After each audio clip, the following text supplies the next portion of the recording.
Why is it doing that? Oh, there we go. Welcome, guys. Today we're going to be going over. Oh, Larry King, thanks for stopping by. I haven't seen you in a couple live streams.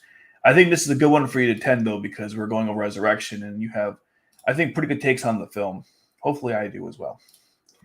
Anyways, this is going to be the last, until Zero Capture comes out, this is the last discussion we're going to have about the anime, at least on a detailed level. Unless you guys want me to look at something else. Maybe, no, I'm not doing a live stream for Nightmare, not Night Nully, Nully in Wonderland. I'm not going to do a live stream for that one. Maybe I'll do a video for it, but definitely not a live stream. So after this week, we're going to be diving into, where is it? The manga. Come on, show the right. Yeah, I don't know how. I don't know how this is going to. How we're going to go over manga on the live streams. Maybe I'll have a pictures of like each page, and we'll do it that way. I don't know. I've seen our people do it on their live streams, and they don't really show the actual manga itself. But I think it'd be good to, because I'm sure you guys don't want to stare at my face for several hours, and you probably prefer to see, I don't know, anything else. So I'll figure what we're going to do for that. And also, of course, how many chapters we're going to do per volume. Because these mangas, I've been looking at them. There's like, how many pages is 100? I don't know. Let's take a look. How many pages is this? Is there any page numbers? Where are the page numbers? Okay, I don't know. Let me go. Maybe the beginning has something. How many chapters are in this thing? Okay. Oh, here we go. Yeah, this thing has about over 100 pages. So I don't think I can cover 100 pages in a single stream. At least not my style of streaming. So basically, maybe we'll do a couple chapters, maybe 50 pages. I don't know. I'll figure out a good way to break it up to go to the manga itself. But we're going to now shift gears to talk about Lelouch of the Resurrection. The film that we were setting up for several years with the recap films. The film that essentially replaced the TV series R3, which was supposed to happen and didn't. As you guys know, there's that infamous trailer that came out before Resurrection where half the stuff in that trailer was not in the film. So they had bigger plans beyond this film, and this is what we ended up with. There's also a manga that's ongoing right now, which adds more details that this film didn't, which does make you wonder if it would have made sense to not make this film in the first place and just make the anime that the manga is currently covering. I don't know. Whatever the case may be, this is the film we got. And I saw it in theaters. I could only get dub tickets, which is ironic. I thought people who liked Code Geass in the United States were fans of, John Young Bosch, for example, his work as Lelouch. But when I went for tickets, I couldn't get the sub. It was sold out. But the dub, there were like 10 people in that theater. That was a fun experience. I hadn't been excited to watch a film in a long time when I went to go see that one. The only exception I could think of was maybe Spider-Man Into the Spider-Verse. Then, of course, there was the third Planet of the Apes film. Although within this Into the Spider-Verse, I didn't really expect anything, and that film surprised the heck out of me. With the third Planet of the Apes movie, that was really good. But beyond that, though, I mean, this film was I was really excited to see it. The theater, there were some comments here and there. There's a couple scenes I'll reference as we go through the film that people had certain comments about, which it was pretty funny. It was interesting. I like going to these films in general, not just Code Geass, but any anime film. I enjoy interacting with anime fans and hearing their thoughts on whatever given thing we're looking at. Like when I watched Weathering with You in theaters. That was quite an experience. By the way, Makoto Shinkai is making another film. I think it's in the same universe. So I don't know. I'm kind of wandering off here. But the point is, I saw this movie in theaters, and it was a good time. I definitely enjoyed it. I'm not sure if this is a film you had to see in theaters, just in general, but it looked pretty good. Anywho, let's actually get into the analysis part. I think my OneNote was bleeding into the second screen. You guys don't want to see my notes. Okay. So this is the first part of the film. What you're seeing here is a passage of time with like the worlds. but you're also seeing what Shamna sees. There's a scene later on. I think it's when Shamna wakes up many times during this movie because she's getting closer and closer into C's world because she's using Nunnally to get there. Anyhow, so during one of those scenes where she wakes up, she sees this exact thing. So my assumption, this is maybe some passageway into C's world. I assume it was just a planet because this is the sky and the heaven. I'm sorry, the sky and the earth. Sky and heaven are the same thing. And you just see the passage of time. So I think it's a couple of things. It's a passage of time, and it's also, I think, what Shamna was seeing when she was trying to get to C's world.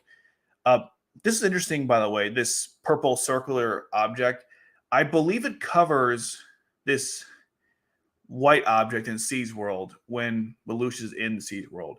So I think this is supposed to represent C's world. Now, obviously, it turns into this thing for the Cafe Zero, too, because there's two of these things. But I think this first segment of stuff is just supposed to kind of segue C's world into the actual story, the beginning of the story itself, which is very casual. Now, I love this cafe scene. This is one of the best parts of the film. I know that there's not much that happens in it, and it's very fan service heavy, but I definitely enjoyed this part of it. Especially again, when you're watching this film, I watched Code Geass, I think the last time before this film might have been 2012 or 13.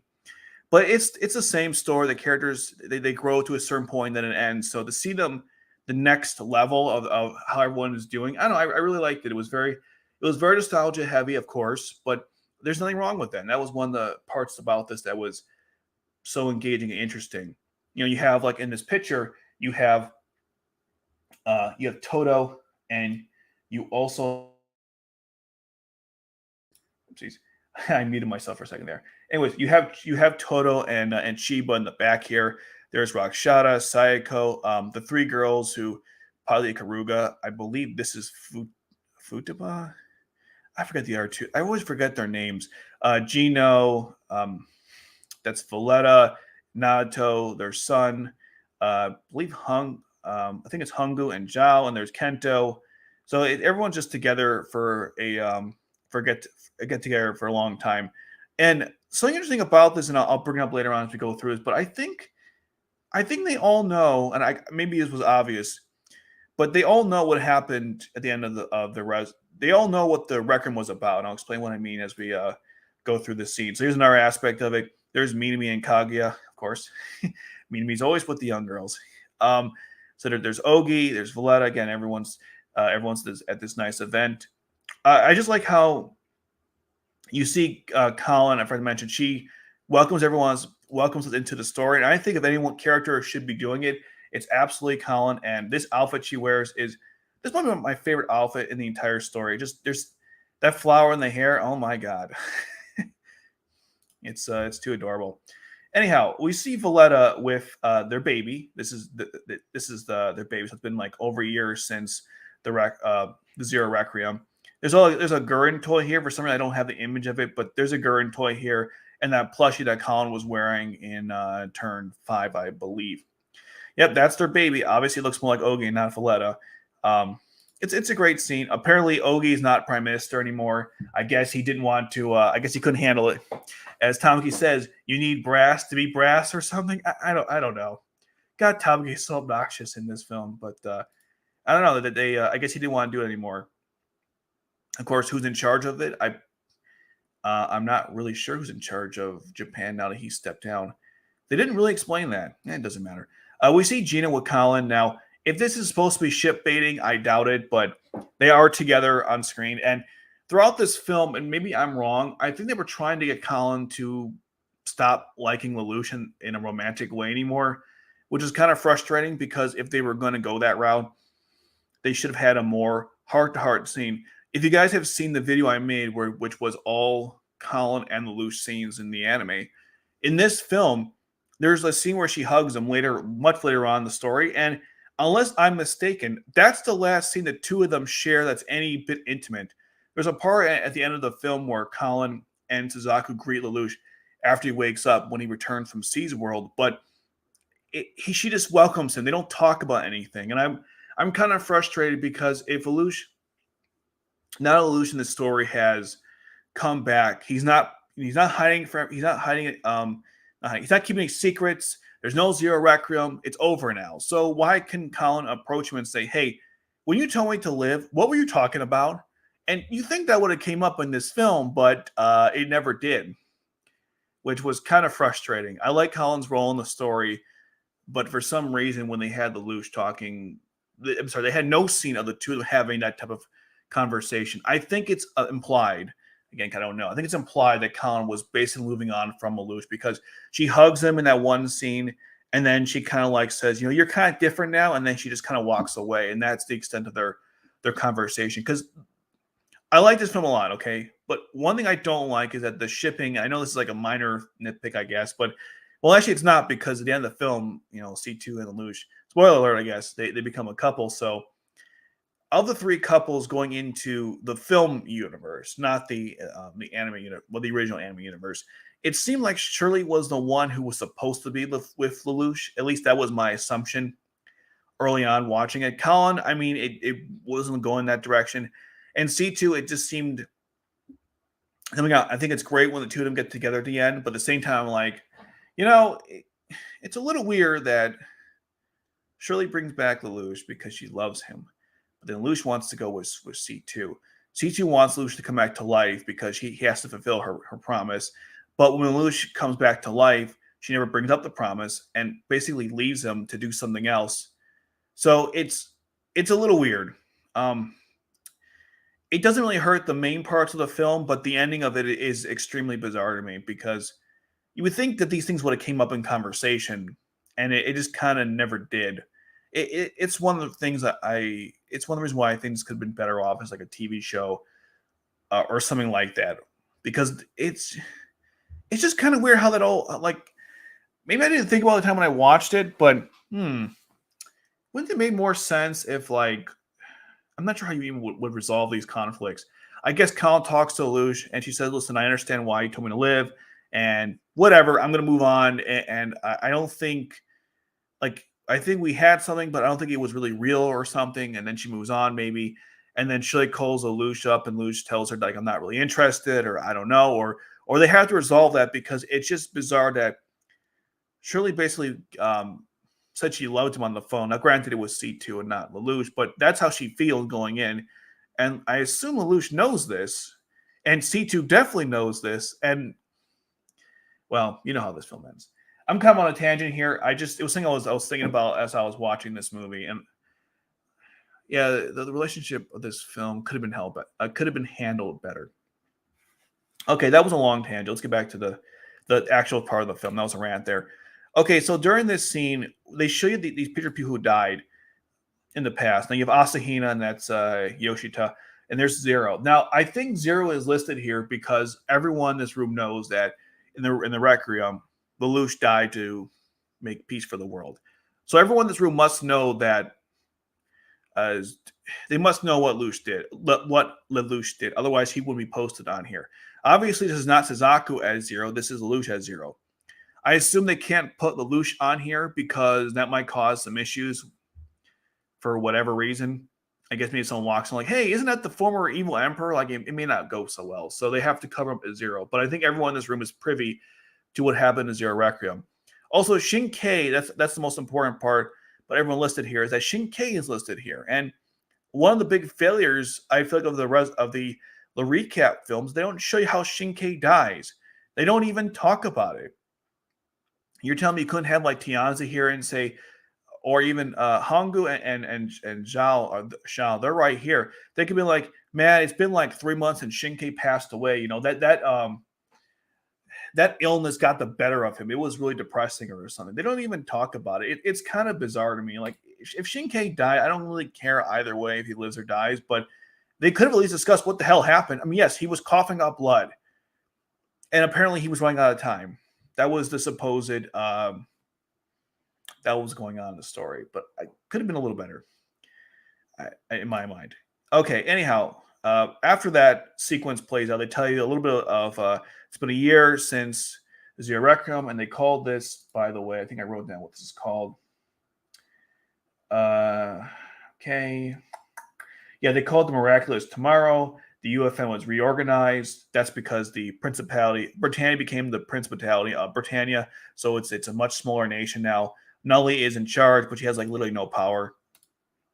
This is a broken down carrying class cruiser, I believe, that was destroyed in one of the battles. This is Claudio's first appearance of two in the movie, which is interesting. I like his character, so seeing him in the story in any way, I think is great. But yeah, he's in there. Cecile and Lloyd, by the way, are wearing the same outfits. I believe they were wearing in that one new scene in Transgression. I believe that's what they were wearing. But yeah, I love how he sneezed and they all look at her, look at him. It's kind of funny. We're here at this is a refugee camp, and I believe Nully is part of this humanitarian group trying to help out these refugees. And of course, they get attacked because why not?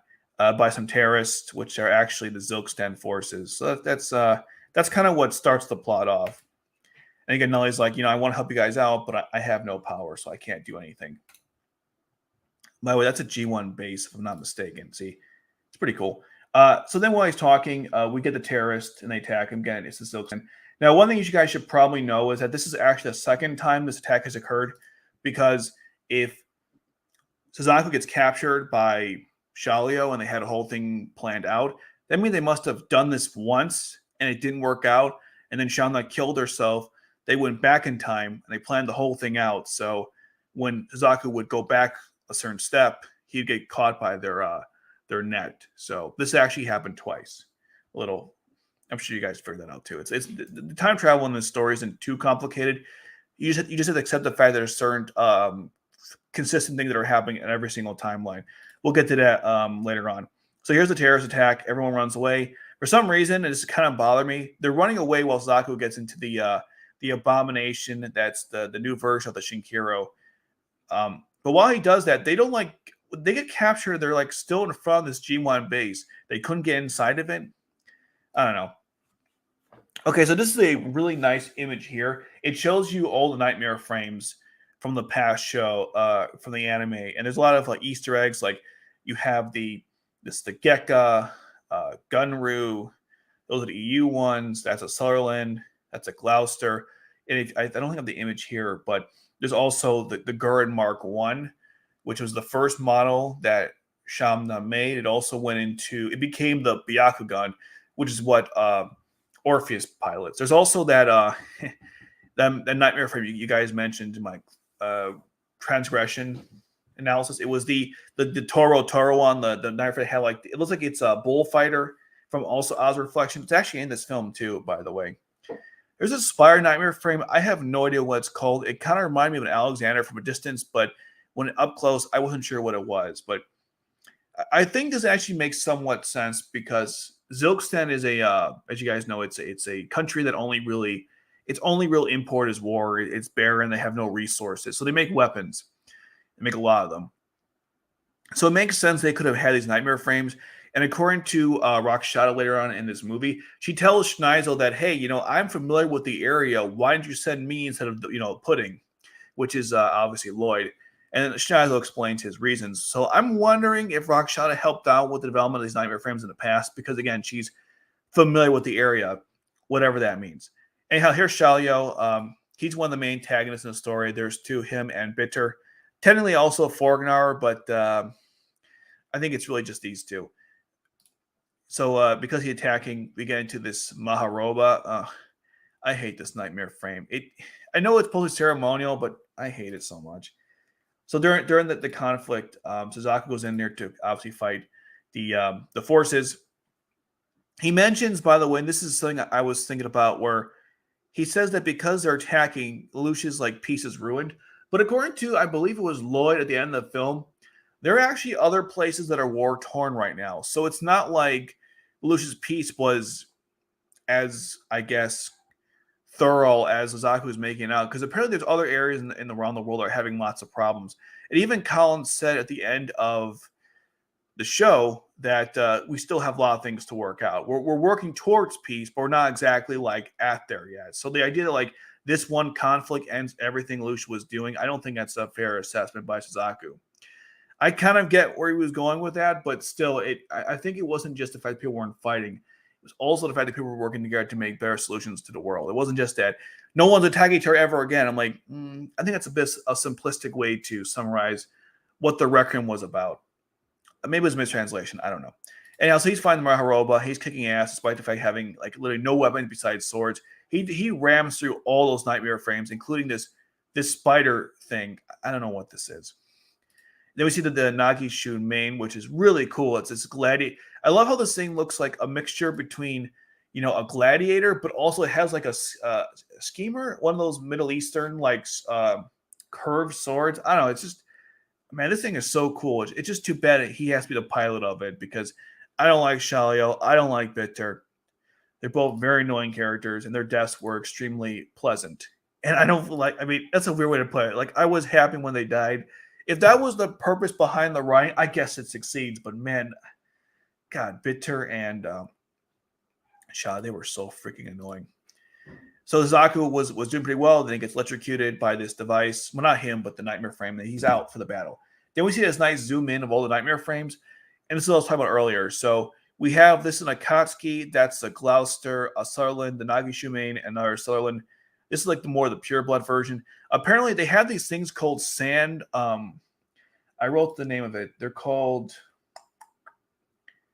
sandboards. Yeah, apparently these things here, you guys see or not, these are what they use to like travel on the sand. So when Suzaku was fighting, he wasn't able to fight at full capacity because he needed something to help him, I guess, travel on the sand. I guess I never came up with the original series because they were always fighting on a more concrete terrain. Well, what about that part in China when they were fighting against Shinkei's forces? They didn't have sandboards in that scene. When the water came and flooded them all up and they couldn't move. I don't know. Maybe that wasn't the same level of density as the sand here. Anyways, where was I? So they have the sandboards. This is the El Toro nightmare frame from Oz Reflection. I forgot its name, but it does make an appearance here, which is kind of cool. And again, there's the EU nightmare frame. And for some reason, they didn't get into Nelly and her crew didn't get into the G1 base. I don't know. So they're captured, and then the film actually not starts, but we go into what everyone wants to see, which is C2 and Lelouch. They're watching television. She turns it off. She gets a call from Shirley about, it's been a year since Jeremiah took them in, I believe from Australia, that she's helpful, that Shirley assisted them. And apparently Anya told her something about Lelouch. They never reveal what Anya said for whatever reason. And then they get into this truck. The outfit Lelouch is wearing, I did a stream about this maybe last year, good more than that. This is similar to the outfit that he was wearing, or not him, but there's an outfit the driver wears at the end of R2 when he's, the carriage guy. It's not Lelouch, but people thought it was. I'm pretty sure Lelouch is wearing the same outfit as that carriage driver. I guess to like screw with the fans. Specifically the hat. I remember the hat being like the same as the person who was driving the carriage. Then we get to the intro. It's really good. I like the coloring. And I like how they specifically spelled this film RE with the semicolon, because everything has like the RE and the semicolon. That was a nice touch. The beginning of the film is C2 and Lelouch traveling to Zilkstan. And it's a really nice moment. It's a really nice part of the film. They're in the truck and he falls over. She's like really aware of what's going on. It breaks down. They can't get it fixed. There's a bunch of Sutherlands, by the way. I think it's a Gloucester. It's funny. You go to a junk dealer and he has like just random nightmare frames in his stockpile. I think it's kind of funny. There's Machina over there. That might be Spanish or something. I don't know. Here's one of the boats. I think this is from turn 7 when Lelouch destroyed all the ships when there was some kind of foam he used to stop them. I think that's what this is. I could be totally wrong, but I can't think there are boats that were in the story that got blown up like this or stopped. Then we see them traveling with these bags. C2 is, of course, doing all the heavy lifting because Lelouch he's kind of, his mind is erased. So some people call him Zombie Lelouch, Derpy Lelouch, mentally disabled Lelouch. I'm not sure what term you want to use, but he's definitely not all there. So she has to do all the heavy lifting. I'm thinking this is Cheese Kun, but I wasn't sure in the bag. They're on a train, which reminds me of Akito the Exile because Lelouch, and Suzaku traveled on a train. Obviously, a different train because that was the royal train, but still, I love how she falls over and he just keeps going. It's really funny. Again, there's a lot of there's no dialogue in this at all, but it's just you get a sense of what's going on by the well told storytelling with just the visual animations. Like she falls over and he just keeps going. It's great. He's randomly hanging up here and she grabs him, which is also nice. I believe in the manga he actually falls over and he heals instantly. So there's that too. This is one of the gates they found that wasn't working. Also, C2 is wearing this outfit. I forgot to put that on my all C2 outfits list. I actually missed another one too. There's a scene where during the wedding, Colin was wearing a specific wedding outfit, a wedding dress. I missed that one too. So whatever. I missed a couple stuff for the outfit wise. I might make an article to like have all of it listed. So if I find any new ones I miss, I can just keep updating it. Because I always miss one when I do those type of videos. They're going over the border here. This is a great scene. They paid to get over. That's where they to go into the border. What's wrong with your the person next to you, lady with the green hair? Oh, he's he's special. Oh, I see. Say no more. So they pay him this person they can get across, and then this great scene where they both walk up to go once the train passes. This armored train kind of reminded me of Akito the Exile, where if you guys remember, Akito was traveling on this. I think he was traveling on this train at some point that held his nightmare frame. No, he was on a truck, but there was a train that passed by that had a bunch of nightmare frames on it. He wasn't on that. He was not on that train. He was on a truck, but there was an armory train just like this one. That's all I'm saying. That's Zilkstan's symbol. There's a helicopter flying overhead. This shows you like their main headquarters. It's actually, I'll say one about Zilkstan for a film, and we only see these guys again in a film. They did a pretty good job with the overall look and feel of this nation. It feels distinct from the EU and the Chinese Federation, and of course Japan and Britannia, which I think is a big achievement because I thought those were pretty or unique already. And I like the culture where they all do like this religious thing, and they all say Namtala Lachak, I believe.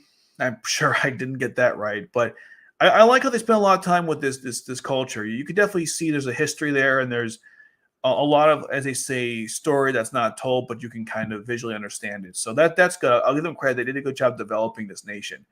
And I also like the fact that they gave a good reason why they would have a conflict with this country, even though the world's at peace, because this country lives off war, literally. So there's no war. They're kind of screwed.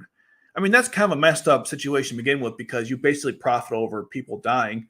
But when you don't have other resources, you kind of have no choice in the matter. So there is a bit of a conflict like that discussed in the story. It's not developed, I guess, in a way you might like, because this film is not really that kind of story. It's more of a Trigun. What's that film?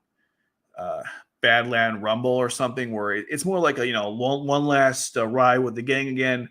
It's not really that type of deep political story, but they try to throw something in there, which I think worked for what they're trying to do. When Fagnar's son arrives, we see Millie, right here, because she's a news reporter. I think putting Millie in this role in the original series was a good decision because you can have stuff like this where she just interviews people, and it just makes sense in the story. It doesn't feel forced, which is great. And Millie looks good too in this movie. I'll say. And since she became a news reporter, I've liked the character. Before that, though, not so much. Now, there's a big so what Zilkstan is doing is they're covering up the kidnapping of Nunnally and Suzaku, and they're doing that through having like a terrorist group that capture them, but they were behind it the whole time, as they know, as you know. And so he's kind of giving her like how to put it. He's telling her things that don't really like, we're looking into it, and that's about it. Even though he knows they're all on it, that type of thing. It's interesting how even that guy with the Geass, I can't pronounce his name, Swa something, who can change people's, turn your enemies and your allies into enemies. They're all on it together. There's a scene where they'll talk about it. Lelouch wakes up and he's with Cheese-kun, or some new version of it, I guess. He's watching television. C2 makes a lot of food. I didn't know actually C2 could cook before I watched this film. I don't recall her ever doing any cooking in the original anime. She bought lots of pizza, as you guys know, but I don't recall her ever cooking anything in the story. So it's kind of nice to know she can do that. It's nice she can even do that if she had to. Which, I mean, it makes sense. She's been alive for what, depending who you ask, 500 to 700 years. I'm sure she learned something about cooking over the time. There's also good attention to detail. Like there's like she has like a little gas thing she's using to cook the food. I don't think you had to go that level of detail, but they did. I like that. When they're going to eat food, Lelouch squeezes this circle thing, and he thinks it gets like really gross in his hand, like bloody. Again, another example of like this circular object. We first saw it with that purple thing at the beginning of the film, and now we're seeing here again where he grabs, which again is like this gray thing you're going to see in the in C's World, which I think Lelouch said is like the regret or something. In C's World, I'm not entirely sure. There's a lot of new things they introduced that were kind of confusing. But anyways, every time this circular thing comes up, like what I just see there, it kind of freaked him out. He tried to run away though. He hit C2 and yeah, didn't look good. Although, why does C2 make so much food? It's just the two of them. I never got the impression Luke was a big eater, but whatever. So she holds him down because again he's freaking out. And I'm not sure if I made this statement before. I'm sure I have. I love the whole dichotomy where when the Lelouch lost his memories and he was in this awful state, C2 took good care of him. And then when C2 lost her memories, which happened in the R2, Lelouch took care of her. Although, if I had to rate who did a better job, probably C2 because Lelouch did hit her. Now, granted, yeah, I can't justify that. He attacked her and that wasn't great. He did apologize and he helped her out and he felt bad about it, but he still did it. Ironically enough, Lelouch attacks her again, even in his current state.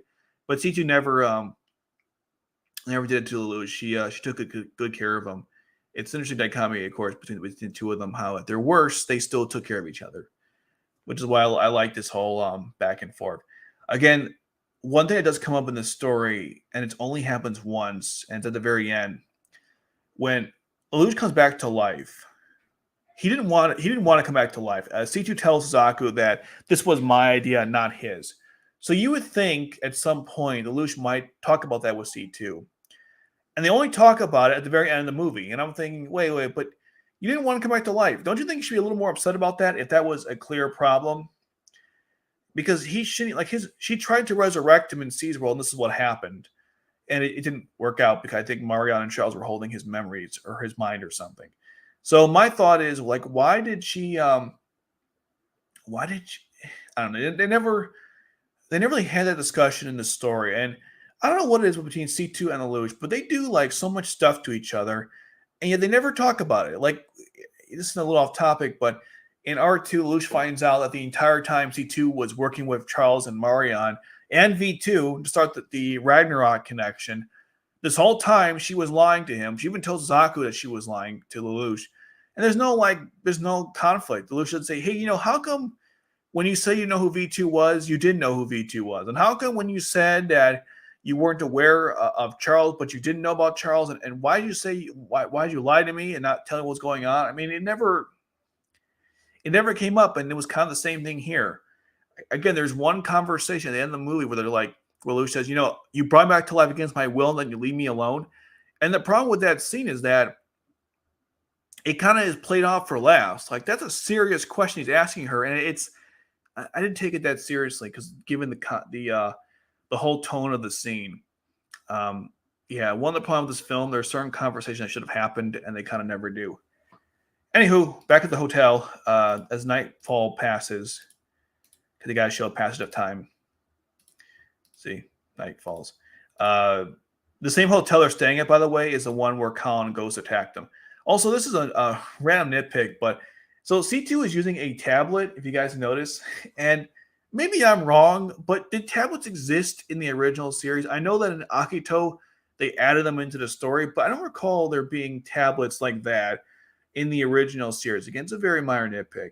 And keep in mind, it's only been about a year. So if they were established in a story, they would have came about like, I don't know, they would have like been made in like 1 year. I mean, maybe that could have happened, but as far as I know, they were using pretty like almost Tamagotchi-like cell phones in that story. So I don't recall them having a tablet-like technology. I know Akito introduced it. which is also, by the way, a retcon. So I guess tablets are now in Code Geass. They weren't in the original series, but they're a thing now. I don't know. Again, it's a minor nitpick. Like when two tucks in Lelouch, you see Cheese Coon right here because, again, right now Lelouch needs it more than she does. Okay, so she leaves him alone. She tucks him in right there. Then Colin breaks into their hotel. This is the guy with the Geass power that makes people switch sides, to put it simply. There's an explosion. Yeah, we see they're all walking tightrope. I think it's hilarious that when this happens, by the way, I don't have the actual image, but Sayako is carrying Lloyd. I don't know, I think it's funny. By the way, the whole team up between Lloyd, Sayako, Colin, Illusion C2, I thought it was a nice change of pace. I think Lloyd adds like a different element to a team up like that, where he's more laid back because he's a sociopath, but he's also very funny. He's extremely intelligent, so he can do his specialties can help him out in different ways as opposed to having like a typical, I guess, team up between C2, Suzaku, and Lelouch. That wouldn't have worked in this movie, but I'm just saying I like this different approach having Psycho, Lloyd, and Colin. It's kind of a random place, almost a random team, but it worked well in this film. Give them kudos. I'm not sure if I would have thought that would have been a good thing, but it did work. See, this is like their little. For some reason, in Zilkstan, their technology all revolves around having like a helmet on that gives you like a almost like an X-ray view, a heat map view of stuff. Like you see this here, almost like Predator vision. And there's also when the Nightmare frames, they have to wear this mask as well to pilot them. I don't know why their technology is all based around that. It seems maybe it's the sand theme of their store of the area. I don't know. It's like an observation I noticed. Very minor, of course, not even a problem, just an observation. So C2 bangs into Colin. For some reason in the dub, so when I made my Pizza Girl video, Colin goes, "Hey, Pizza Girl," and T2's like, "Oh, Colin, you're rough, more ways than one." But in the sub, she just says, "Hey, why are you doing here?" So they added Pizza Girl for the dubbing, but not for this. It wasn't actually said in the story. I don't think it was. And then, of course, yeah, she's Psycho. She puts down Lloyd. You don't see that part. Lloyd's glasses, by the way, are OP in this story. Again, another random, like, advancement technology. I mean, these glasses, let's talk about what these glasses can do, apparently. They have, like, their own wishy wipers when they get foggy. He can cycle through different images, as you see there, like different monitors or stations, I think is what they are. And it can project a shield that can block bullets. It's pretty cool stuff. I mean, for just simple glasses, like I guess Lloyd's been very busy this last year. A lot of characters, by the way, have been very busy, as we'll discuss later on in this movie. Okay, I shouldn't miss anything. I went through a lot of stuff really quickly.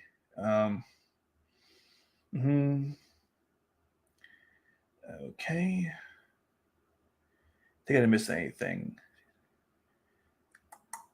And yeah, okay. All right, so now we get back to this part here where Colin is saying how they were sent by Schneisel to go and find Nully, and they thought that she might be here, and given how they're being attacked, it's pretty much confirmed. Also, Psycho has awesome battle armor. Just want to say it's pretty cool. C2 gets shot in the head, and there's so many parallels between this scene and the original anime because C2 gets shot in the head in the first episode. When she wakens and comes back to life, she meets up with Lelouch in his room, his clubhouse. When they go into his actual room, because they go from the dining room where C2, not dining room, the living room where Nully's making cranes and C2's with her. Lelouch takes her upstairs to his room and he says like, how come you're not? And she goes, "What, dead?" And it's the same scenario that happens here. C2 gets shot in the head. When she wakes up, he's like, I thought you were, dead. I'm like, oh, I see what you guys did there. You did the thing. So I like that. There are so many references, by the way, in this film to the original series. I made a list of them. I'm not going to go through it in this stream. I might do like a separate video. But there is a lot from minor to major stuff. Some obvious and some not so much. Anyhow, after C2 is shot, we see Psycho and Colin like going to battle. Colin doing her traditional flying kicks and leaps. Colin also seems to be more physically agile in this movie than the original series. She seems to be much stronger. she must have been doing a lot of training the last year because she seemed a lot like I don't recall her doing some of that stuff in the original series. There's that one part where she takes out a bunch of soldiers with in Common Island, and also that seems which takes out those guards in the tower, the Tokyo Tower, I believe. Not Tower, the Babylon Tower. That's where they rescue Lelouch. So in those particular scenes, you see Colin doing stuff, but in this movie, she's like upped it up a notch. She's definitely been hitting the gym, which we know there's weights in her room. Psycho is badass as always. She blocks out the view with her showering gun. That's not it. Shuriken. There we go. Then we see him use his gas power, which again it causes her to see her friends as enemies. And when she starts attacking them, I believe Psycho pins her down, and she says it must be like a Geass or something. And I don't know how Psycho would have came to that conclusion. I guess it makes sense because Colin's acting irrationally.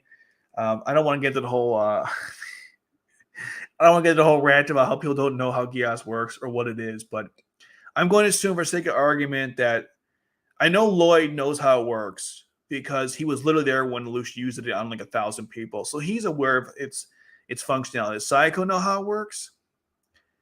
I'm trying to remember. Did she watch him ever use it, or did she ever witness him using it? I don't know. Maybe she did. Or maybe she learned from other people. It doesn't really matter. Anyhow, he's like, oh, you know about Geass? Then when she wakes up, he's like, oh, you're a master. I apologize. I didn't know you were a master. Because he tried using Geass on C2, which, as we know, doesn't work on her. That's also referenced in the original anime when Lelouch tried to use that so she wouldn't leave him and when she went to go to Mao. So there's that. He runs away because, it's a master, I suppose. And then we get to that famous scene where we get a reunion between Colin and, of course, Lelouch. And it's pretty messed up. Her expression is, well, let's just say it's not the greatest. She's kind of like, oh, God, is that, what the hell is that? She's like, well, you see, it's Lelouch, and it's not Lelouch. Yeah, it's something else. Also, is it just me, or Colin's hair get a lot longer? I don't recall it like... You know something about her hairstyle too? It's funny. I just realized this watching this film. Her hairstyle is a combination of her two previous hairstyles. Again, I don't know why I've never thought. Wow, I'm really stupid. She has the front, I guess the front hairstyle she always did when she was a student, but she has the spikiness from when she was with the Black Knights. I think her hairstyle is a combination of both of them. I have no idea why I never realized that until literally just now looking at her. But her hairstyle is a combination of both of them. I'm going to make a note of this so I don't forget. Colin's hairstyle is a combination of both her student and Black Knight version. Unless I'm mistaken, but it looks like her hairstyle is both of those things together. But again, I think it's gone longer. But that's a whole nother thing. Anyhow, so they find Lelouch. She's hugging Cheese-kun. So after that, they have to, of course, they gotta get the hell out of there because Colin said, like, if you can travel with us, you gotta bring who's ever with you. And C2's like, sure, but like, this is not a normal person. So they all go and travel together in the truck. This is a very important scene in the story because they basically explain what the hell happened. Like, why does Lelouch have... What happened, essentially? So, C2 explains that, and again, this is not the... I don't fully understand exactly what happened. I've read people's explanations that are better than what the movie tries to explain. But essentially, somehow, because he destroyed C's World and... Yeah, so he inherited the code, but he also used Geass. So he ended up like this, and Lelouch killed the god of C's World. And that's kind of what happened. He killed the god of C's World, which I assume is the caretaker in space, the one from Akito to Exiled, who, again, should have appeared in the films, but I don't want to talk about that. I mean, there's nothing to talk about. It just didn't happen. But that's essentially what happened. He took Charles' code, but he also used Geass. So he had some kind of mixture of the two. And then, of course, Colin's like, and so Shirley got involved because apparently she knew that Shirley went in there and she got Lucia's body. and retrieved to a place that Jeremiah had set for them. That's how they were able to sneak him out, because C2 and Jeremiah were on a close watch. I could see Jeremiah. I didn't know C2 was. But yeah, that's the assumption there about what was going on. I'm assuming that what he's looking at here has some kind of symbolism to C's world. Otherwise, they wouldn't have that in the movie. There's actually a good discussion that happens here that Lelouch should have had with C2, where Colin's like, is this what he really would want? Why are you doing this? And C2's like, I have a promise, and I'll stay with him to the very end. And she's like, even if he's like this? And she goes like, no, of course not. I intend him to not look like this.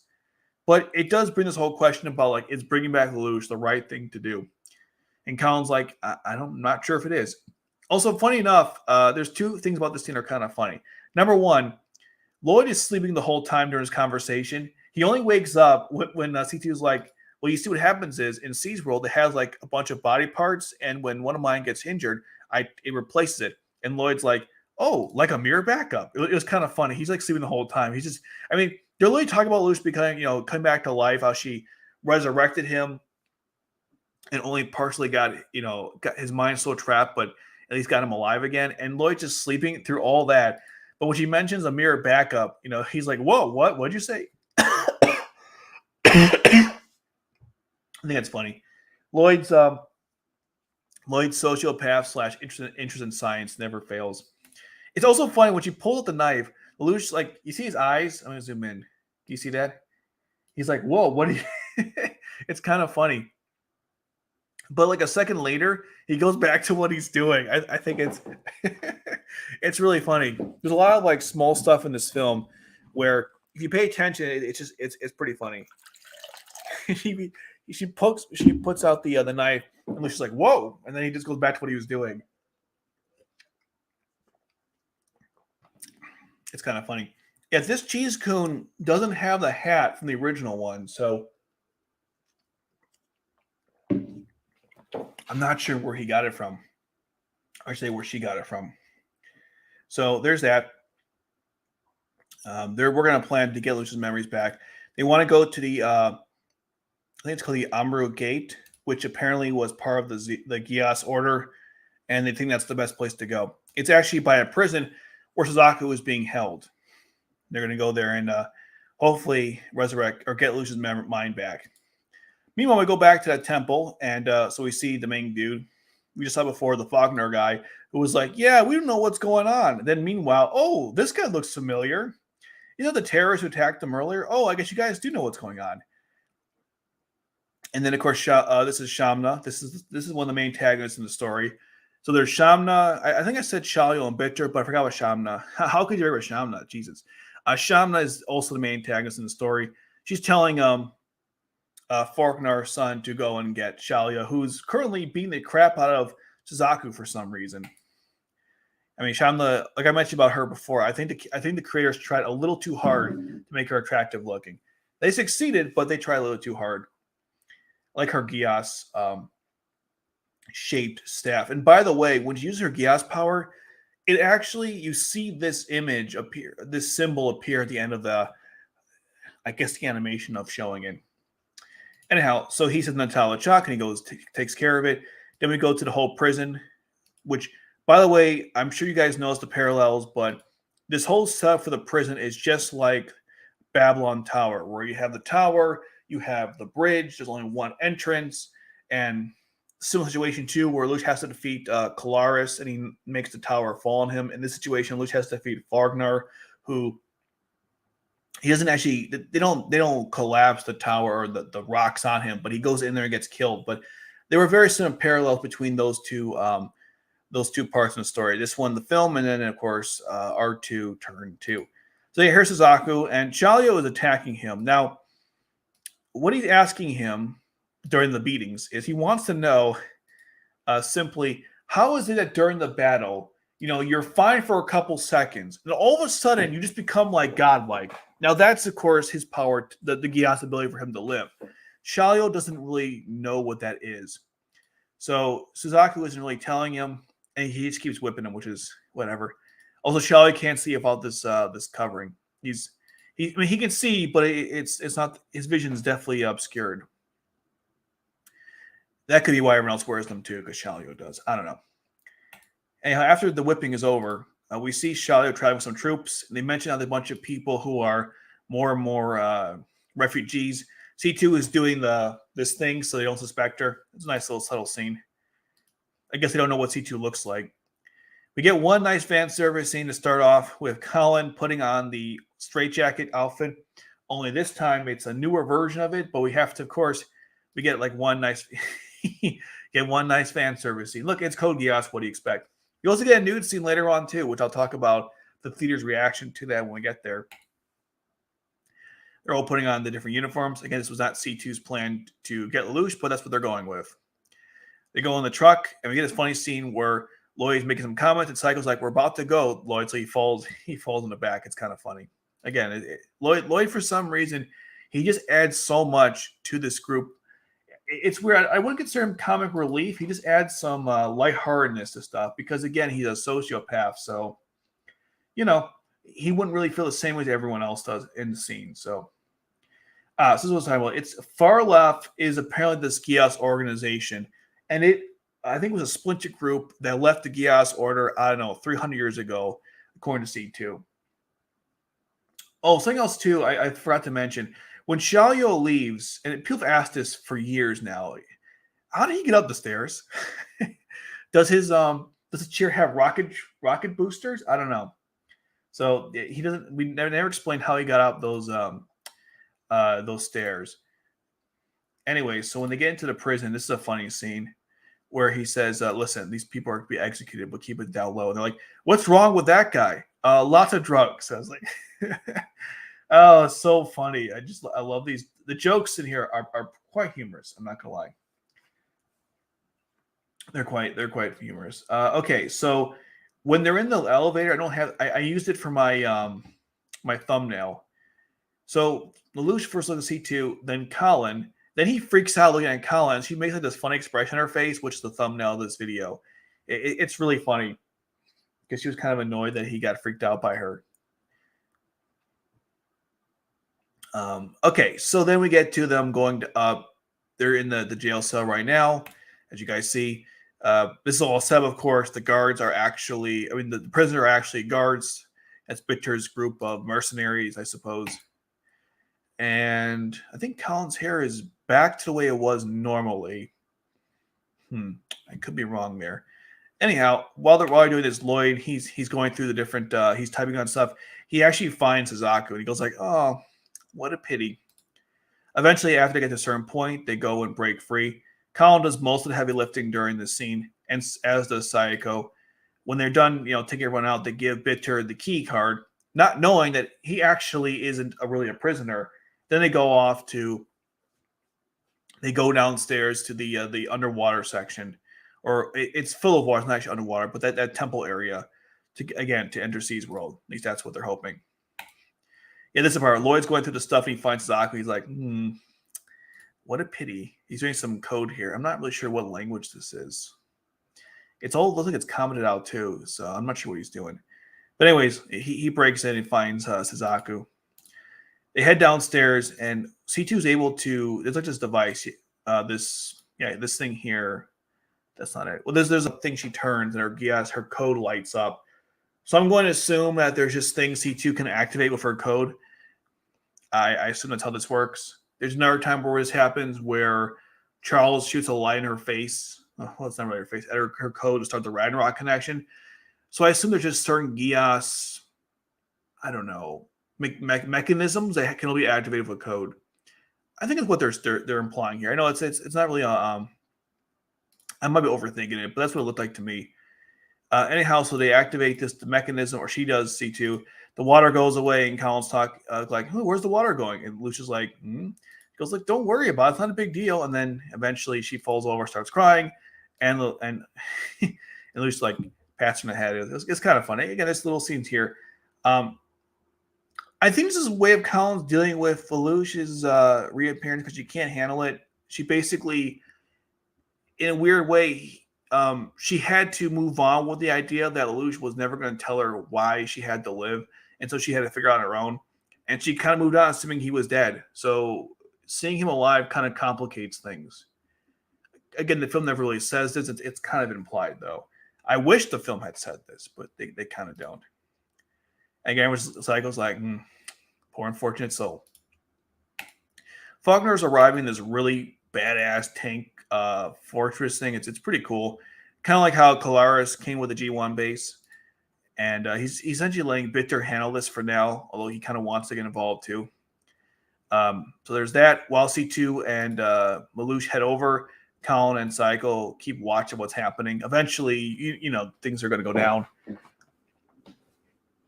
Because as we know, those guards are, I mean, those prisoners, they're not prisoners.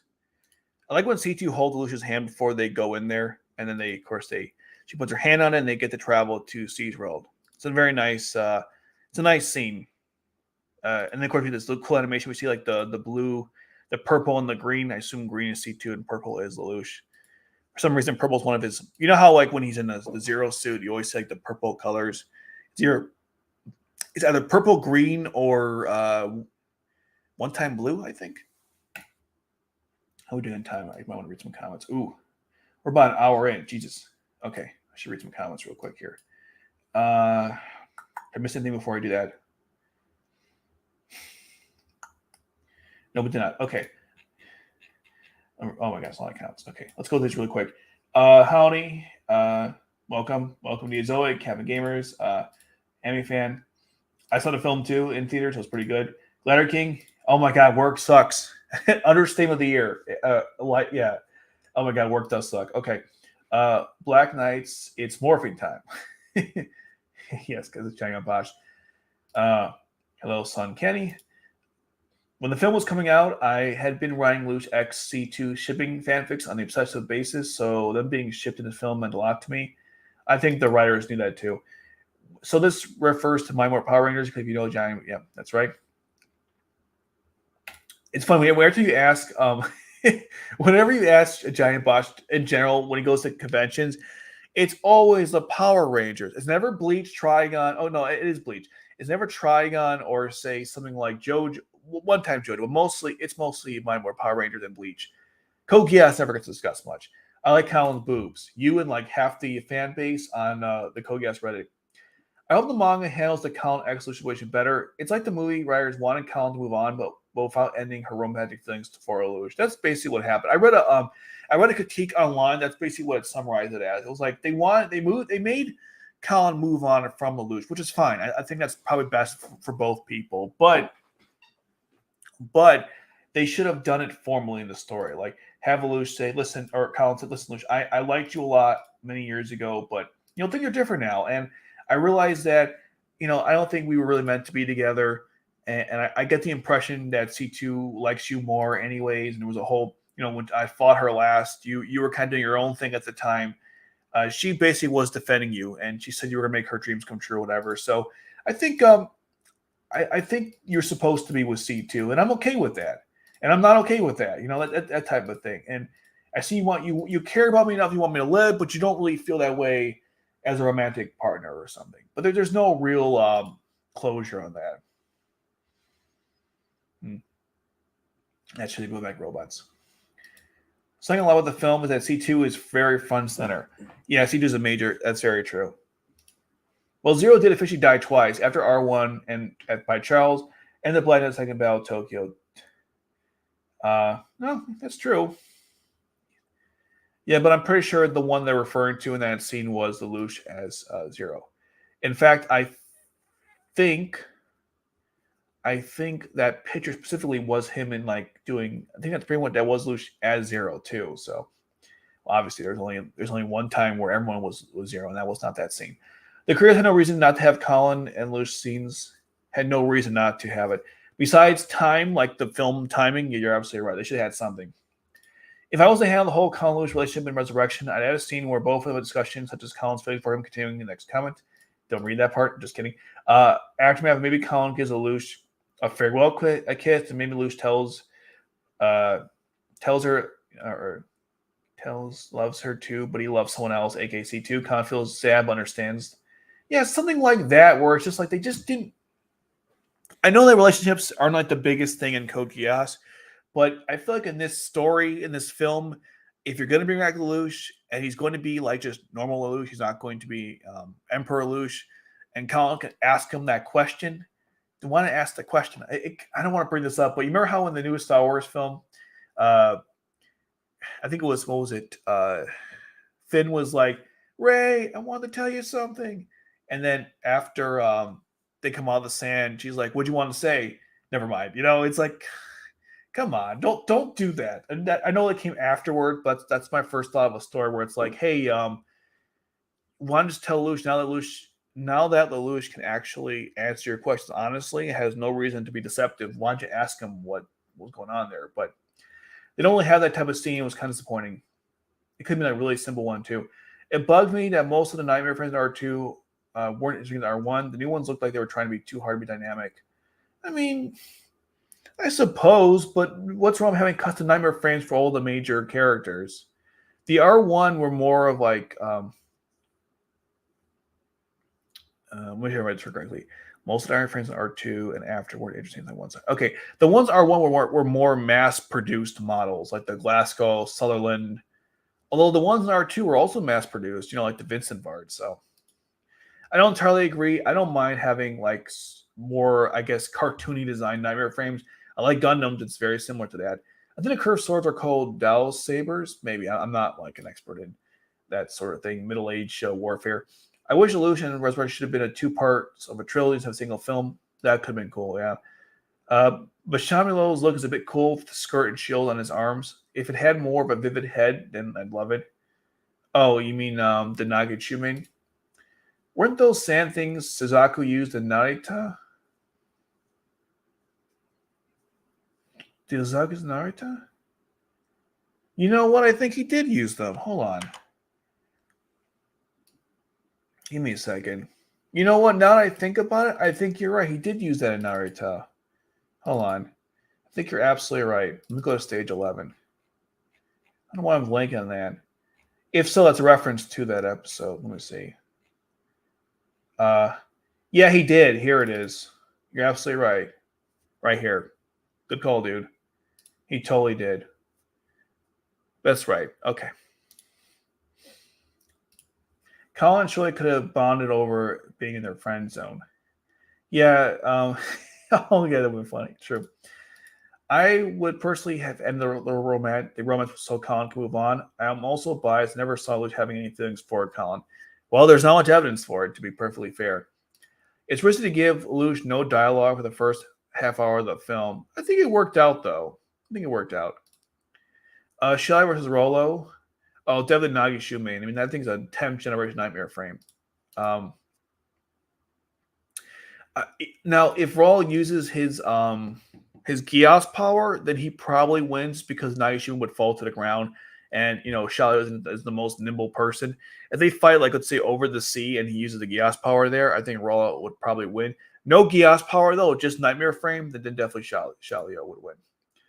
I always felt C2 should have died in the final battle of R2 to mirror her death in the final episode of R1. We shouldn't really die in R1, but I know what you mean. I don't agree with that, but that's I don't think C2. I mean, some people said C2 should have died in general because it would have been like her whole point was to die or to live, but you can't live unless you die, and it was kind of weird. She had like a Hohenheim moment, but in a different way, where Hohenheim wanted to keep going, but he was going to die, and C2 wanted to keep going, but also was not going to die anyway. So yeah, some people say that because eventually, if she accepts that Lucius is dead and she wanders off for all time without him, would she go back to what she was? I don't know. I don't want to get into that, but there's some arguments we had for that one. I don't know. He wasn't really happy with Lelouch the last time you saw him. I understand I was going to include if it ended the romance between them and more details, but unfortunately, limit of the comments of YouTube live stream because YouTube sucks. Also, don't write certain comments. You'll get what's it called in trouble. I like the role playing of Zilkstan. It's believable part of how the world economy would react to a global peace. Yeah, it's just too bad we don't see them in the obviously original anime. There's always that classic argument where it's like, where were they during, well, we don't know. Beard. I have a little bit of beard, yes. I try to shave it off, but unless you're not referring to me, I don't know. Jabba the Hutt. Oh. Anyways, I never realized how much Code Geass used false fonts. Zero, Julius Kingsley, Smilus, and Zilkstan all used the tactic. False fronts. Jesus Christ, I can't read. False fronts. Yes. I can't read. That's from the Code Man. I always picture Lelouch as thin as a rail since he always made certain Nelly ate first. He also never appeared as someone who ate a lot of food to begin with. He always very thin. Granted, most of the clamp designs are super thin. Isn't the irony that Lelouch takes care of C2 when she lost memories? Now C2 takes care of Lelouch when he sold his husk. Also, both of them were acting like children while the other was like a parent. Yeah, basically. There's a good picture from, what's that famous Creas RC series, the famous person who makes, she's not famous, but she makes like Code Geass art, specifically C2. She made a really nice picture that shows like the contrast between those two situations. Yeah, it is true, by the way. That was probably not an accident either. I figured Lelouch would have a question C2 about all that, but somebody's made the writers throw out most of the original plans for the soft reboot and more Nightmare Freight battles. Fortunately, you're probably right. Code Geass came out in 2006. Were tablets a thing back then? There might have been smartphones. Let me see. When did the smartphone come out? Smartphone. When did the first one come out? Let's see. The 2000s, they were working on something. The Grove. When was the first smartphone?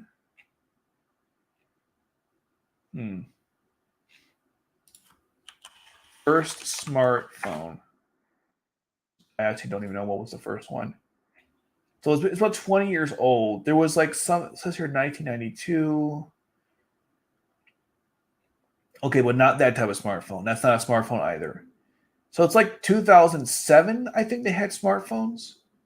Okay, first, a little history lesson here. First tablet. Yeah, that was like in the 80s and 90s, but that's not what this is. So I'm going to assume they were not a thing back then. I feel like the makers of the film knew how the fans felt about the show because C2 had a bigger role in the film than Suzaku. Also, Colin Shirley's feelings for Lulu are ignored in favor of C2. Yeah, that was definitely the one of the not objectives, the motivations, no agendas of the writers. And I'm not against this. I just wish it was resolved. Like there were clearly conflicts in the story with this trio potential love triangle that just didn't get resolved. That's the funny part. It could even be a throwaway conversation, something where it's like there's a scene where C2 talks to Colin. It's the only hint, by the way, there's any kind of thought on this where, C2 tells Colin, hey, if you want to say something to Lelouch, now's probably the time. And then Colin's like, yeah, maybe you should say something. I'm like, is that Colin telling C2 she's not interested in Lelouch anymore? I don't know. She also tells C2 that, like, I wouldn't even know what to ask Lelouch anymore. I'm like, what do you mean you wouldn't know how to talk? You wouldn't know what to ask Lelouch. Ask him why he told you to live. You literally went after him in turn, what was it? A 21, 22? You went after him because you wanted to, no, it was 21. Why you wanted to live. You even asked him in turn 22, and he wasn't himself at the time, so he didn't answer you. But, like, don't give me that crap. It would be funny if they made a Castaway movie to replace Tom Hanks and Wilson. The Bible was C2 a cheese goon. Yeah, that's funny. I don't think nicknames really come in Japan like the West prefer honorifics. I think the Loyans and Seal to get involved in an action film like this. Yeah, they do. Well, and so does Nina as well, which is kind of cool. I can picture C2 losing it with C2 taking weirder like episode of Aqua Teen Hunger Force. Since Japan has a military, she's probably got training. Yeah, most likely. Wait, who are we talking about? I know Nina got. Maybe. Colin. Colin's got training. That's what you probably meant. I love Psycho's tactical ninja outfit. It should be her default look. Agreed. Absolutely agreed. Technically, Japan doesn't have a military because UFM prohibits members from having a military. That's why the BK exists. Well, yeah. Aren't they the military of everyone else? Everyone abandoned all the militaries in turn 16, and the Black Knights became everyone's essential army. But I think the point is still like the fact that they have a military in general, like the combined military. Colin could be training with them. I think that was the point. I picture C2 having a creepy vampire landlord's voice. What? Yes, D2. Drink the tomato sauce like it's blood. In fact, drink real blood. Okay. Yeah, pretty much. I like how the manga expands the conversation between Colin and C2, ending C2 telling Colin, if you reject this illusion, you reject everything he's done and the choices that he made. Oh yeah, that's right. That's right. Yeah, and also didn't like Colin actually attack C2? Like she actually cut her with her knife. So there's that as well. Clampy clamp, pretty much, my friend. Uh, I wish the original plan that Suzaku was supposed powers like when it happened, it would have added the construction of the chosen hero archetype. That was part of the plan, I guess so. The movie always shows prisoners going wild when the new inmates are brought in. Is that real? I don't see why they would care. Well, let's be a little fair here, okay? If you're a prisoner and you see Colin and C2 walking through, passing by, you might get a little excited. Oh, one thing I forgot to mention: when Lelouch, C2, and Colin are walking by in the prison, I believe one of them says, "Is the guy in the middle a dude?" And I think that's funny because Lelouch has been a girl twice in the story.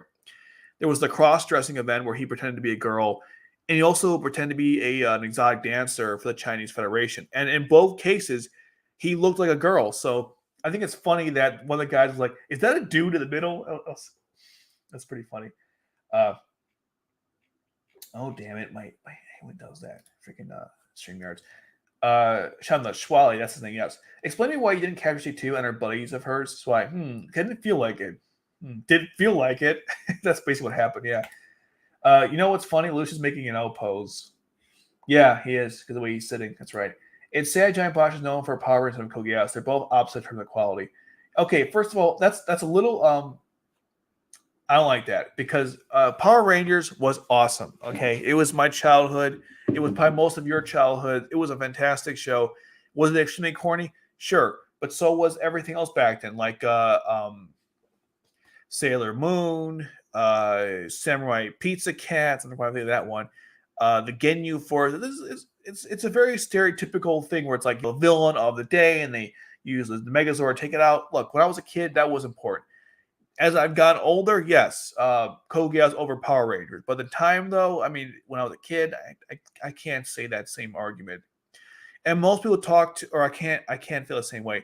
When most people talk to Lelouch, Giant Bosch, they remember their childhood. That's why they ask them questions about Power Rangers because that impacted them when they were kids. And Bleach, because Bleach is, huge. No one really talks about Code Geass in the same vein. In fact, he has to bring it up. He'll say, like, hey, have you guys seen Code Geass? He'll say that, like, I really love that story, but I'll ask any questions about it. Like, if there was if I had an opportunity to ask him a question, and I got so many, but like I might be like, hey, Giant Bosch, in your mind, Colin, C2, or Shirley, who should Luce have been with? That type of question. The important stuff. Uh, what's your opinion on Starland 2 and the Quinn Rose? I personally like Starland 2, but the Quinn Rose is so cool. I love that nightmare frame.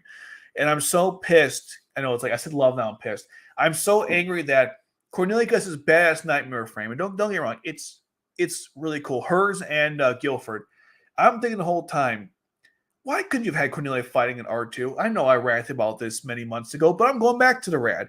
Why could you have had Cornelia in the final battle against Lelouch? I know her arm was broken. Fine, whatever. You make it work, or she heals faster. Who the hell knows? But man, if she was in that model during even a weaker version in a like, oh my god, Cornelia's such a badass Nightmare freaking pilot, and R2 treated her like complete dog shit.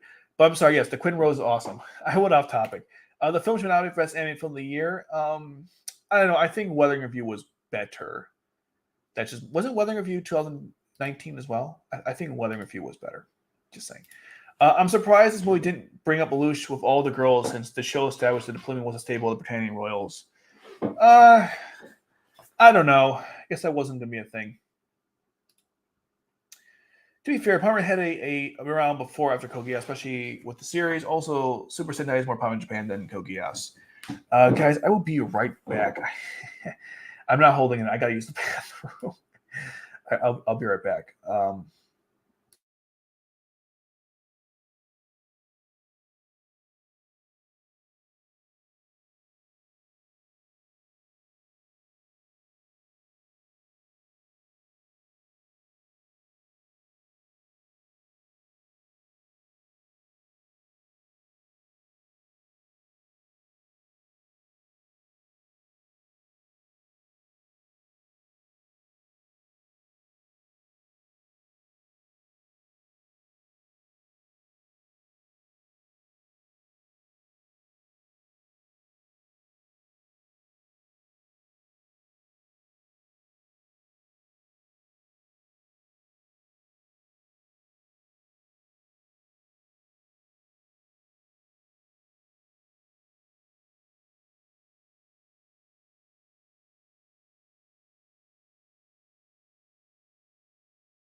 All right. We are back. Oh, let me change that background to see to this nice little thing here. All right, where was I? We're almost there. No, I agree. Power Rangers was a big deal. That's what people ask about it back in the day. Not so much now, though. Lelouch and Colin relationship is like Finn and Prince's bubblegum relationship from Adventure Time. Terrible romance, but great friendship. I've never seen that show, so I'll take your word for it. I wish the Code Geass would have gone on for years and years. Well, I don't think that's ever. I will say that I've said before, with Lost Stories getting like $2 million in like its first month, I think there's a huge demand for Code Geass stuff. Just saying. You mentioned it's weird how Yuffie acts like Nelly asked when she still loves Lelouch. What do you think about when she was secretly carrying Suzaku's baby then? What do you think about what if she was carrying Suzaku's baby then? You mean Yuffie? Oh. Wait, are you saying you think Suzaku and Yuffie did it and she was actually pregnant with Suzaku's baby? Oh. That never came up, but sure. That was so weird. Well, I just think it's weird, Gerald, because it's incest. And Yuffie's face, like, what did you just say? That would be kind of funny. Nagashima, yeah, it's also Nightmare Frame. I totally agree. The ski thing that Suzaku used in Naruto are called the sand panels. Yes, that's right. They're hover engines that are meant to be used on sandy or muddy terrain when the land spinners don't work. That's correct. I don't know why I forgot that. I'm dumb. The Rara Suzaku was experienced before the start of R1. Well, before the start of R1. So it doesn't include Yuffie. But sure. My guess is Colin can't face him because after everything was Yorekum and his death really impacted her, so her feelings got probably let go or something. Well, it's been about a year though. You know how long? I don't know. I agree and disagree. I can see that being a good point because it's like, hey, I just can't face him. But my only counter argument would be is one, I think Colin could face him, but more importantly, why did you tell C2 that? Like, she's like, I don't know what to ask him. I'm like, that's a fair. I mean, maybe that's what she was implying. I don't know. I'm not satisfied with that though, and you can do whatever you want as a writer, so you don't have to do that. It's surprising he is in the film, since she's considered to be the Jar Jar Binks of Code Geass. Ooh, I thought Rivals was, but sure. I think it's good to have Nina in the film because you see her really progressed. You see how she's progressed. Sorry, like she has military training. She can apply nightmare frames. She's more mentally stable now, so I have no problem for being in there.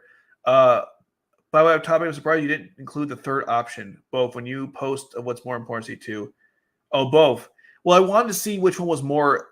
Yes, if I hit both, you guys will all hit both, obviously. That was why I did use that option. Plus, she's facing the dead man who she fell in love with staying in front after his death. I mean, true. I understand all these things, but I still would have liked a scene. I think we deserved one. But yes, these are all fair counter arguments, I guess. Also, because we don't see any female prisoners in Zoks in jail. That's also true. I mean, come on, look at Colin and C2. Would you really let them pass? Just saying. As a kid, I'd watch almost anything starring a superhero, but I avoid the Power Rangers like the plague. Yeesh. Speaking of Power Rangers, what's your favorite season of Power Rangers? Oh, okay. I like Lost in Space. And the one that came after that one, where they're like in a space, what was it called? Lost in Space was good. The original, obviously. The one I really followed heavily was the one where they weren't on Earth. They were on some kind of like space station that had like this. It was a ship. It was kind of like it had a living environment on board the ship, and I don't know the name of it, but it had like the top area. What's the term? The covering. That's not it. It had like a Oh my god, I can't speak English. Sorry. Me don't speak English. I'm looking it up really quick. Power Rangers seasons. One second. I know why I can't speak English right now. What the frick is it called? No. What are you looking at? No, no, I thought it was Wikipedia. My bad. Wikipedia. Okay. So there was Mighty Morphin Power Rangers, Zero, Turbo, Lost Galaxy. I think it was In Space. That was the one I really liked. I know it seems really random. Or was it Turbo? They were on this station that had its own living environment, and they were attacked by. Oh my god! Now I'm going weird places. I think it was a Lost Galaxy or In Space. Let me look. Let me look at Lost Galaxy really quick. I'm not going to play the intro, which is epic in every single show or season of Power Rangers. Yeah, it was Lost Galaxy. It was Lost Galaxy. I love because they had like this one let's say Nightmare Frame. This one Power Ranger, he had this like El Toro mech. Oh, I'm sorry, Megazord. That was really cool. Okay, that was a really off topic question. John gets a lot of questions about the Power Rangers and Bleach, but they're actually trying to put fans add the Code Geass. I don't. I've watched a couple of his interviews. I don't see it as a predominant question, but there might be one thing here and there. Do you think there should be another 7 episode R2, purely based on other characters trying to figure out the exact characters, figure out the exact length? Whoa, what the fudge? Okay, moving on. Finn and Prince Bulman are more complex, comparable to Lelouch and C2 than Lelouch and Colin because of the age difference. Okay. Yeah, pretty much. Ospen manga should, like Arthur and Renya, could make great adaptations with their right direction. Crazy martial arts and Victorian era hijinks. Yeah, maybe. They have to, of course, make it. Anime fan, which is ironic because. Oh, never mind. Jar's one get public in Power and the other play. Oh, yeah, that's true. But she's not Jar Minks. I like spin off character with Cornelia, Anya, Lloyd. Yeah, pretty much anybody. Even the Four Holy Sword would be kind of cool. And finally, even though Nina is mostly a Hey character, I tell her more than you female Rivals and Tamaki. Yes, you have stated that many times before. All right. Let's continue where we left off. Okay, so now we're in Siege World. This is right after they enter. There's this big. Remember I keep remembering about the purple sphere. So here it is. The people in Siege World aren't moving anymore, and I forgot. I think it's because again Lelouch kind of destroyed everything. So the souls that were kind of like going up and down, they're stationary now. That could be Charles and Marion's doing. I'm not entirely sure. Anyways, while they're there, Shamna wakes up and she's like, a dream or longing. A longing, ma'am? And then Shamna looks at her like, excuse me? That's kind of funny. I'm not really sure why she was upset by that. But there's that. So when they're in C's world, you see Marion and Charles, they're like lingering on. Now, in the sub, his voice is kind of normal looking or sounding, but in the dub, and I could be wrong, it sounded like Andros from Star Fox. Is that just me? Maybe that's just me. I thought it was Andros from Star Fox. But anyway, so they're doing Hunt C's world. They're not letting go of Lelouch's mind, which is why they have to go and deal with that. Here's her staff, by the way, and this symbol for this Geass symbol appears when she uses hers to go back in time. One of these guys says, "I love redheads." It was kind of creepy. God, I hate Victor. I'm gonna 1 second. 1 second.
Thank you for your patience. I am now back. Okay. All right. So where was I? Okay. So they're going to get the reward. I think he makes a comment about the Faulkner guy, him, the general's son. So they're gonna go in there and capture. I guess we'll see what's going on down that temple area, which Shamna, by the way, knew they were going to. She said before, but anyhow, so that while that's going on, again they tell him that Bitter's handling it. He's not too pleased about that. See this right here? Doesn't look like Babylon Tower from the R1. I'm sorry, R2. Just my just maybe it's just me. So Colin is there, I guess, praying that Luce comes back to life. It's a very strange pose. But then Psycho's like, yes, the guards are actually in on it. And she's like, all right, I'll go deal with it. And she does the coolest, like, unbelievable maneuver. She flips, like, on top of the nightmare frame. And don't get me wrong, it's pretty cool, but it makes absolutely no, like, I don't think that actually made any sense. And Lloyd's like, all right, I'm not sure what I'm going to do, though. Lloyd's so funny. I absolutely love everyone when he's on screen. It's just so funny. Again, the whole like Geass shapes pretty cool. This fat guy always annoyed the hell out of me. All right, 1 second. 1 second.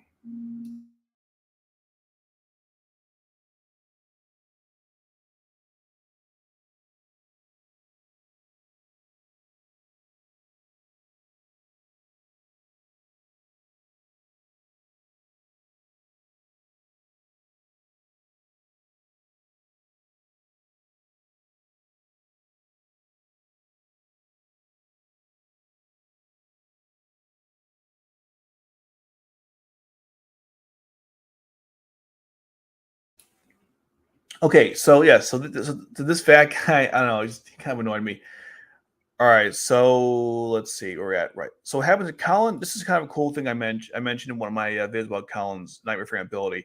She pilots her model, and she takes out all the other troops, but she can't see crap because everything in Zilkstan revolves around using like this a kind of a mask to see things. All the technology is based around that type of is based around that implementation.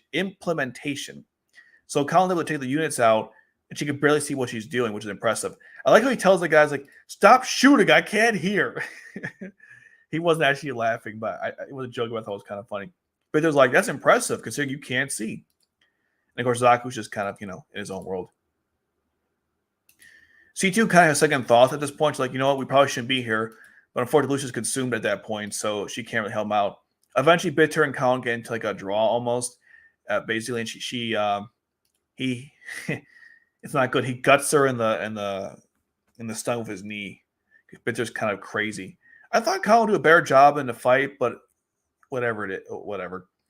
They want to set up in this film that Bitter is a serious threat, that Shalyo is a threat, even though I hate both of them. I think with Shalyo, it succeeded more, and I'll say at the end of the film, when Shalyo and Tazaku have their fight, the last fight, I thought it was really good.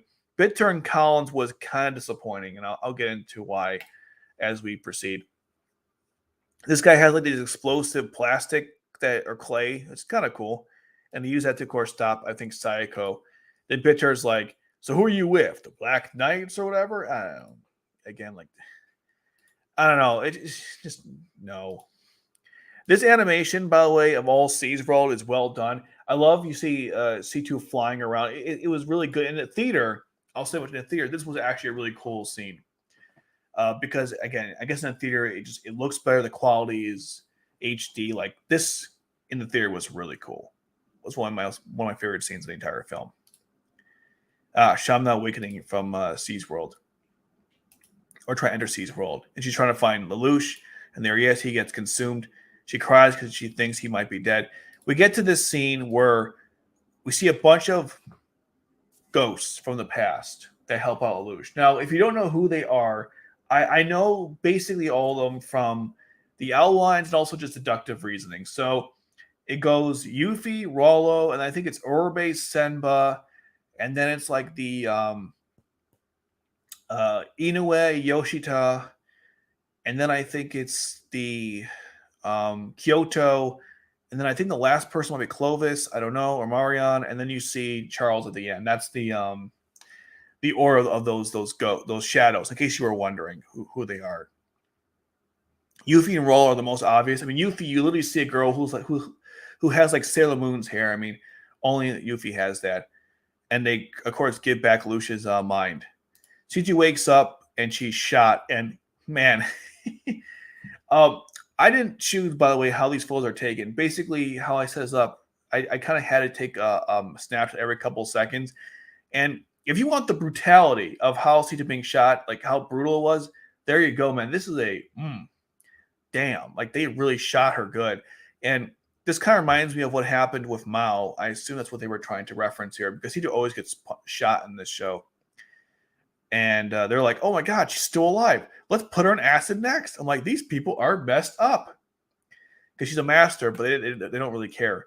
And she's like, ugh, it's pointless. And Lucia's like, no, it's not. And of course, he talked about how even though you can't die, your suffering hasn't changed at all. And he references Narita as well.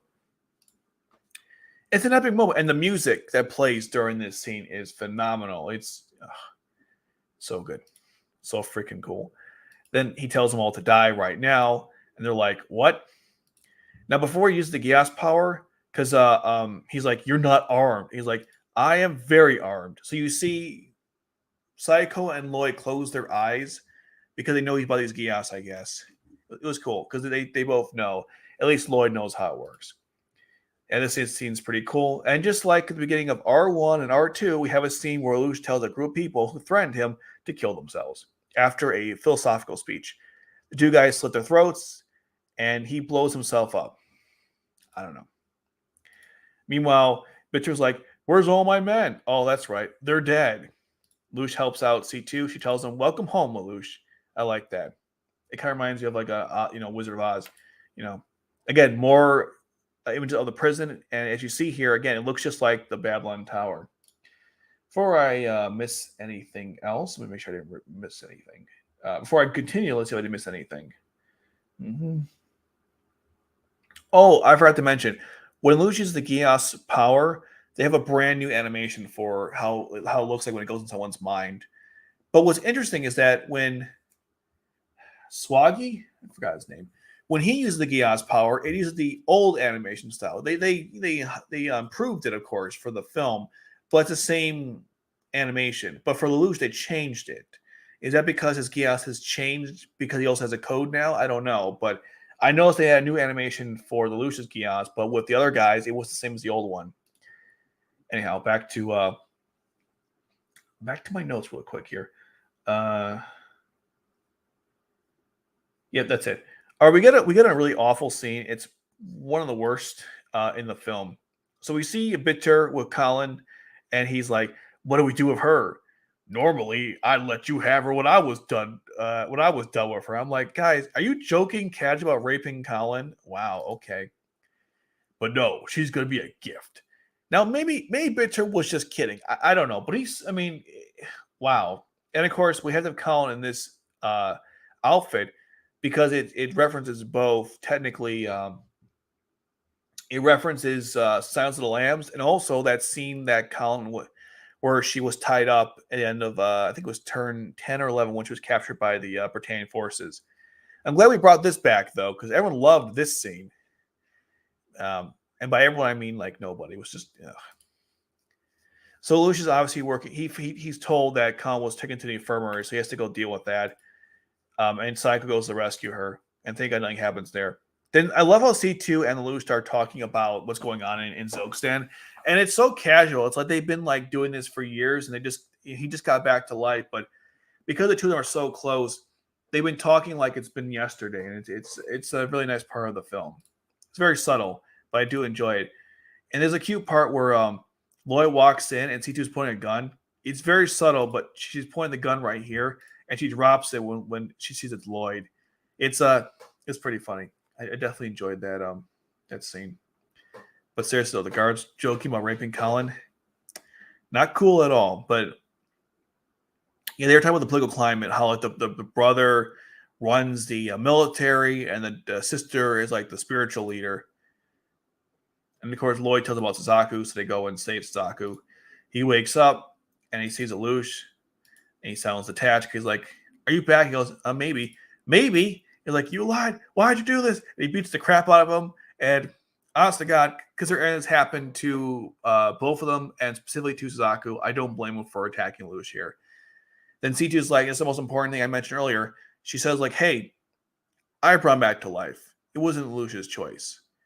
Which, again, you think would have came up in a conversation. Like, I don't know, Lelouch could have said, even here, listen, I'll help you guys out, rescue whoever, but, like, why'd you bring him back to life? Well, you see, you made me a promise. Which was that? You know, that you're going to make me smile before I die or something? You made me happy? I don't remember that promise. Of course you don't. I'm just saying they don't even have that conversation. But yeah, so C2 stops Suzaku from beating up Lelouch. Lelouch is even, and I like how Lelouch even says, you know what? I won't stop you. Do what you got to do, man. He's even smiling too. He's like, I'm so impressed you attacked me in your current condition. Then Fargnar is like, okay, we're going to go in there and we're taking care of this crap. So that's exactly what happens. I think Bitter takes the money and runs too, which is, he's a mercenary, so that makes sense. He asks, also, Lelouch asks C2 what's going on with this, you know, this organization or this Geass faction. And she's like, I have no clue. It's been 300 years, so I have no idea. And she was probably around too when they left. So she has no idea what's going on in this faction since that whole incident. Lelouch has used Geass power on everyone to work for him to stop Fargnar, which I think is part of his strategy. So he's about to go into battle. This guy who's like the Kalaris, unfortunately, of this group. Yeah, see, they're all taking their money. There's Bitter and his men. Like, yep, we're out. He's like, he's really pissed. So Lelouch, I think he calls Fargnar. He tells him, he makes fun of him, and he's like, okay, you should surrender. And Fargnar's like, we're not surrendering. We're gonna go fight. And it's a really good scene that I, again, didn't think about. Suzaku goes to pilot the Nightmare frame, and Lloyd is the one that tells him, hey, don't do that because you're no condition to be piloting a Nightmare frame. Now, Lloyd doesn't do that often in the story. If you remember, he was always like, I don't care about the person, I care about the machine. Cecile was Cecile was the one who would say, hey, Suzaku is a person, don't treat him like a machine.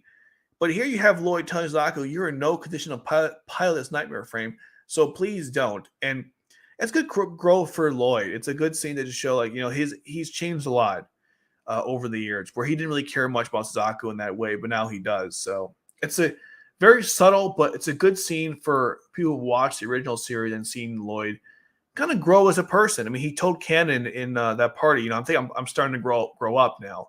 He's 29 years old, but hey, look, it is what it is. And then, of course, Saku's like, whatever. I think he said, like, here, he said, I know, I got to pilot the Nightmare frame. I'm Zero. This is what I have to do. It's my punishment. It's good stuff. So Lelouch uses the Geass everyone, and temporarily, I believe, because he can turn it off on them, which I'm still a little lost in how that works. Like, Lelouch can use Geass on people now, but he also can set them free of the Geass. I'm not really sure. I guess it's part of his how I put this, his what are the term, failed one status, I guess. Psycho says, Colin, thank God, because I could have gone ugly. Also, we see Bitter running away like a little coward, which is funny because he told Colin at the end of this movie, you ducked me like a coward. But wasn't he the guy who ran away? Anyways, so Lelouch starts his plan off, and I gotta be honest, I didn't really understand most of it. It was pretty quick. It looked like he was just tricking the forces to get into the basement area where Suzaku was held prisoner and then blow it up. That was essentially the plan, using Sakuradite. That's what I got out of it. I'm sure there's more going on, but that's the base of the whole plan. They're shooting at you, like, oh, this guy's awful. And Fargnar's like, that's your plan, huh? Okay, I'll counter him with this. Really? This guy's supposed to be that smart? And then eventually, at the very end, he goes underground like this. And so then Lelouch sets off the Sakuradite that Psycho and Lloyd, yeah, right here, they planted the Sakuradite. And they kill him. Now, I don't know. When I feel his character, I didn't hate him. I had no feelings either way. Unfortunately, he was a sacrifice for Lelouch, in a sense. I don't mean like a religious thing. I mean, like, they had to have some patsy. So I don't want to say pansy. Some patsy or some goon that gets killed by Lelouch. You had Clovis, unfortunately, and then Colaris, and then you have him. That's what he kind of serves in the story. Eventually, I think they retreat once he dies. Because I was thinking they still have Nightmare Frames and his big fortress, but they retreat anyway. So there's that. After the event's over with, Colin runs to Lelouch and she hugs him. Then Cycle's like, should we release the people on Geass? And Lelouch is like, well, he's being hugged. Yes, let's release them. Then Colin's like, you sound different. And he's like, possibly. And then she walks away. Then we see Lelouch's butt. But I like how someone took I think it was on Reddit. Someone took this scene, and if you get to if you rewind the footage to a certain point, you can see C2 is secretly pissed off that Colin is hugging him. You got to watch the footage, but there's a certain part where if you get it, her eyes change like from like surprised to pissed. In fact, I'm going to try to do that right now, but I can't. You guys know how this works. I can't show you the footage. I can't play from beginning to end on stream because I will get in trouble. So let me do it. I'll show what I'm talking about. It's kind of funny. Please don't appear on the screen, you mother chucker. Okay. Yeah, I'll show what I'm talking about. I think this is like what? It's like 20 minutes to film. No, it's like 40 minutes in. Okay, Faulkner is dead. Maybe he was never alive. Okay.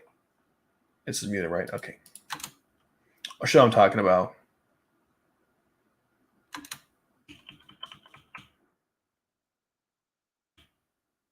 Yeah, so I believe right here. See this? See that face she makes? It's kind of funny. She's like, seriously? She goes from like really, like if you look at her emotions. Oh wait, I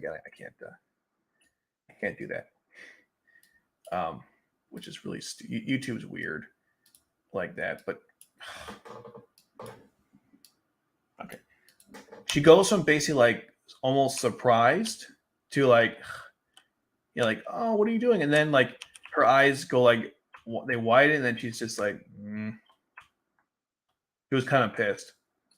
Basically, a bit of jealousy. That's what I noticed. But here's the important part about this scene, though. This is like I'm just like I like the attention details. But when Colin walks away, like she doesn't seem that interested in him anymore. It's more like you don't seem like the same guy I liked. And he's like, probably.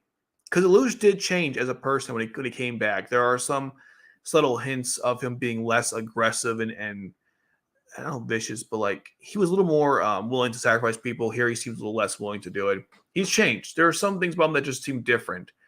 So maybe Colin's saying like, whatever you were before, that's not the person I want to be with anymore. I don't know. They could do a lot more. And this is the only time Lelouch and Colin really talk in the film at all. I know I'm disappointed too. They want to rescue Nunnally. That's what we're discussing here. We see Shamna and Shalio, and I know it's I could have said this earlier, but they're obviously supposed to be parallels of Lelouch and Nunnally, except that Shalio is actually the one who protects Shamna, even though you'd think it'd be the other way around. But they're supposed to be parallels to Lelouch and Nunnally. Fordor finds out that his son died, and one key detail they asked when, and she's like, that'd be 6. That's more than 6 hours. And he's like, what does that mean? Oh, don't worry about it, Shalio. That's the first hint, by the way, that we learn about her powers, because she mentions 6 hours for some reason.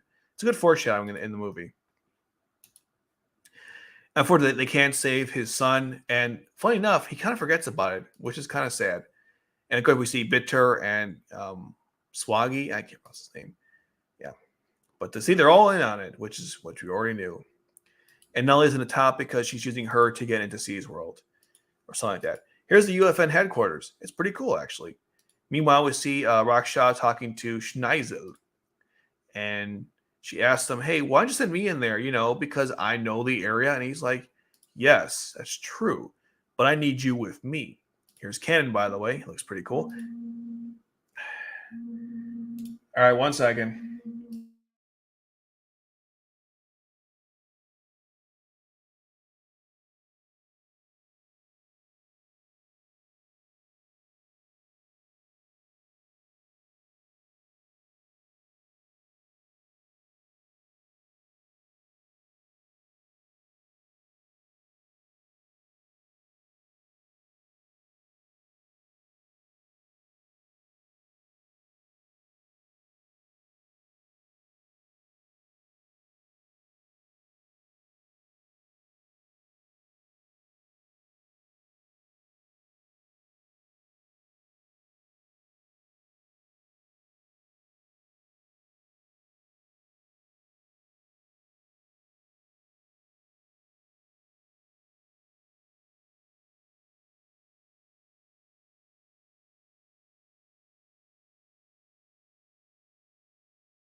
All right.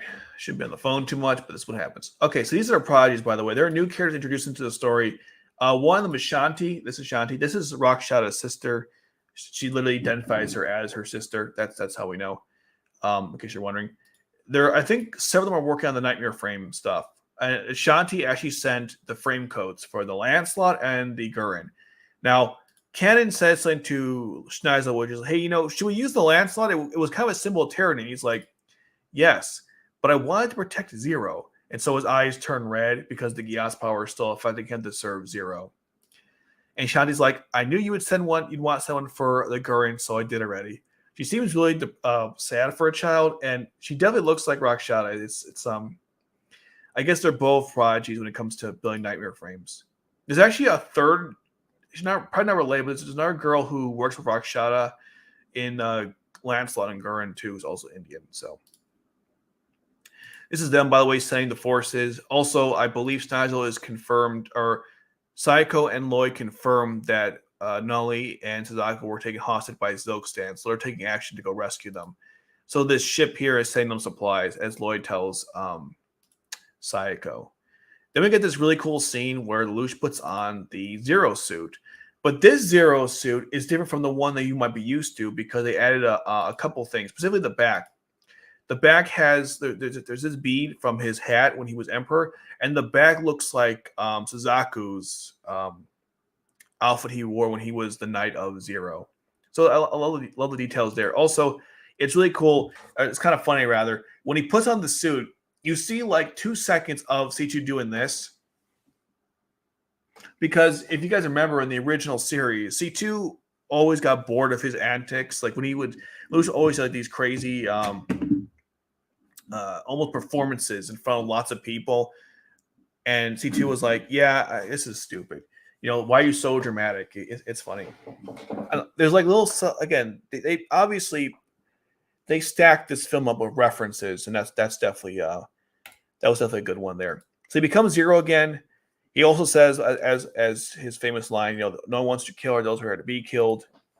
And so now he's taking the mantle of Zero, which is kind of cool. Then the film moves on to Shirley's perspective, because we should see Shirley. She's trying to call C2, but C2 won't answer. She's kind of busy right now, because Lelouch came back to life. She wants to know, of course, what's going on with that, because she's part of that plan. She meets up with Millie and Ribbles, who are actually at Zilkstan. Apparently, because of the terrorists that broke in, Saiko and Lloyd and Colin, they're basically not allowing people. They're like arresting people and they're locking down airports. So the two of them got out of Zilkstan right on time. Also, are Ribbles and Millie dating? I don't think so. But he is simping for her. That has never changed. Ribble will simp for Millie to the end of existence. This guy already knows what's going to happen. He closes the door. Lelouch as Zero meets up with Cornelia and her troops, and it's a great scene on many levels. Yeah, see, there's by the green thing from the hat that he had when he was Emperor. It's a great scene because Lelouch tries to convince everyone to work with him, and Cornelia's like, "But you did the Dalton, of course, and Yuffie, why would I do that?" There's something odd about that what she just said there. Do Yuffie and Dalton. Anyway, I'm not even going to discuss the problems potential with that. But as you see the back, that's what Suzaku had when he was the Knight of Zero. Anyways, Ogi's like, we should work with him because last time we did, it didn't work out for us. I trust Zero, not so much Lelouch. I'm like, it's the same person, guys. Anyways, Lelouch's like, listen, I want to do this, and it's for Nully. He takes his helmet off, which is a good part of this conversation because it shows that he's not lying to Cornelia anymore, which gets her to work with him. But deep down, she's still pissed off. So understandably, even Guilford's like, us being here is probably not that great. And then Ogi's like, we're outnumbered by like 100 to 1. We're not going to win. So how are we going to rescue Nully? And Lucy's like, well, you follow my orders. We'll make it happen. Also, this is a great picture in general. Like, not related to any of the story, but I love this picture of Colin and C2. I don't know if it's like one of the best ones they ever had in the story, but it's pretty good. If you ever want a shot of just the two of them, this one is probably the one of the best you're going to see. So they agree to work together to rescue Nunnally, and they have a little party to celebrate. which I like. I know some people are like, oh, we got a filler party, boring, or like, why? I'm like, well, you know what? Why not have interaction with the character? I think it work. I think it makes sense. So I have absolutely no problem with it. Again, I'm pretty sure Colin's hair is different here. In fact, you know what? One second. Let me go to the first episode where we see Colin. I'll make sure I'm not crazy. I mean, I'm crazy, but not that crazy. So here's Colin's hair in the first series. Actually, hold on. Maybe it is the same. I don't know. Why does it look so weird to me or different? One second. Yeah, so this is her hair here. Yes, yeah, it's not as long. See how it goes really long to her shoulder, and here it doesn't do that. Yeah, I'm convinced her hairstyle is a combination of the two. When she's in school, one second. Why did it do that? That was weird. When she is in school, yeah, see, when she's in school, her hair is much lower. So I think they combined the two styles. Killer's the same person. Look at that. New animation, old animation. They really improved a lot. This film is like a treat to the eyes. I should have said that earlier, but it is. Okay. If I missed anything before I continue. Nope. Didn't miss anything. Okay. Also, you don't see them here, kind of the image, but Nina and Cecile are also present. Not that it matters, just FYI. So we go to nighttime. We have a little party. There's a Sutherland over there. Here's Jeremiah. He brings the oranges, and Anya is like, here's Anya Ulstream. And again, in my head canon, like most people, I think Jeremiah adopted her. He brought the Nightmare Frames, by the way, as well, which is great. So there's Cornelia and Ogie. We get this really interesting scene where Tamaki and Guilford talk about the how they paid Guilford money and these refugees, and he's like, well, they have a right to defend their home too. And basically, Guilford and Tamaki during the entire party, they're literally drinking together. It's really funny. If you watch in the background of this scene, you'll see them both drinking. It's Tamaki drinking, Guilford's like trying to calm him down. It's good stuff. Cecile makes Lloyd something and nearly kills him. It's a very funny scene. And he is like, what's the other thing? Oh, that's the I'm not sure what the flavor. They're probably not even real flavors, but Lloyd nearly dies due to Cecile's exquisite cooking, I guess. Also love the outfit she's wearing too. She had like the nice the shades at the top with the green outfit. And Nina has long hair now. I guess that's like she lays her hair, I should say, not long, but like straighten it out, which I guess works for her. Here's the conversation I was talking about earlier. So C2 and Colin are talking while they're eating food. Ironically, not pizza. And there's Anya, by the way. During the conversation, C2 was telling Colin, hey, you know, if you want to tell Lelouch something, this is probably the time to do it. And then Colin's like, what about you? Should you tell Lelouch something? And before that, she said, look, I'm not sure whether to even tell Lelouch anymore anyways. You know, I wouldn't even know where to start. And so she basically kind of turns on C2 saying, you should probably tell Lelouch instead. I guess being immortal lets you, what's that word? You know, the one where you waste time when you could actually just go do it. I can't think of what the term for that is. Procrastinate. Yeah. You procrastinate all the time. Ogie approaches Lelouch and gives him the USB information about Zilkston, including a map and, of course, a video we'll see later on of his wedding. And Ogie tries to kill himself, and he does so because of what happened. And I have to admit, during this scene, people were laughing in the theater. I think I mentioned in my review, people were actually laughing at this scene. I'm like, this is not funny. This is stupid. Why would Ogie be doing this? I'm still like, to this day, I'm still confused exactly what the hell he was talking about because he betrayed him. To be fair, if the story was good during that episode, then the betrayal made sense to an extent. I can go back and forth on it, but based on what the scene actually showed, it really didn't. So I guess Ogie should be upset that he betrayed Lelouch. But given everything that happened, is this really the right response? And what I don't like about this scene is that Lelouch is like, it's water in the bridge, or don't worry about it. I'm like, shouldn't you apologize too? It's kind of your fault this all happened as well, right? I mean, you didn't tell everyone the truth of what you were doing, and it caused this whole deception or this whole not infighting between your group. So it's kind of your fault too this happened. But apparently, only Ogie's the one who has to apologize. When Lelouch is like, Ogie said, you should. This is kind of your fault too. I wasn't a fan. This scene was awful in general. I don't know why they put it in the film. See, there's Guilford and Tamaki. They're having a fun time over there. Cornelia gives Suzaku some hot cocoa, I think, or coffee. Then we see Lelouch signal Suzaku to go talk on the roof. Also, Suzaku tells Cornelia only 1 0 is enough, which honestly is probably true. Then Suzaku talks to Lelouch about stuff, and they hit the video and they watch the wedding, which is pretty good, by the way. The video. I like it a lot because it showed the entire everyone together for a party. There's, again, Colin with the dress I forgot to include on the list. I think Cornelia's over there. There's Gino, Guilford, who has glasses. He's still blind here. I don't know. Rivals, Zhao, Hongu, the girl who runs the library. I forgot her name. Obviously, Nina here. I'm not sure why Lloyd and Rockstar are dancing. Maybe they have a thing going. Maybe they don't. Who the hell knows? There's Claudio, his second appearance in the film. There's Gino, Colin, Chiba, and Toto, and the 3 girls, again, who piloted Nightmare Frame, or who piloted the Ikaruga. I like how Toto's like, it's good for a man to settle down. And then Chiba's like, because they're still not dating yet. I think they're dating later on, though. Anya's waving at everyone, and so is Jeremiah. And then it's kind of cute, actually. And Shizel said, "Oh, when they see your wedding," Cornelia's like, "Don't be silly." I'm like, "Oh, okay." It's kind of funny scene. Could have been flirting. Who the hell knows? Shirley tells Rimmel to leave him alone, which honestly is probably. We should tell Rimmel to leave everyone alone. Honest to God, it's so annoying. Tamaki tried to say, "Hey, could you guys have a bigger party?" And he's like, "Yeah, I guess we could have, but we didn't want to."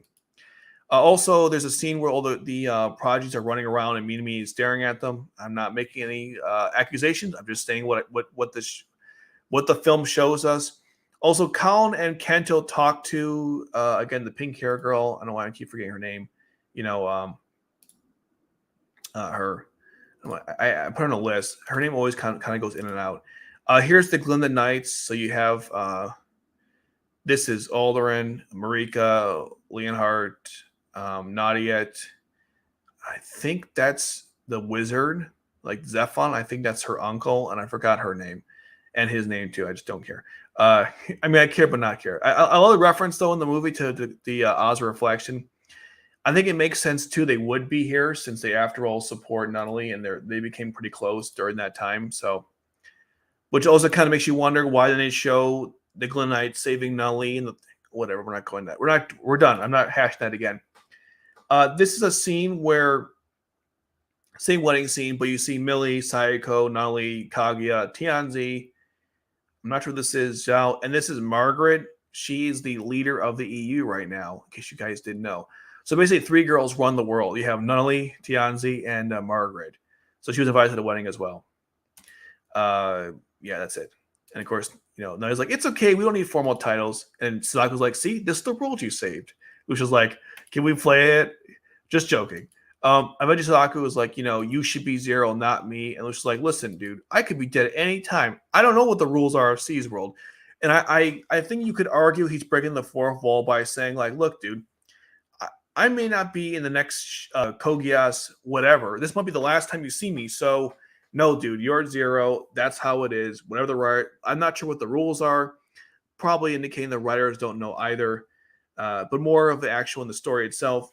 Lelouch is telling Sadako, look, I could be gone tomorrow, so you got to be Zero, man. Then Sadako's like, I'm glad you're still alive because the world was boring without you or something. Which I guess was something true. It wasn't as interesting. And, I mean, look, I'm glad. I mean, Lelouch is like, really? It got kind of hairy. You also punched me several times. But I guess ultimately, yeah, I guess we'll be better off. Or the world has been not the same without him. Also, we see C2 and Colin. They're under the tower the whole time. Symbolism? I think so. Then they start the whole plan to rescue Nunnally. So Lelouch uses Geass on these guards because they're going to be on the train to start the diversion. And then he goes over the whole plan of everybody. So we see here Cornelia, Guilford, Anya, Jeremiah, Tamaki, Ogie, Cecile, and her This armor, by the way, I believe is the same thing she wore in R1 stage 25, but it's like a variant on that that pilot outfit. Lloyd, Psycho, and see Nina. Now, this is the crazy part. Nina's actually joined the front line. So, in case you guys didn't know, Nina actually had military training off screen, obviously, because she clearly they wouldn't put her on the front line if she didn't know what she was doing. So I think it's good growth that not only did she move on from Yuffie's death, was able to help Zero Lelouch, stop Schneisel, but also apparently decided to become a stronger person. I guess military training was her decision to get that route. But again, I like her growth in the story. Very subtle, but I did enjoy it. We see more angles of Cornelia in this badass outfit, by the way, and I'm so glad. I didn't make this point before, but I'm so glad they gave her something dignified to wear, because that outfit in R2 was horrible. This thing is fine. It reveals curves, but it's an actual outfit. Also, Jeremiah looks awesome too, as he always does. I like how Lloyd also he makes a funny expression when he turns to the camera. It's good stuff. I think this helmet that Zero is wearing, by the way, I think it's a new version of the same helmet. I could be wrong. We see Suzaku and Colin, so they're piling the frame coats, and they're working together, which makes Suzaku happy because he never thought they ever would. Also, they both have brand new Nightmare Frame pilot suit. This is Colin's fourth, by the way, and maybe the best one. I don't know. I kind of like it the most, actually. Now that I'm looking at it, although her first one was not bad either. So they tear everything's going as planned. By the way, they take down they bomb that area. They're not ready for it. They're able to hack the system. Shando's like, "What's going on?" Shalio's like, "Okay, I'll go into battle." He seems pretty happy about it too. I believe that's what's happening there. Yeah, so he goes into battle. Cornelia's able to break through, and they're not ready for them. And I believe, where is it? Hold on. I don't have the image of it. That's weird. Yeah, right here. They're able to hack into the system, so everything is going, just peachy. Colin and Saku take out all the forces that are attacking. It's a show off of the powers. Like, you see these frame coats, they're insanely powerful. They're kind of like the Giga Fortresses that, like the one that Jeremiah used, the Siegfried. They're kind of like mini Giga Fortresses, or mobile ones, I guess, where you can take off the coat or not. So it's pretty cool. Yeah, this thing is pretty awesome. Again, this is a lot of fan servicey stuff, but I don't really care. Of the two frame coats, I kind of like Suzaku's more, because as you can see what's going on. Colin's a little could be the lighting, I'm not sure, but it's hard to follow what's the design of it compared to Suzaku's. This arm, though, is freaking insane. So Shanda's so eventually they figure out where Shanda's located. Lucian, this new version of the Shinkiro, Maharoba. I don't think it has the same capability of the original Shinkiro, so I'm not sure why he's using it, because later on when he's being attacked by the tanks, you don't see him using the Blaze Luminous Shield, and you don't see him using that whole the Hadra Cannon arm blasts or anything. It's I'm not sure why he's piloting this thing. It's so inferior to the Shinkiro, it makes me sad. Anyway, so Shanda's like, we would never lose if we had a fair fight. So she forces Lelouch to kill her because she threatens to kill Nunnally. And even C2 is like, hey, be careful. She might have a Geass power. Also, he kills all the priestess, which I guess was okay. I guess that was the right thing to do. So no Hadra Cannon guns, but hey, he's got a machine gun that's on the shoulder. I don't know. I would have preferred to have the Hadra Cannon guns, or cannons, I should say. So after see the symbol here, right here. See this symbol, and it's kind of hard to make it out, but that's the Geass symbol of Farloff. I think that's what their group is called. Okay, make sure I have the nude scene. I don't want to actually. Okay.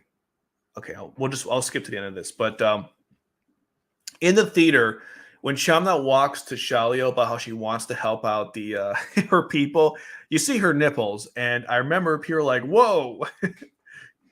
But I also forgot that this is Code Geass, and you should expect to see nipples, nudity at least some point. The whole point of that scene though was to show that she has a coat on her belly. But let's be honest, no one looked at her belly. Maybe someone did, but people were looking at one area. So I'll keep it as that. So I don't get like demonetized in this stream. I'm just gonna move on. But yeah, there's a nude scene. So what happens? She goes back in time. She tells everyone what's going to happen. So when Lucius' plans go into action, they're ready for them. You know, Jeremiah and Cornelia, they're ambushed when they get off the train. They're not able to hack into the system and shut down. Colin and Zaku are attacked immediately, and by Shalio and also Bitter in the Ballad Adu and the Nagi Shumain. So it's not looking well. And then when they go by the Iron Frame, because they couldn't hack the system, I believe they get shot by Swaggy. But during this scene, though, what I liked is that Lloyd deflected the shot off his glasses with the eye, and it hits Cecile.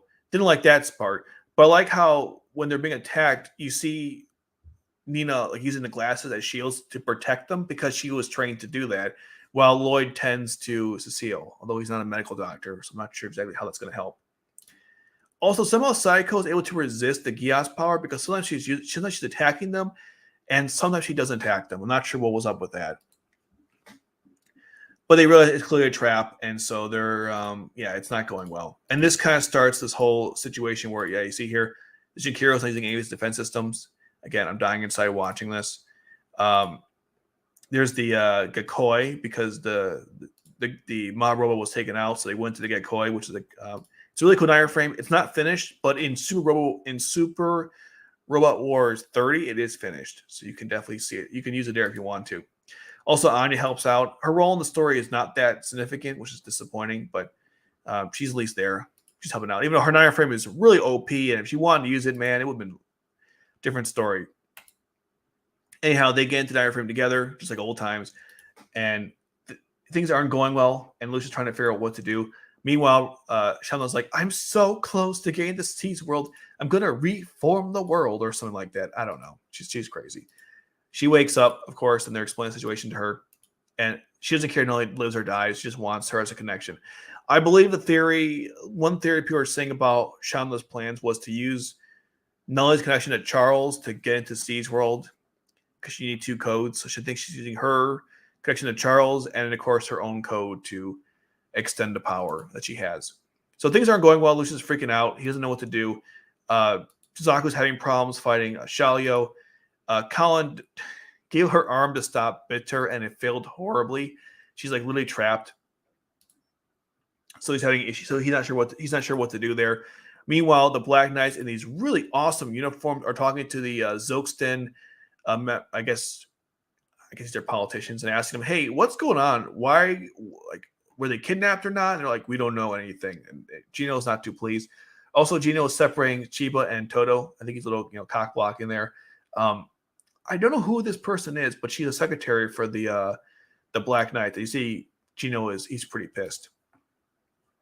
They tried, I believe it was when you see the Quinn Rose models that they come to fight, for Gnarp, but their men were ready for them. So basically, everything has gone to crap. Yeah, see this. So Nina is defending the bullets with the glasses. So again, she's and she's not scared as much as you would think she would be. So she's got this military training. That's all I want to say about that. Ogi and Tommy want to contact Lelouch because of what's happening. And then eventually Jeremiah comes in too, which is great to help out. He's like, I found you. It's great. I love Jeremiah. His loyalty is insane. I love this part. It's great. Also, Jeremiah's Nightmare Frame, see the side of the head there? It's because his face is also like that too. It's a nice little detail they added. So Lelouch wants to give up, and Cito does epic, and then Cito gives the epic speech of, listen, I went through so much to get you back here, and you're not the Lelouch I wanted. Please, for God's sakes, be the one I want to. Out of curiosity, guys, does this scene distract you of seeing C2's butt, right here? Actually, let me do that. Let me put can I do a poll? Poll.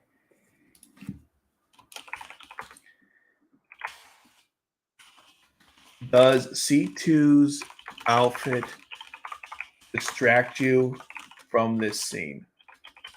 Because I've heard people say that it does. I just want to.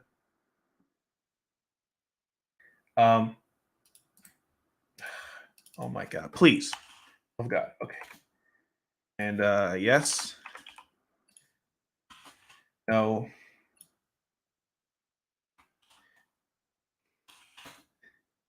What alpha?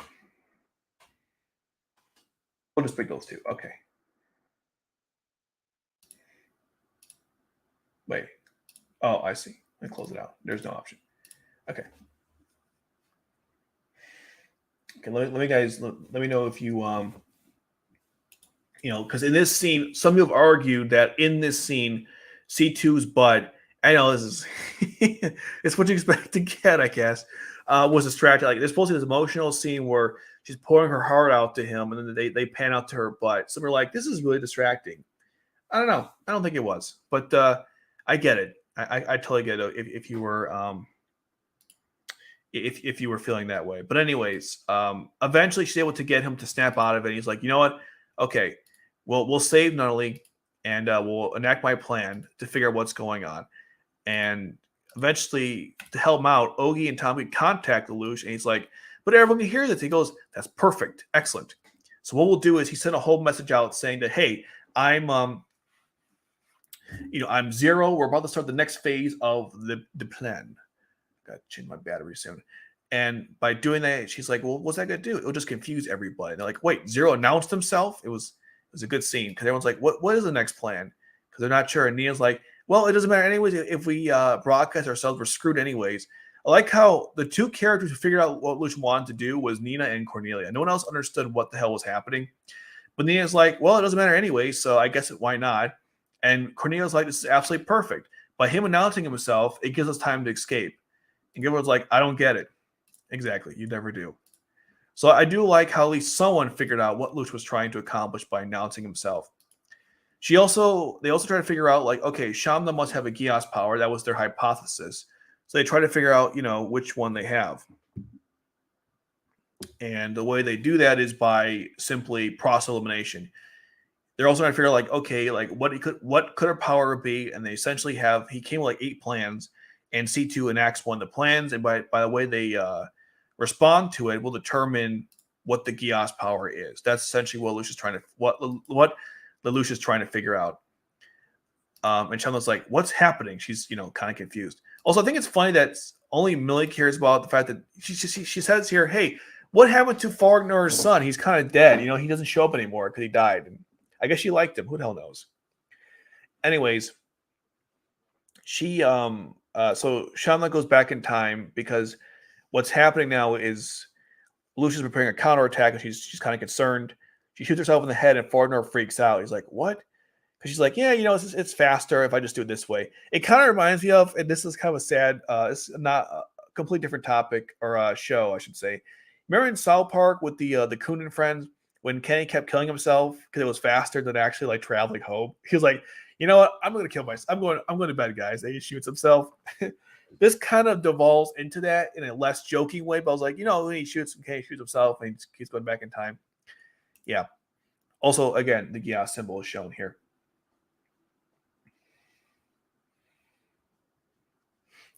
Okay, let me see.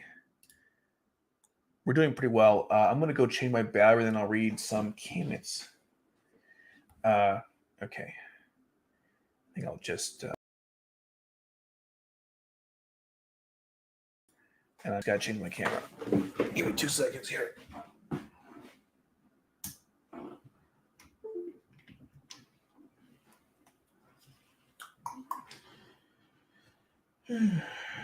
Okay.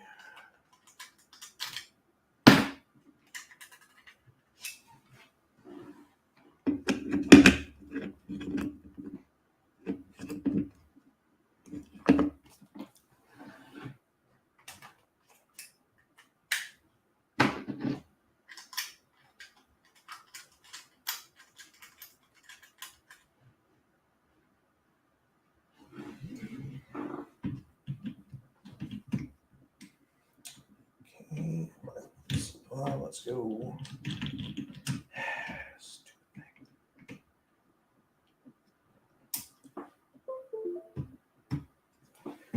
All right, should be good now. Okay. Wow, look at that, full screen. I don't always get full screen of mine. All right, let's read the comments. First that poll that I asked you guys. Why can't I see the poll? Okay. Most people said it does not. 10 votes, which is pretty good because there's only like 10 people in here. So you all partook in it, which I appreciate. So you said 77. Sorry, 40% said yes. 60% said no. So okay, at least some people think it was distracting. That's fair. I'm gonna end the poll right now. All right, let's read some comments.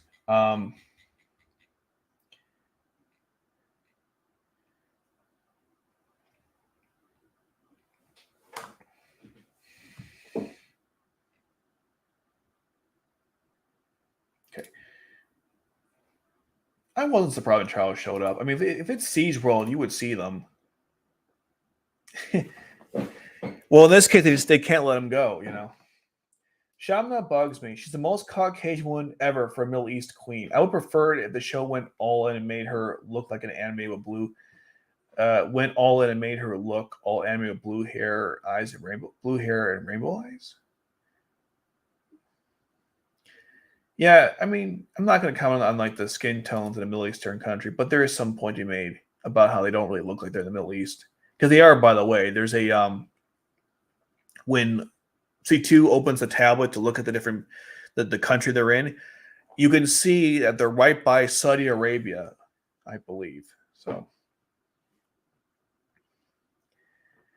it's fine. I mean, look, not everyone's into that stuff. It's totally fine. What if Code Geass characters as Bioshock, Lelouch as Jack, Charles as Andrew Ryan, Chazo as Atlas, Fontaine T2 as Brigadier Tenenbaum, and Lloyd as Dr. Yi Shuang? Lloyd specifically would fit that role because I'm pretty sure Yi Shuang did awesome. I'm sorry, disgusting experiment with the big daddies and the little sisters. I believe one actually killed him too in one of the flashbacks in the Bioshock Infinite, one of the DLCs, I believe. Good casting though. Luce definitely will be Jack though. Psycho Colin, no, last time you went, Leroy Jenkins, you got captured. Don't worry, we'll be fine. He gets captured. Yep, that's what happened. It's cool that most of the original cast came back for this film. Sadly, both the Japanese and English editor for Tamaki passed away. Well,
all right, back to the comment.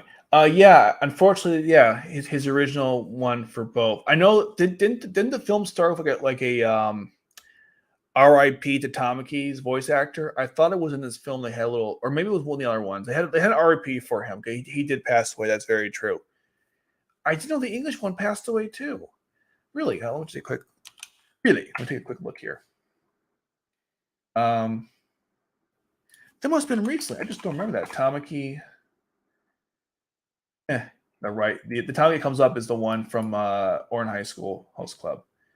Tamaki Shinichiro, which I cannot spell, so I'll just go Code Geass and find that way.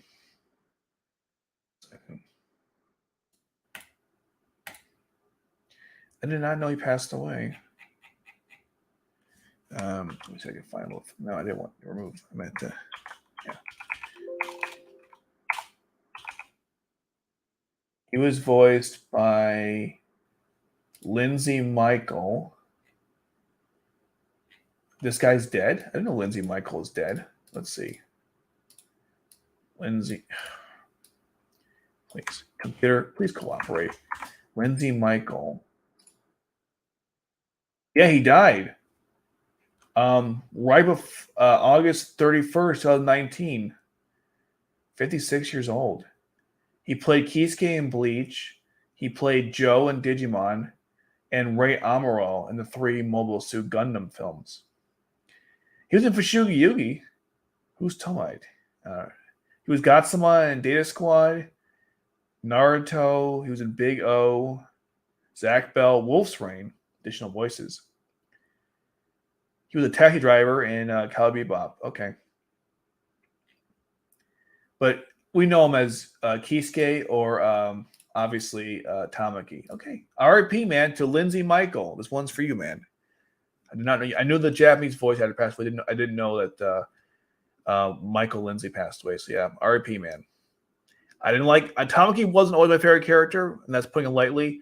But the voice actor did a good job with the character. There's no doubt with that. Love this moment. Yeah, when Lelouch comes back, it's one of the coolest moments in the movie. And of course, they knew that going in when they made it.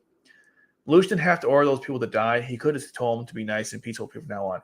Yeah, it's true. But I guess, look, if Lelouch is going to command people to, in that type of scene, they have to die because that's like he did in the first 2 as well. You know, the R1 and R2 or season 1. Sorry, there is no R1. Yeah, go home and rethink your life. Like from Star Wars, right? Good reference. I like that from Star Wars. I'll go home and rethink my life. You know what's funny? On the awesome soundtrack, when Lelouch came back, the soundtrack is called Emperor's Return. It suits well. Yep, he did come back. That's true. Nelly's little sister, Suzaku as Subject Delta, Cornelia as Sophia Lamb, Euphemia as Eleanor, Colin as Grace Holloway, Mal as Sandra Cohen. I guess that works. Akito as Booker, Layla as Elizabeth, Shin as Comstock. But Akito and Shin are the same person. I don't think that would work. Shin, I'm sorry. You guys play Bioshock Infinite, whatever, spoiler. Booker and Comstock are the same person, so you can't have Akito and Shin be both of them. It wouldn't work. Layla as Elizabeth, no offense, no. I don't like that. Although they are very powerful in the both shows, so I kind of get it. Eleanor, that was from the second Bioshock game, I believe. Mal as Sandra Cohn, I guess that makes sense. Lloyd could have worked too, honestly. But Mal's insane, so yeah, that's probably better if I could put him there. What's up, dude? Yeah, it's really her outfit in this movie was fantastic. I believe, yeah, there's some truth to that. It's a shame we didn't get to see more of the blue nightmare frame. I thought it looked decent. Yeah, it kind of just blows up as fast as it arrived. Oh, like, what the hell are you doing? Killing myself for betraying you. Lelouch, dude, you realize I have a wife and kid now. Oh, right. I forgot about that. Yeah, Valletta loves you for some reason. That tree, you know. I mean, Valletta loves Ogie because, you know, he took care of her when she lost her memories and definitely didn't do anything dirty to her at all, besides, you know, take her clothes off. I like that Ogie felt bad, but yeah, that was really weird. That was just a bad scene. There's a scene like that right before Yuffie gets Geass. Lelouch calls her an idiot for her idealism for one frame. She looked ready to slug him. Yeah, that's funny. I don't remember that scene though. Did any Black Knights feel bad about losing their former teammate D-Tar? It's funny they didn't mention him. He wasn't even listed in the memorial of all the people who died, so I guess not. That's kind of funny. He wasn't listed there. I think Lelouch acts less like Zero, and all the theatrics been toned down. He's more relaxed. I think it reinforced the idea that Colin liked Zero's persona more than his Lamp Rouge and V Britannia. There could be some truth to that. There could be some truth to why she didn't like him anymore. I mean, she said basically, "You're different now." That's exactly one of the things. He's more relaxed. His attitude's a bit different, I suppose. Maybe because he feels like he won't be here much longer, so he's thinking he's not as you said here. He's more like Lamp Rouge and V Britannia. Did he even say when he put the Zero costume on, I'm going to be Lamp Rouge as Zero? I believe that's what he said. So there's definitely some truth to where I think Colin definitely the Lelouch she fell in love with wasn't the Lelouch that came back. There's some truth to that. Can I ask you something, Colin? Sure, C2. Don't put me. What? C2, you've heard me. Stay away from my man, or I'll wipe away yours. Wow. Jeez. Yeah, I mean, the cruise like that. Was Shelly able to go 9 hours in the past with her Geass? Yeah, she was, but I think it wasn't enhanced until much later on because she said in at least the subtitle, it said that 6 hours ago I can't do anything about it. So I think she was only able to do that a little later on when she used Nelly to enhance her powers, I believe. So the scene is references South Park where when they train the substitute teacher. So the scene is referred to the scene where South Park where Wendy treated the substitute teacher. I didn't reference that scene. I'm not sure what you're talking about there. Everyone's been talking about Colin's feeling for Lelouch, but what about Cyclo's feeling for Lelouch? I don't think there is any. I'm glad in that way. I'm glad Chandler gets to live on as a redeemed person. Yeah, I have mixed feelings about that. I love there was an in-universe there that Clovis was Zero because they're both are charismatic and theatric. Yeah, I believe it was. Did Rivel say that in the student council when they met up with Suzaku again? Seeing Charlotte makes me happy, even if she is underused in a new timeline. I like her outfit, less regal but still fancy, and at least it's respectful. Oh, that's a good point. Kind of does, yeah. I do see that. Colin's hair was short, ending at the top of her neck. I remember Wooly crushed on her for that. Now it's shoulder length. Yeah, not sure what Wooly is, but it's definitely longer now. I think it looks much better too. Then again, Colin's hair probably grown since the character has aged up since the series. Well, that doesn't mean anything, I got older, my hair is gone, so. But I know what you mean, though. If you don't get the reference, Wooly is the loves girl with short hair. Okay, got it. I have a bad feeling that Lelouch and C2's romantic would end tragically like Aragorn and Arwen from Lord of the Rings. For one of them would outlive the other because of immortality. Yeah, that's right. That's one of the reasons why Arwen going with Aragorn was kind of a it wouldn't go so well. I believe even 1 second. What is his name? The king, her father. Erwin, Theodrin, no. Oh my God! What Elrond. Thank you, brain, for working properly. Elrond was explaining it to Arwen. So here, yeah, because they would it end the same way. At least with Aragorn and Arwen, Aragorn was a special race of men that lived a very long time. So I think he was 80 years old at that point in the story, if I'm not mistaken. So he would have still lived a pretty long time for a human. But yes, eventually, yes, he would have died. She would have been alone. Everyone would have died. She would be the only one by herself, and just wander the forests. And C2 could have in the same way. So that's a good point. That's actually a good parallel between the two relationships. Schneider and Cornelia's interaction might seem a bit off-putting, but in comparison to Game of Thrones, pretty tame. That's fair. I don't think it was anything, but then again, it could have been. So it's a little strange. I love in the manga, Arthur knew that Saku was Zero and jumped right into his arms. Yeah, of course the cat know. Other than Never Frame battles, yes, they are good. Do you know what doesn't make sense? When C2 could have warned Lelouch earlier because she could have told him they got sent 9 hours in the past. Oh, well,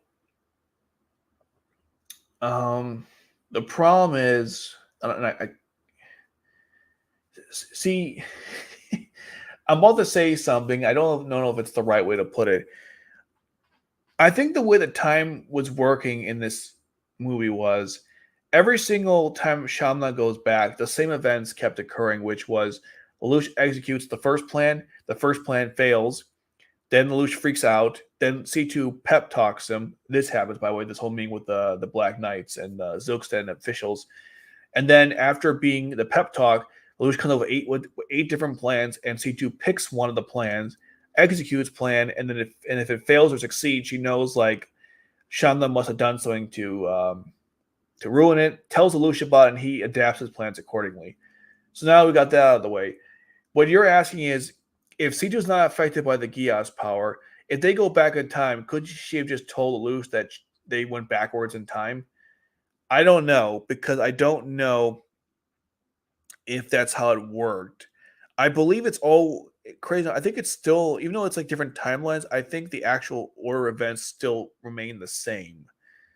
So C2 only, I think it's the update, like a computer, the update after Lelouch comes up with the plans, I believe. It's a little confusing. There is a blog post on Tumblr about it. That kind of confused me more. It's funny because I thought I understood before the stream, but now that you bring that up, now I'm really lost. Yeah, it's weird. Because if she's just not affected by the Geass power, couldn't she tell her she went backward in time? Yeah, you probably could. I got nothing. Don't worry, my friend. Nelly is safe. Lush, are you sure? Is she along with Kaguya and the other girls from that guy? What guy? I wish Suzaku and Colin had more scenes together. Maybe she could have rescued him from prison, or they talked about the battle. Yeah, they did. Yeah, that's true. They could have done that. They totally could have done that.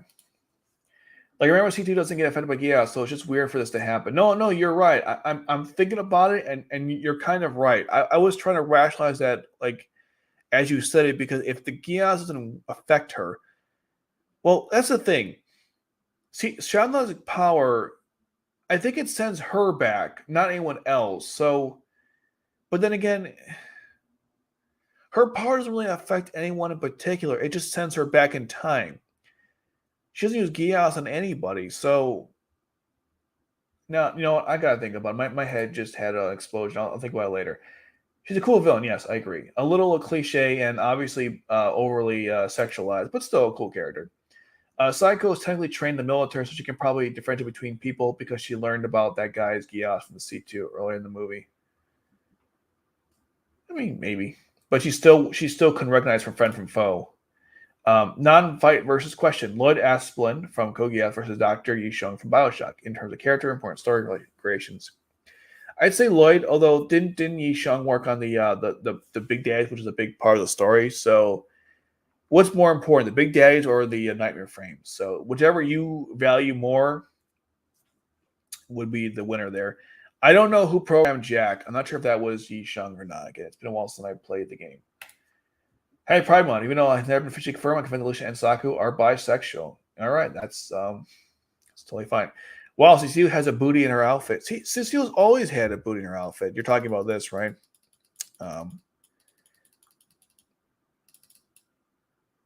Sorry, I went back. I go back.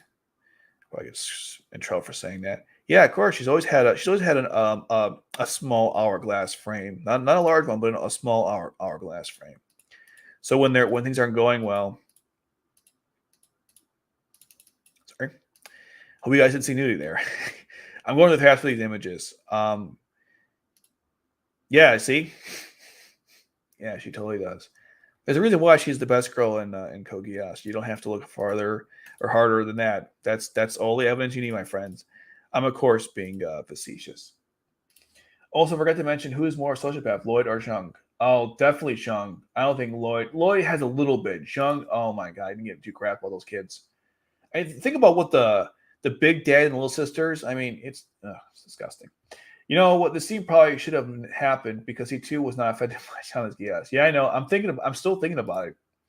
The line doesn't help the scene since her butt is the brightest object in the dark cockpit. That's true. To be honest, C2's outfit in that scene was not distracting, but distracting from the tension of the situation. That's what some people said, yes. So, Tazaku, sorry I destroyed you, female. Tazaku, I'll never forgive you, Lelouch. What if I kissed you? Oh god, we're getting to this now. You know what really made me mad? Resurrection. Cornelia accused Lelouch for causing so much destruction, which I won't deny, but she's acting like she didn't do anything wrong. Yeah, there's some truth to that. But yeah, this is they were justified.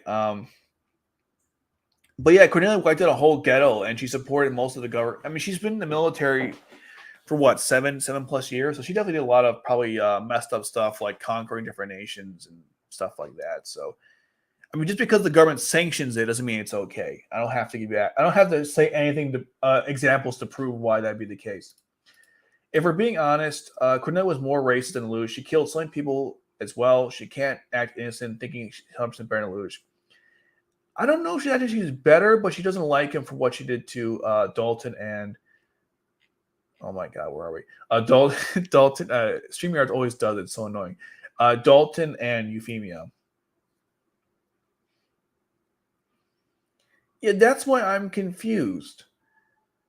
if it doesn't affect, it only affects her and no one else. Why would C2 even be aware of it? That's why the more I think about the situation, that's the premise about it that doesn't work for me. Everything else I totally go with, right? Shonda kills herself. She alters the variable so they win this time. But Lelouch still enacts the same plan. That plan fails. Then he freaks out. He's rescued by Anya, goes in to get Chloe with C2. C2 gives him a pep talk. He comes up with a plan, 8 different plans. C2 picks one to act on. And then C2 tells Lelouch that the other ones failed because she just knows. Like, yeah, you know what? I'm lost. I thought I got this, but now I'm confused. To be honest, anime fans besides Yuffie and Nully, the family is entirely good. We know that. Also, Odysseus is not a bad guy, to be fair.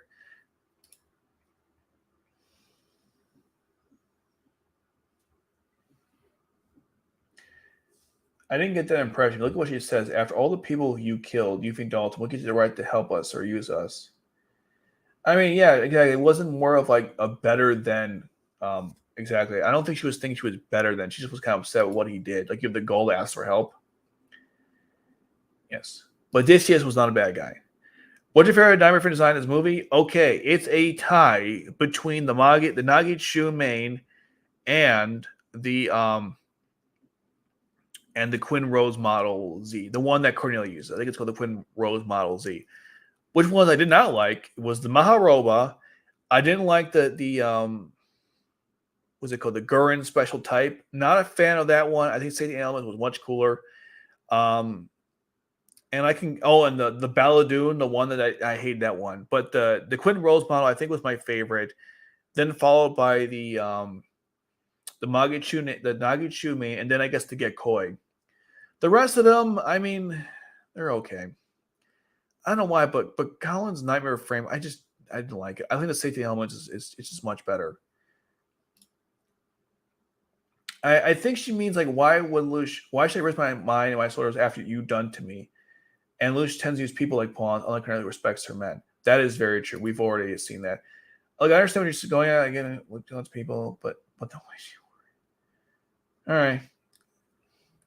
Yeah, I can see it both ways, but I don't think it was a judgment call. I just think it was like a like Larry King was saying, it was more of like it's not about like I'm better than you. It's just that after everything you did, should we really work for you? I don't think she was saying like I didn't do anything wrong. It was more like after everything you did, could we actually like why should we trust you? Now Lelouch could have said it. Lelouch didn't respond with what Ryan is suggesting, which is, hey, but what about what you did? He doesn't really bring that up. Instead, he just takes the helmet off and goes, please, I beg you. No more secrets and lies. I'm sorry. Let's save Nutley. Again, Lelouch uses Nutley to get what he wants.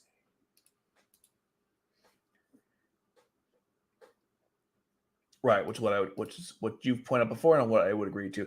From what we know, Code Geass changed from being able to predict things from the future to going somewhere else back in the past. Yeah, that's right. It was what's it call it? Yeah, that's what she was saying. Kind of like Bismarck's ability, I suppose. Yeah, it got enhanced and corrupted. That's why it's yellow. Only in the compilation films. The original Ray Amuro was the guy who voiced Light Yagami, and that guy is not dead. So let me be clear. Light Yagami's voice actor in the dub, that's not this guy. That's someone else. I should have been more clear. No, the English one.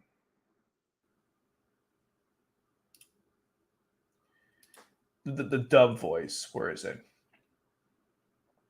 Yeah, Brad Swally or Swaley. He's still alive. He voiced Light Yagami and Ray Amuro in the original series. That guy did him in the compilation film, so it's a little different. Just so we're clear, Brad Swally.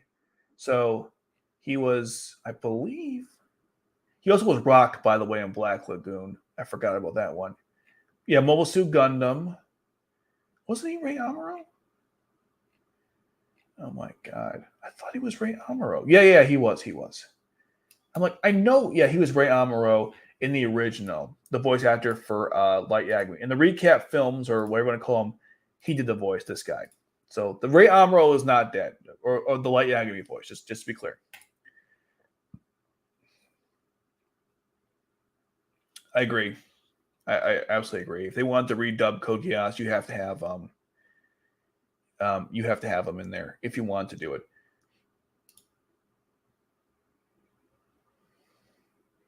Yeah, he did a good job. No, I agree. He did a great job. Nothing against the voice actor. He made me hate Tamaki, and that was the point. Giant Watch Lelouch, or I read that one, sorry. I never would have guessed that the man had range. Some of you guys can't go to those extremes. Again, different person. Shyamalan also said that change was caused by her shift in goals, which is kind of vague, but who knows? We'll see what happens in the past. Maybe the manga will explain it. I heard that the two VAs died, which kind of sucks. Yeah, I knew Tamaki's Japanese one did. Also, Schneider's Japanese voice actor Norihiro Inoue passed away this year. RP, my friend. You were very good at Schneisel. Let's say about him. Yeah, his voice was very distinct. In Code Geass, there were like 4 voices that I always knew who they were, so with the characters because of how different they were. You have Lloyd is very unique. D-Tars is very unique. This is Japanese, by the way, not the dub, the Japanese. Lloyd, D-Tard, Cornelius is very unique because it's very deep. Toto's I recognize. Tamaki's because it's so obnoxious. And Schneider, and of course Lelouch. Lelouch is so deep. It's like, oh. His voice is so deep. But yeah. Yeah, rest in peace. Definitely. The guys did a good job. Yeah, casting for Akira characters in Bioshock is not the best. I'll try my best, No, I think you made the best of it, but yeah, you go on and work with what you have. Yo, God Slayer. Sup, dudes? Who's smart, Lelouch or Schneisel? I don't know. I think Schneisel is, but Lelouch did tell him, like, what did he say? Like, you're so smart, you don't see it. It's possible that Schneisel is like maybe his mathematical, logical is better than Lelouch's, but Lelouch has better interpersonal intelligence. Maybe, I don't know. They're both pretty up there though. I met when he was given death threats into substitute teacher because the teacher was having something to stand. I meant threatening, not treating. Okay. I'm sure I saw that episode, I just don't remember. Oh wait, that's right, because she was like taking all the boys away, and she got really angry, and she killed her, or something. Like she was apparently a terrorist or something. They called the cops or something. That was funny. She framed her, I think. The reason we're having trouble with Shanla's Geass is that it's the first time we see a Geass that doesn't affect others, only the user. Yeah, that's why it's an issue. I can't I don't know how. It's like if it has nothing to do with it's a weird one.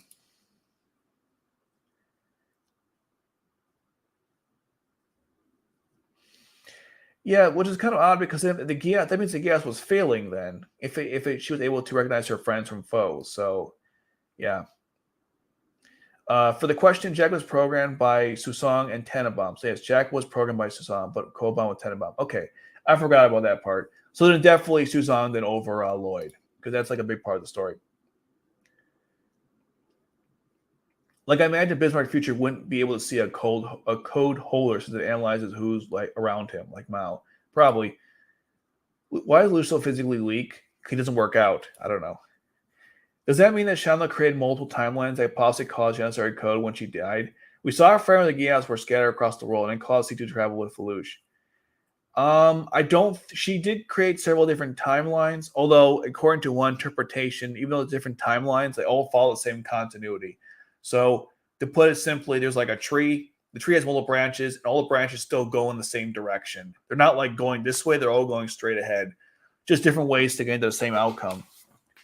If that makes any sense. So I don't think she would have created Janissary Code because things still have to go in the same order. The time travel isn't really explained too well in Code Geass or in general because we don't really know, honestly.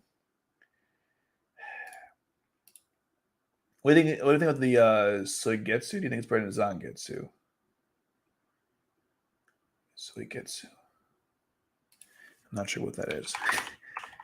Like, yeah, I'm not sure what that is. You'll have to elaborate. I'm not really sure. Manga when? I don't know. How close are Anya and Jeremiah? I'd say mother and daughter. Destiny Lord, I'm sorry, father and daughter. Why Roll have to die? Because he sacrificed his life to save Lelouch. That's why. How close are Anya? I think he said them. She calls him Jeremiah in the English dub. Well, again, I think he's like a father to her. I think Super Saiyan group could be into something like multiple timelines, like Marvel, possible. Well, I mean that's why. I mean, okay, yes, he over. That's the technical end. I'm just saying, like he had over you to save Lucia's life. I think it's also apropos because considering that Shirley died, Rawls gave his life to save Lelouch, so it kind of makes up for it. Why does Locke never realize how much of a traitor he is to the 11s? I think he does, but he understands like he has to do what he has to do to make the change. He knows he's got to kill certain people. He knows he has to be the enemy of the world, but he doesn't care. He tells Anya, like, there was one person who understood me and she's dead. So whatever. I don't care anymore. That's his attitude, from what I understand. I hope not. I agree. Is the blue knife used by their protagonists in a lot of stories? It's a different one. I feel like Roll deserves so much more. Yeah, I can understand that. He died saying Luigi. He had a good end at least. All right, let's get back to where we're at. Okay.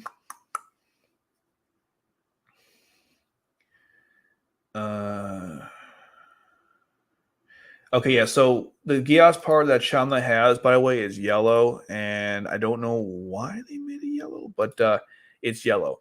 So that's how that works. Hold on.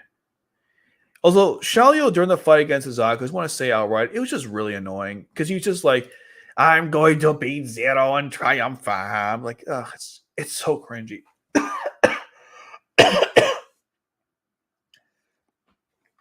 Also, if you guys are paying attention, when Shalio fights against Izaku, he does the spin kick to him. I'm not sure you guys noticed that, but he does a spin kick, which I assume is a reference to the fact that he's been studying Suzaku for years. Yet somehow still loses to him in battle, but whatever. That's a whole other situation. So yeah, so during this time, like I said before, this event keeps occurring over and over again, and their plans fail, so they have to keep reenacting them over and over again to eventually figure out what Chanda's Geass power is. I don't have the image of it, but he wrote down like possible things. He said like mind reading ability, mind reading on a certain condition. I don't know, stuff like that. And he's like, "Damn you, Zero! You showed yourself." I guess so. And I guess Shanda killed herself, and then we go back in time, and that's when the next timeline starts. C2 tells I think it's Jeremiah to blow up a power plant, which he does. Oh my god, I love this scene. His Naira frame is so powerful. Like when I first watched the film, I was watching like this Naira frame is a Sutherland. He went from the Siegfried Sutherland or Sub Siegfried, I think it's called, to this, and then you watch the tech. It's like, okay, never mind. This Naira frame is pretty cool. Also, again, half the mask is like a white color because Jeremiah has like two faces. So yeah, it's good stuff. The power goes out. Shamla kills herself. Then she just like, okay, that fails. So she tells Lucia try. She tells him to try something else. You know what I think happened? Maybe this is what's happening. Just one more thought about this. Maybe C2 with Lelouch, maybe the two, maybe her specifically, because these events are always happening over and over again. They're never going to change. What changes the future part, like what plan gets enacted, like it's one whole continual timeline. Maybe then C2 is like, okay, she does something. Shana goes back in time, but C2 still remains where she's at, and she realized that Shana anticipated their move and does something. Maybe that's what's happening. I don't know. Because she's like, see how she's like, okay, what happened? And she goes, okay, that plan didn't work. So she tells, okay, let's try a different plan. I think that's what's going on here. It's a little weird. Jeremiah couldn't shove the power because they're ready for him. So C2 tells Lelouch this. So they have Anya go in and do something, and they basically keep going back and forth. We get this part where Lelouch is like, ugh, it must be 17 different things. 16, 15, 14. He wasn't sure how many, Geass it could be or what the Geass power is. And so basically Shamna keeps killing herself over and over again as their plans keep failing. And eventually Lelouch narrows it down to two possibilities. This is some animation of Siege World doing its thing. Again, that whole like purple center sphere, which is Siege World. She's like, two things, a flip coin. So, or a flip of a coin. And Shauna's like, I'm so close to fixing the world. But Lelouch comes in there and ruins her day. And she's like, oh, it's you. And he tells her, so you're using Nully to make your Geass power so strong that you can go back to any point in history. And Shauna's like, yes. Would you want to go back and fix your errors and mistakes? And Lucia's like, no, because you see, what I did is who I am. You know, like mistakes are a part of me. Why would I change that? And I love C2's expression during this whole speech. It's a very good point how Shauna wants to go back and change everything. And Lucia's like, no, we really can't do that. Since, you know, that's not the path to take. Also, he outsmarts her by saying, we have the same Geass parts. Like, no, we don't. He's like, we don't. So then the girls, they go after her because he tricked her. And I like how Shamla during this scene closes her eyes because I think she realized that Lucia's power works through direct eye contact. But somehow, even despite that, he still was able to get her with the Geass. I think he reflected it off the water because they kept showing you this. So I assume he used it on her in that way. Dane tells her to sleep, and she does. And so the plan to stop Shamla is pretty straightforward. Since she can go back 9 hours, they'll blow up the building 10 hours from now. So when she comes back to life, she'll be sleeping. So basically, she'll be sleeping forever. Yeah, Lucia's kind of sick. Meanwhile, Shao is like, what's going on? You know, I need a message from my sister. I can't win on my own, which is bullcrap because if he was talented, he wouldn't need the messages. But yeah, there's that. Colin is still having problems. Eventually, is he eating food? I didn't even notice that Tom's eating food while they're on the nightmare frame. Of course he would do that. By the way, Nina is flying this nightmare frame. See, she's right here. Oh, you don't see it there. But Nina's flying this thing, which is actually important because if you remember in R2, when she was using the nightmare frame to fire the flare, and Lloyd told her, like, you don't know how to pilot a nightmare frame. Well, I guess she does now because she's moving this thing while Lloyd tries to tend to Cecile's wounds. And I guess the best way he can, which is not at all. It's a cool nightmare frame, by the way. I'm not sure what it's called, but it's pretty cool. Eventually, this is not going well. But Cornelia and Guilford decide to rush them anyways. And you know what? They do a pretty good job in taking them out. Like Cornelia's like, I'm going in there. And Guilford's like, I'm coming with you. And she's like, if you must. Just like old times, I guess. Then we had this weird scene where Colin apologizes to Shandi before destroying the nightmare frame code. And look, I get it. She feels bad about it. But this scene always bugs me. It's just kind of random. I'm sorry. And then she breaks up the machine. I don't know. Very strange. We see the, I think it's called Special Type 0 or Special Type, whatever it is. And again, it's not bad looking, but I don't know. I'm not a fan of the design. I think it's cool that it appears the same way that the Sin 8 elements appeared. And of course, we see Colin. Like, again, I like this battle outfit. It's pretty cool. He's like, well, if you don't have armor, you're going to lose now. Like, ugh, God, bitter. Can't stand that piece of crap.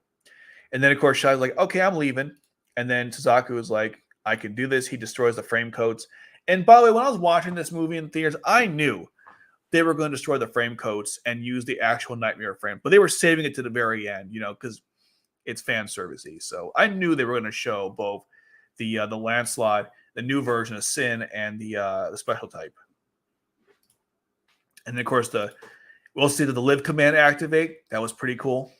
And the pose that Suzaku always does in the Lancelot.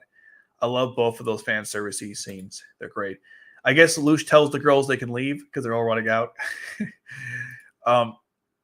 Yes, they rescue Natalie, and we have to go back and save her mind because in Steve's world, but they destroyed the gate downstairs, the temple, and CG does like this really funny expression that always gets me. It's like this.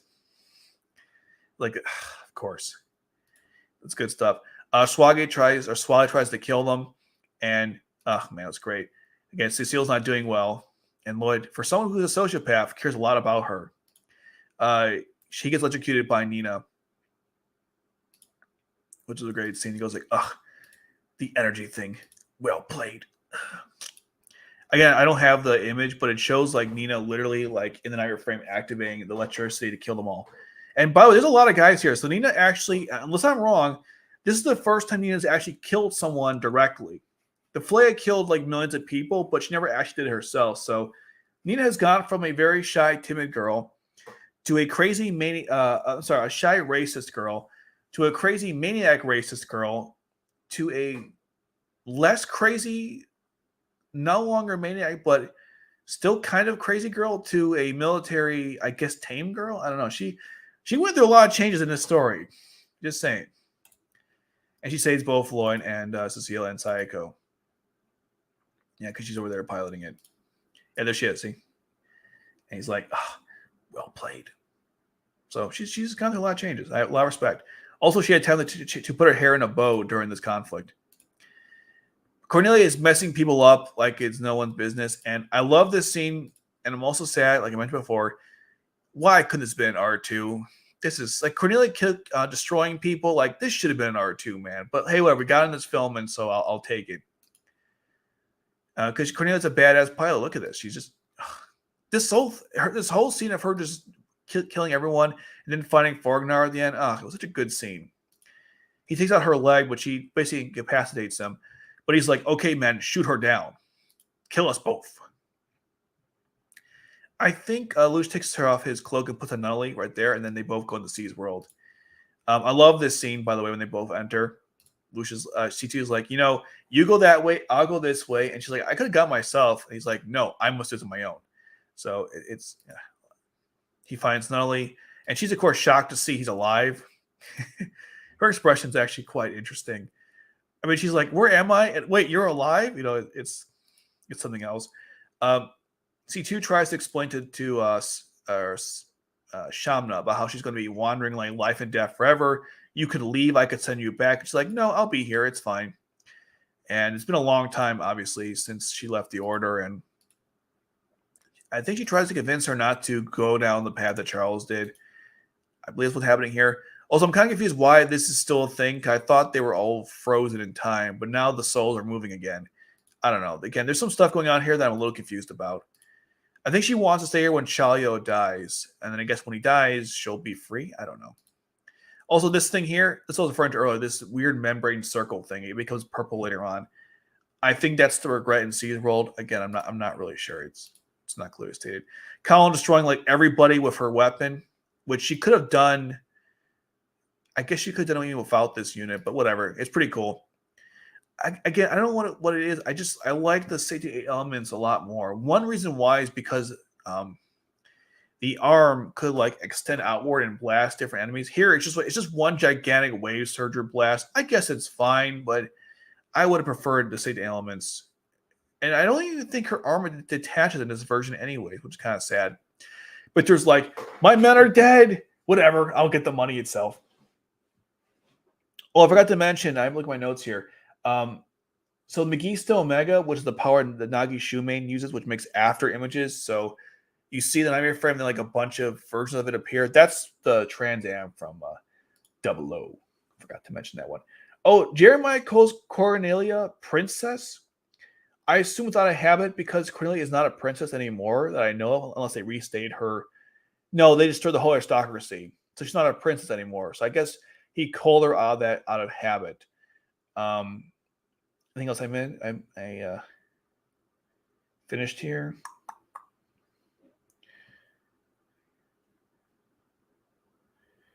I believe that's everything, right? Okay. I think it's everything. I should have missed anything. Oh, Lelouch. I'm sorry. Lelouch caused her to wander life and death because he put her to sleep basically infinitely. That's right. Okay. All right. That's everything. Got it.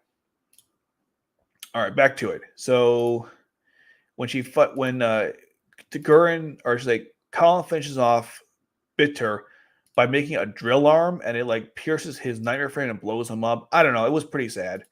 And again, I hate Bitter, and so him dying made me happy. Him blowing up like this was great. I just didn't feel anything, and that's the problem. The only thing I hate about Bitter was that he joked about raping Colin. Other than that, I didn't have any feelings towards his character. At least with Xiaoyu, I kind of got it. I know they had to have like two Nightmare Frame opponents for Colin and Suzaku, and I don't know. I just Bitter. I just don't get it. Maybe there's some deeper thing, but I just didn't get it. And again, I hate his Nightmare Frame too. The Baladun. I mean, it's like a scorpion, so it's kind of cool because Middle East desert, but no, just no. At least with Xiaoyu, it's like I don't like him, but at least I kind of understand where he's coming from, and he fights with intensity. I mean, I think him versus Suzaku was like the longest Nightmare Frame battle in the entire series. I mean, they start in the middle of the night. They end like what in the morning? I mean, they're still going for hours. I don't think Suzaku has ever battled anyone for that long in any particular time. Maybe Colin and Suzaku was long, but not this long. Anyways, Bitter blows up. No one cares. Pay us for respects. I'm just kidding. Don't. Lelouch sees Nunnally, and of course, she's like freaked out that he's alive because who wouldn't be? Lelouch says he thinks that's the regret of everyone in C's world. Then C is turning purple. I don't know why. He holds her as they fly in, and he's saved by either the fans, which is what some people say, or he's saved by Rollo, Yuffie, basically people who got his memories back to begin with. They saved both of them. I like how C2 saved Lelouch, and he's sleeping. And Tommy's like, "What's going on here?" And she's saying, "Well, I mean, he's tired. We're the ones who carried him." That was actually kind of funny. And also, yeah, and she's like, "Why aren't you back yet, Lelouch?" Because the C's world kind of got both of them. He was actually going to command them to release them, but instead they were saved by the souls that saved him originally, which is why he said, "I owe you my life again." But you see here, we're in the morning now, daybreak, and they are still fighting, which is crazy to me. And Suzaku's like, answer for your crimes. And he's like, what was I supposed to do? We're a warlike nation. This is all we know. Well, I don't care, man. And then eventually he kills him in like a really interesting way. He punches him in the chest like he did to Colin and like Colin did to him. But then at the very end, he knocks him away with the slash Harkins and just blasts him with the green I guess the particle shots from his wings. And then Xiaoyu blows up. You kind of feel bad and you kind of don't. I don't know. He was my favorite villain in the story. Then Shamna blows up and it becomes a tornado, and then I guess that blows up her Geass shard or her code, and the shards are everywhere now. So basically, Shamna sharded the world when she died. I don't know. All City animation's kind of cool, though. It's very unique. Cornelia's like, they're not going to kill you, right? Because you're in charge and they're the only leader they have left. And he's like, I guess so. So they pull out and it ends. We see the sun, the daybreak, and everything's over. Millie's like, yep, the whole thing's been resolved. Everything is fine. Schneizel arrived earlier, by the way, during the battle, and he arrived by boat on a shuttle, which is kind of reference to Turn 19. Oh, there's another thing, too. I'm not sure where it was. I forgot what its reference. Hold on. There was a part where, there was a early on in the film, they were saying how like they couldn't bring Schneizel in there because you'd have no proof to accuse people about kidnapping Suzaku and Nunnally. And I was thinking, wait a minute, Schneizel accusing people of doing something with no proof. And I was like, that sounds awfully familiar. But anyways, Schneizel's like, I guess Lelouch beat them all at the end. So he knew he was still alive. I think that's what the assumption was with that. We see Shanti with Shamna, so that's pretty cool. Everyone comes in to clean up the mess, after the fact, of course. Cecile is doing okay, and she thanks Lloyd for her help. And Lloyd's like, well, don't worry. There's other war-torn countries we can rip apart, which implies, again, the peace that Lelouch made isn't like everywhere. That was the impression I got, anyhow. See, they're all in there. Nina should get a medal, by the way. She did a good service. Even though sometimes she could piss me off, though. Yep, so it explodes, and then the shards go everywhere because of what happened with Shamna. Lelouch eventually wakes up, and Colin comes in and she says, hey, Lelouch, wake up. Something happened. She changed really quickly, too, by the way. And you see the shards, and CJ's like, oh, you came back. In the dub, she says, good for you. I'm like, well, that's kind of rude. And then Shirley sees them, too. She's in some kind of library, I guess. I don't know. I guess after that first time she failed to call C2, she just gave up and stopped calling her. Or maybe she got a voicemail saying, like, this is C2. We are currently in a very dangerous situation right now. Please do not call me ever again. Okay, thanks. Either or, yeah, C2's like, oh, you came back. Good for you. And I believe, yeah, okay, so the shards are everywhere. They're spreading across the whole world. And that's what C2 is going after afterwards. This is taken care of. Lelouch talks to Nully about. This is a good scene. I know some people didn't like it because, oh, why would he leave Nully? Well, I mean, I think the reason why the scene is good is because Nully and Lelouch never had this closure before. Technically, at the end of the show, they had an argument about why Lelouch did all this for her, and could they live together or not live together, and that's all she really wanted. And Lelouch was able to convince Nelly. They're like, no, let's go separate ways. You're a grown adult now. You've lived with family for like 1 year. Well, she's not an adult, but you know what I mean. You don't need to be with me anymore. And of course, she was like, she also apologized about the situation with what he was doing. I don't know why she apologized. I mean, everything he did would have. It's kind of weird because she's like, I didn't realize what you were trying to do, and that was that was bad. I'm like, well, to be fair, he was the evil emperor. Like, how would you respond? Like, he wasn't. How do I put this? He was acting the whole time, and you knew, like, if you were in another direction, or I'm sorry, if the shoe was on the other foot, you would have acted the same way. So her apologies, like, I get it, but I also don't get it. With other characters, I can see it, like maybe Ogie, but like with Nully, I mean, he was really awful to her the whole time. He never gave an indication that it was some kind of, part of a grander scheme, if you will.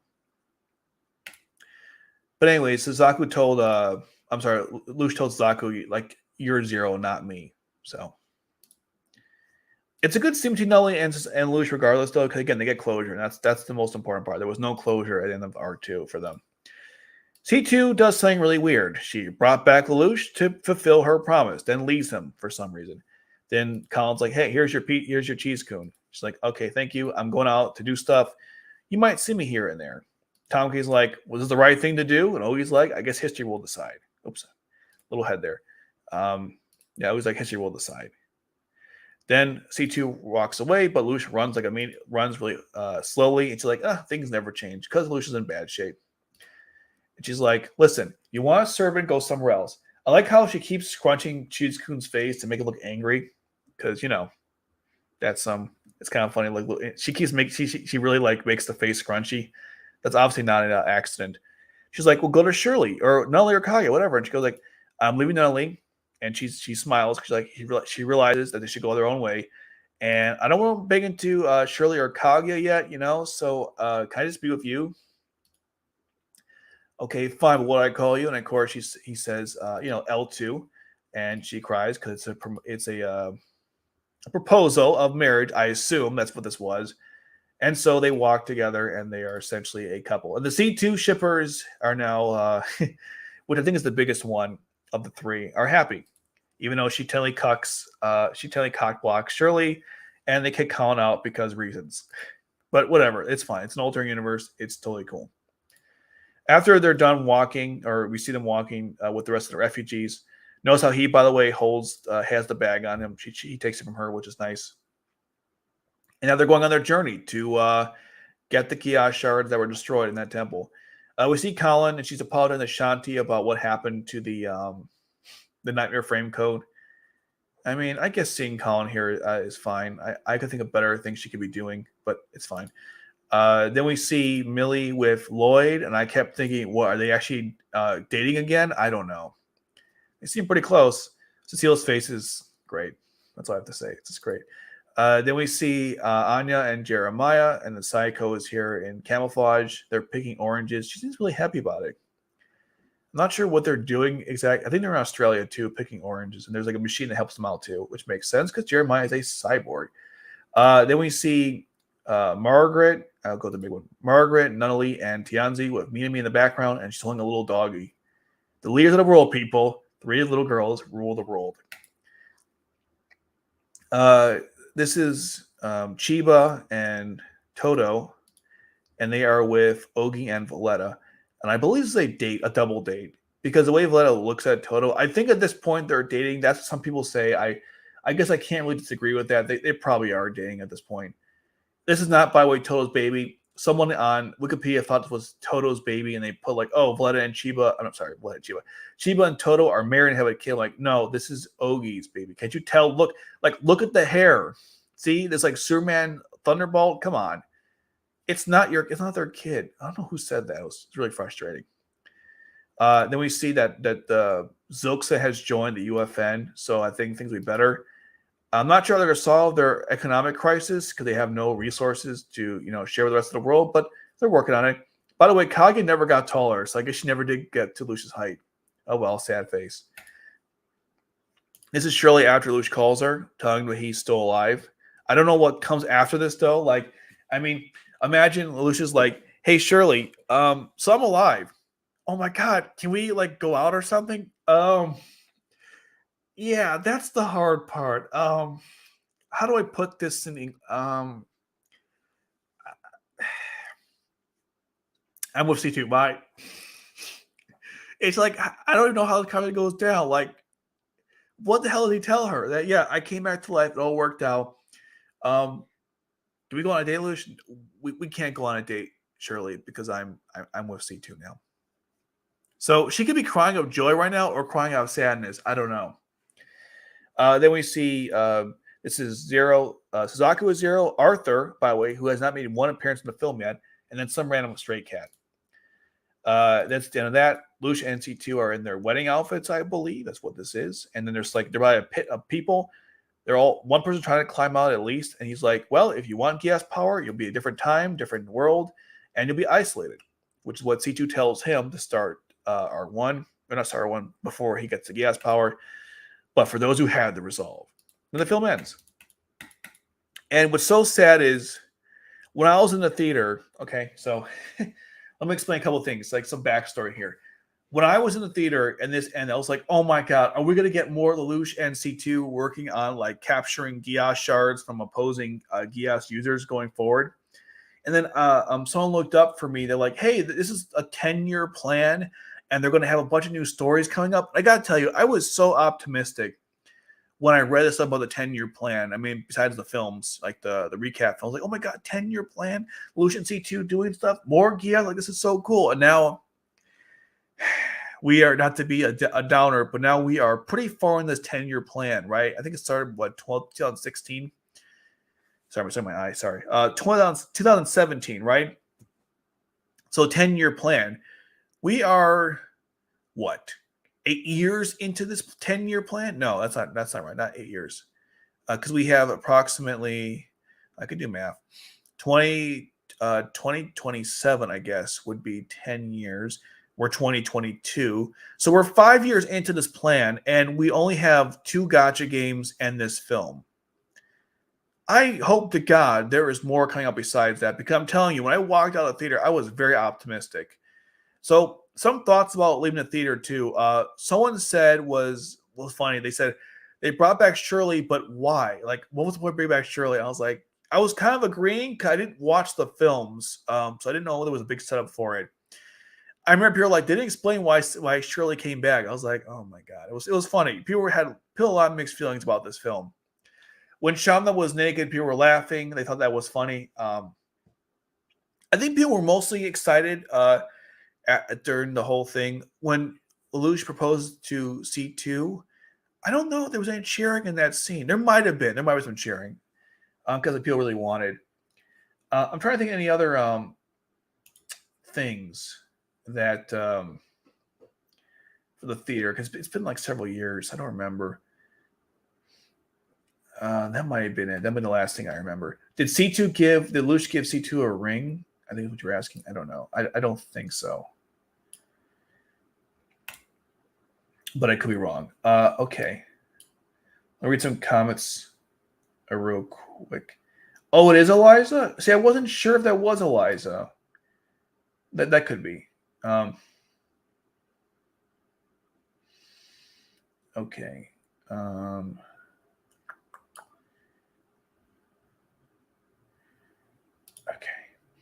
Here we go. Let's read some comments while we stare at Lelouch and C2 after they get married. Do you think Zero Capture will cause Helmets to collapse and create something bad? I don't think there'll be anything of the sort. It'll just be a continuation of the story. Will it be bad? I don't know. We'll see. I want to see a trailer. That'd be great. Do you feel the Code R2 ending was the best ending that should have not been continued? I feel like that's a loaded, sir. That's a loaded question. Objection compound. No, jokes aside. Do you feel that the ending was best and should not have been continued? Well, there were some outstanding issues I wanted to resolve that could have been done in OVA, but overall, yeah, I think you could end it where it was for sure. Not continuing altogether. I think you could have explored other areas in Code Geass. Maybe Lelouch's story should have been over with. I'll agree to that. There's a lot of retcons. Lots and lots of retcons. Oof. Haven't read about that yet.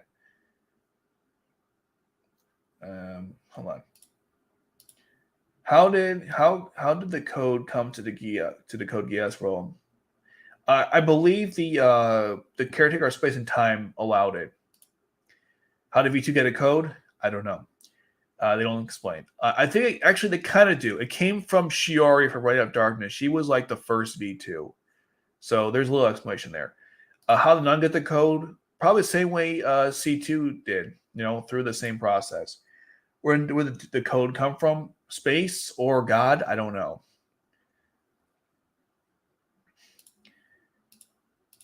Despite how much the show is allowed Lelouch XC2 modes of film, I'm surprised the movie didn't include a kiss scene. Yeah, you know what? They didn't have one. That's very true. Very true. And they should have had one too. The fact to be updated with Zero Capture, like it's been a while, so there's no. Yeah, you're right. They clearly called this year. Haha, they lied. I have a feeling that the writers of this film take inspiration from the visual novel Steins Gate with the whole Shamla time. Yeah, in fact, the film kind of reminds you of that they made for Steins Gate. How exactly does Nelly enhance Shamla's Geass? Is this my theory about her being related to the psychic gypsies from Akito true? I think it enhanced her Geass power because of her connection to Charles. I think somehow she was using Nelly to get to Charles, and that somehow enhanced it. Because Charles caused a lot of problems. That's a theory that's been going around. Just a theory. Where's the lore? We need backstory. Agreed. We definitely need some backstory. I was hoping we'd get some in maybe future content. OVAs would be ideal. I don't think so. It seemed like it was very just friends, like caring friends, nothing else. I mean, again, Lloyd was sitting next to Millie, and she was pretty giddy around him. If they were together again, I wouldn't be surprised.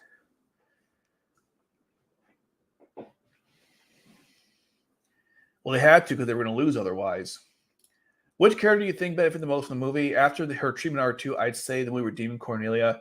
Yes, 100%. In fact, you could argue that might have been the best person who got benefit in this film because Cornelia actually did something in the film, and I'm still a little lost with the whole Yuffie clearing her name plot line that goes absolutely nowhere, but she benefited a lot from actually doing something, which was great. Maybe Shirley a little bit, but then again, people don't like her role in the story, so maybe not. Maybe Suzaku too, but I would definitely say Cornelia for sure because she had no role in R2 that was, in my opinion, valid. Maybe Nina as well because Nina looked really good in this movie.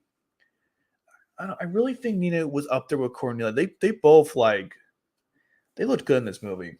I don't mean that in like a pretty sort of like what they did. They actually came out looking pretty clean, or good. Like in a wrestling match where if one person wins or loses, if they do it correctly, both can walk out looking good.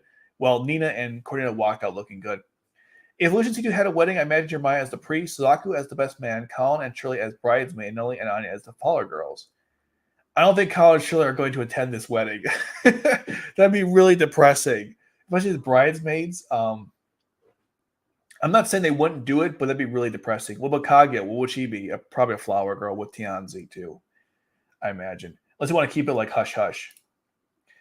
I wish we would focus more on the theme of accepting failure. Lucian Saku made tons of mistakes in the show, like enough for a top 10 list.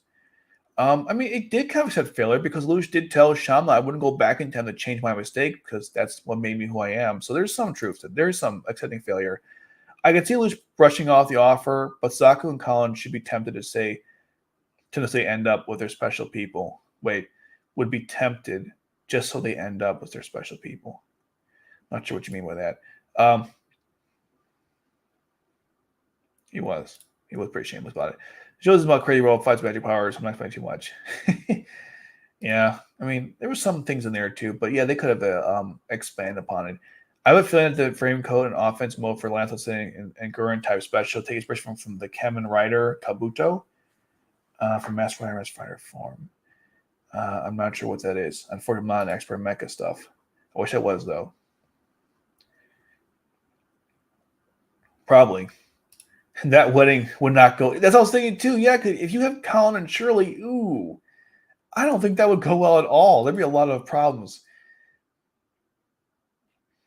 The detail I find interesting that Cornelia's upset with Lelouch for killing Yuffie and Dalton, but this time she doesn't mention Clovis.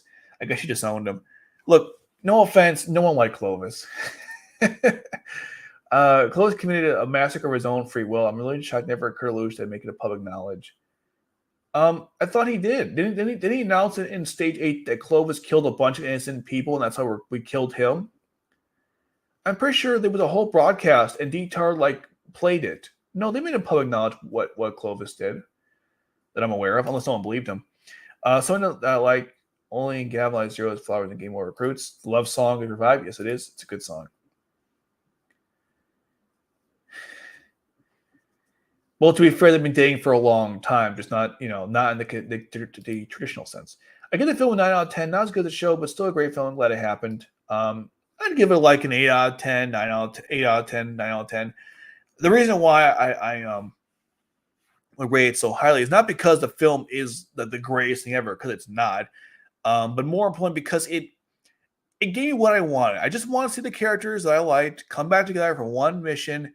I guess C2 and Lelouch would have been nice, although I would like more of the other characters to be resolved as well, like the other conflicts and relationships resolved. But I was satisfied with the film for what I wanted to see. Because again, I know how this works, right? If you're making a one and done film, which would it seem like at the time, I didn't know about the 10-year plan when I went in, but I thought it was going to be a one and done type of thing. I was like, okay, look, they're going to come back together. You got all the voice actors from Japanese and the English to do this. Let's just make it a fun action film. It can be a little deep, but not too deep. That's how I thought about it, and that's what it was. So I was satisfied. I didn't expect anything else from this movie. I totally agree with that. This whole scene of her smiling, it's very adorable because she's been, as far as I know, Anya never smiles in the original series. She smiles here, and also I have an image to show you when she's introduced by Jeremiah in the early part of this film. She where is it?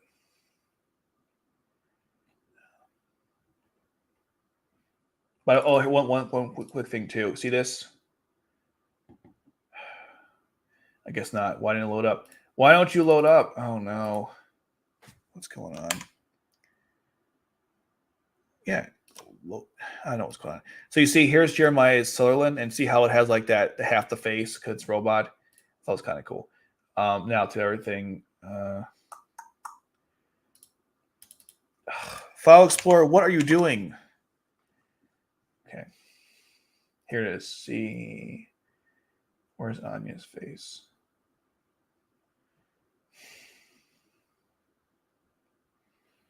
Yeah, see? I think she's smiling here. But you're right. During the original series, she never smiles. You never see this expression from her. She totally, Jeremiah totally saved her life. And the two have a really special connection. Unfortunately, we don't get to see much of it in this movie. But yeah. Ooh, the father. Yes, of course. Toto's custom Gekka or the Zangetsu with the air glider versus the Gundu Goon. Well, considering the Gundu Goon took out or nearly damaged, damaged the Quinn Rose Model Z, which is an advanced nightmare frame, I would say if it's Zangetsu, I don't think either one would probably defeat. Maybe Zangetsu, maybe, but definitely not the Gekka. Then again, I think Faulkner wins if that's what Toto is using, because that Night of him seems to be pretty powerful. 6 out of 10. That's a fair. Wait, Tanaki wrote a book. Let me guess. Self-insert by him liberating 11, given Ogi's expression. Yeah, probably. Look at his face. Some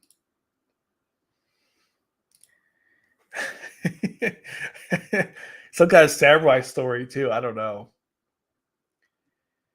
They probably didn't notice that Valletta's belly was flatter in that scene. Oh, I don't know. I give it an 8 out of 10. With the manga, I'm leaning towards 9 out of 10. The manga has way more in the beginning, and it follows the original timeline, not the AU. Sorry, Shirley. Actually, I'm going to have to correct you on that one. It does not follow the original timeline. It follows the manga timeline, which is that's the Lancelot and Gurren, Lelouch Rebellion, RE, and then this manga. Because you have characters from the Lancelot and Gurren in this manga that are not in the original anime. So technically, it's the manga universe, which basically follows the original timeline. So sorry to correct you there, but technically. No, the 10-year plan has been going way before that. Look, I'll type it in. 10-year plan. Code Geass. If you look it up, this article came out. Let's see. 2019 is when they announced, but they had something.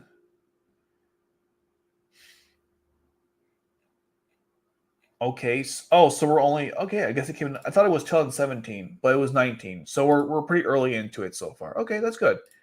That's good to know. I thought we were. I thought we were late into it. That's good. That means we will get more stuff. Well, first on your channel, let's say having a subscribe. Thank you, dude. I appreciate it. The best I can. I know lately I've been spamming you guys with like compilation videos. I swear I'll start doing video essay stuff again. My voice is finally back to normal. I'm coughing a little bit, but it's good enough. Yeah, there's a manga. You can read it. Although I heard the person doing the translation stop, which is really sad. So we'll have to do our own translations. You think Lelouch got her a ring? We'll check in a second. StreamYard, stop putting me at the bottom. StreamYards. Okay. Arthur was 0 in lap in the start of the wedding video. Oh, he was? Hold on. I must have missed that. There are so many Easter eggs in this movie. I don't want you guys to see Easter. My bad. He was? Hold on. So I'm trying to get this stupid thing to. Again, what? File Explorer. Let's see. I was going to go through the whole image and I'm not going to make you suffer through that. No one should have to suffer through that. All right. They're in the prison. They break him out. They're in Seed's world. They're talking. Nothing's happening. They're talking. They're on a bridge. Still talking. Wait, something's happening. Nope, they're back on the bridge. Still talking. Okay, almost there. I must have missed that. Let's see. Oh, yeah. He's in his lap. Right here. I don't know why I missed that. My bad. Okay. You're right. Let me add it to my reference list. I have a whole list of references, Easter eggs, and stuff from the movie. I'm gonna put that in there. Okay. Let's see.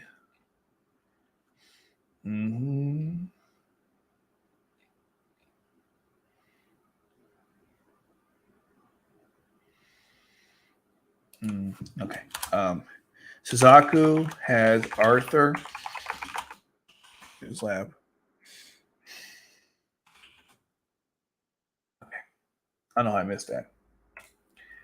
The cat with Arthur and Suzaku is Eliza. See, are you sure that's Eliza? I mean, that cat is tiny. I know that. I know the cat. I'm trying to click that in here. Eliza is a much skinnier cat. Just because it's. Are you sure that's Eliza? Okay, it could be. Yes.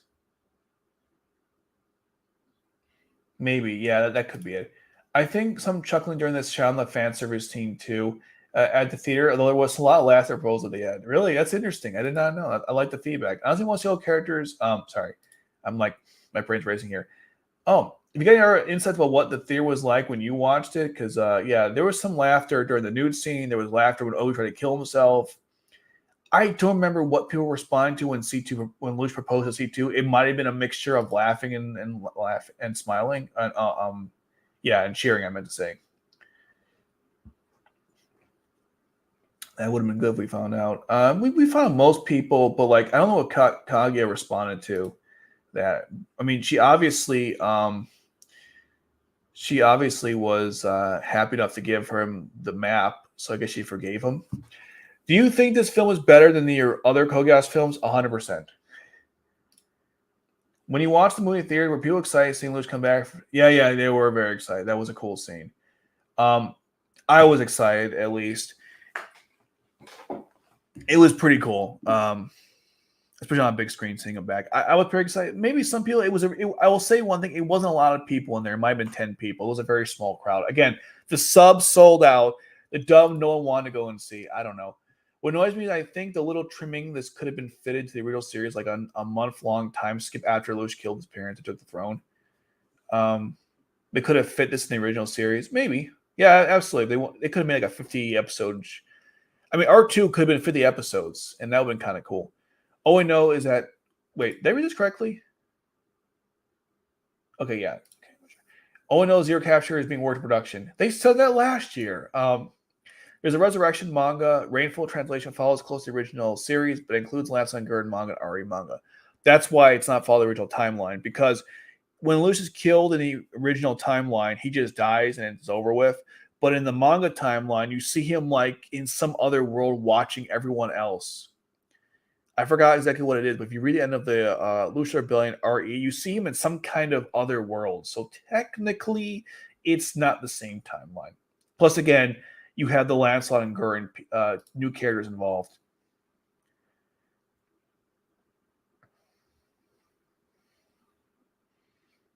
Lelouch with Suzaku, C2 and Jamara could have taken down Zilkstan and some mercs during that period just to get them out of the way of the Zero Requiem. Oh, possibly, yes. I see what you were saying. Yeah, they're gonna have a new broadcast, new opening. When it comes out, I'll tell you guys my thoughts on it. But the ending of R2, or the second intro to R2, is really good. So topping that is going to be difficult. You could have done many alterations to get it in the story. Very true. You could pick any time you want. Really enough, Shirley wasn't killed in any of the 4 films. She helped revive Lelouch. So what's her purpose? Because she. So what's her purpose? Because she should have been mostly present after Lelouch came back. I'm not trying to understand the question. I guess now she has no purpose besides helping out, Lelouch. I'm not sure what you mean by that. Is a Japanese superhero series, not mecha, just to clarify things. Okay, fair enough. Could Lelouch end with Resurrection? Definitely not. We need more. Unfortunately, no. Who's the better person, Light or Lelouch? I think Lelouch is a better person. At least Lelouch admits that he does stupid stuff. Light is a god in his mind. Almost to the point that we didn't get any reunite of the trio Knights of the Round Buddies between Saku, Gino, and Anya. They technically worked together at the party, but unfortunately, Suzaku was 0 at the time. Well, Gino and Toto don't even fight in the movie, which kind of upset me. Probably never, I'm sorry. It looks like. What if question, if Godzilla wasn't Code Geass, Shin or Metaverse, how would they react and how screwed would they be? I don't think Godzilla could stop any of the 7 Generation 9 frames or above. I don't think they would have any problem. I think the safety elements alone could probably kill Godzilla. Godzilla's pretty powerful, but he's not that fast. And you got a bunch of 9 frames that are shooting at him with advanced weaponry. Plus, I assume you can Geass Godzilla too, like tell him to stop. I'm not sure if Geass even works on animals. I never thought about it, but I assume you could. Rollos would definitely work because it stops everything. Alexia and OVA about Lelouch and C2 being happily married and instantly poking fun at each other. Well, there is an OVA. There's a picture drama, which I'm going to go through right after these comments. Honestly, I want to see Lelouch with both C2 and Colin. Ooh, a harem. Well, I don't want to see a harem, but I know some people say that. I hate doing it, but I have to leave. Be great, love your videos. Oh, yes, that's cool, dude. Thanks for stopping by. I appreciate it. Yeah, they're not done yet for sure. C2 is the main person I ship Lelouch with, so then he makes me happy, even though I feel bad for Colin, Shirley, and Zazaku. Ooh, Zazaku, yes. It's the middle of the night, so I got to go take care of it. Thanks for sharing signed by Ryan Ghost. Appreciate it. Code Geass, the B. To be honest, lots of fans have been waiting for Zero Capture updates. They announced it last year. I mean, I know, but like nothing? All right. Okay, so now I want to go through the manga. Got some manga? No, sorry, not the manga, the picture dramas. What did I said manga for? Manga. I think I have it. Don't I have it? Oh, I don't even have it. That's poop. All right, we'll have to have a rain check on that. There's two picture dramas that happened at the end of. I never got a chance to go through them. Poop. Okay, we'll have to do a different time. That's fine. I want to try something, by the way. Can I do this, or is it too late now? Let's see. Oh my god, I can do it. Yes. All right. We're going to switch gears now to play some games. I'm going to change my thumbnail to match what we're doing now, which is we're done with Resurrection. We talked about it. I think I'll say what they're trying to accomplish with the movie. I enjoyed it. There are some problems with the film for sure. Lack of certain there's closure that exists for certain characters. I would have liked them to explain the Geass stuff a little more. I think that's like the main gripes. Maybe just more time with other aspects to it. The romance stuff could have been maybe handled a little better. Oh, I can't change the image? Oh, that's lame. I thought I could change it afterwards. All right. So we're stuck with this. That's fine. Oh, well. Yeah, I guess we're stuck like this. Fine, whatever. I learned my lesson. If you want to do a separate thumbnail for a stream, you got to make a new one. Yay. Okay. That's fine. I guess. Let me just close this out. I'm going to close the main things I don't need right now. Okay. All right, welcome, guys, to Genesis RE Code, the greatest game to ever come out. I'm not even kidding when I say that. And by not kidding, I mean all the kidding. Yay, I got S rank. Who cares? Would it be funny if Luke decides to marry both C2 and Colin? Good luck. One wife is hard enough. I love how Jeremiah became Orange Farmer because of the Orange Boy joke. A true negation to a joke how Sony released Morbius because all the memes are got lied. Yeah, I heard about that. Too big. Probably 12 episodes. That's bullcrap. Okay, let's do something. I'm not saying for these two Jokers. I'm done with that. We're just gonna do the free ones, I guess. Okay. All right. We'll start with Code Links because you guys love that stuff. I mean, you probably don't actually, but I gotta get these summons out. Okay. Let's go.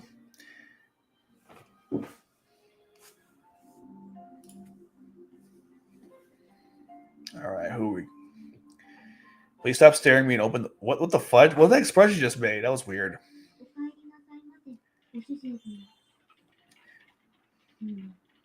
Wow, this sucks.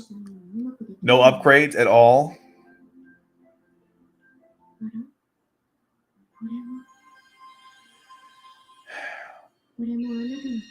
Oh, we're getting a 4. Yay, we're getting a 4. Okay. Ooh, Layla in that suit for the W0 unit. Guilford smile like a maniac. I think that's in turn 8. I want to say. That's a new one. That's a new Mal one I got.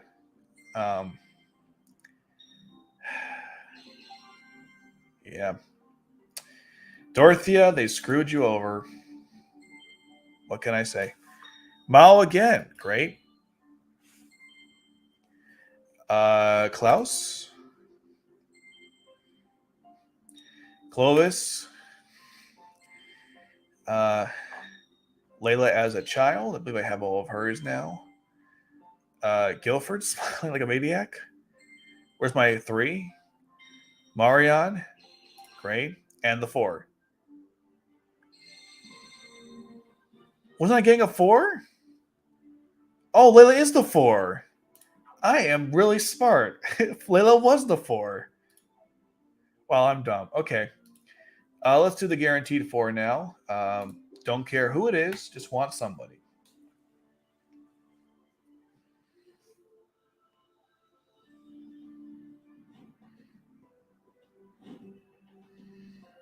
A new character would be nice, though. I'd be honest. You know, like Schneizel, Charles, Orpheus, Arthur. You know, someone new.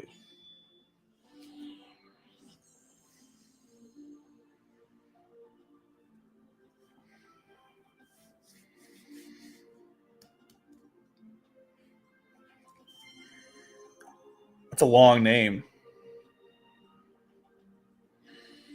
Oh, it's this dude again. Couldn't get Shinkai. Whatever. He's not a bad guy. Just piss off. He's not a bad character. I was hoping someone new, you know. Whatever. Sucks to me, I guess. All right, 10 of these.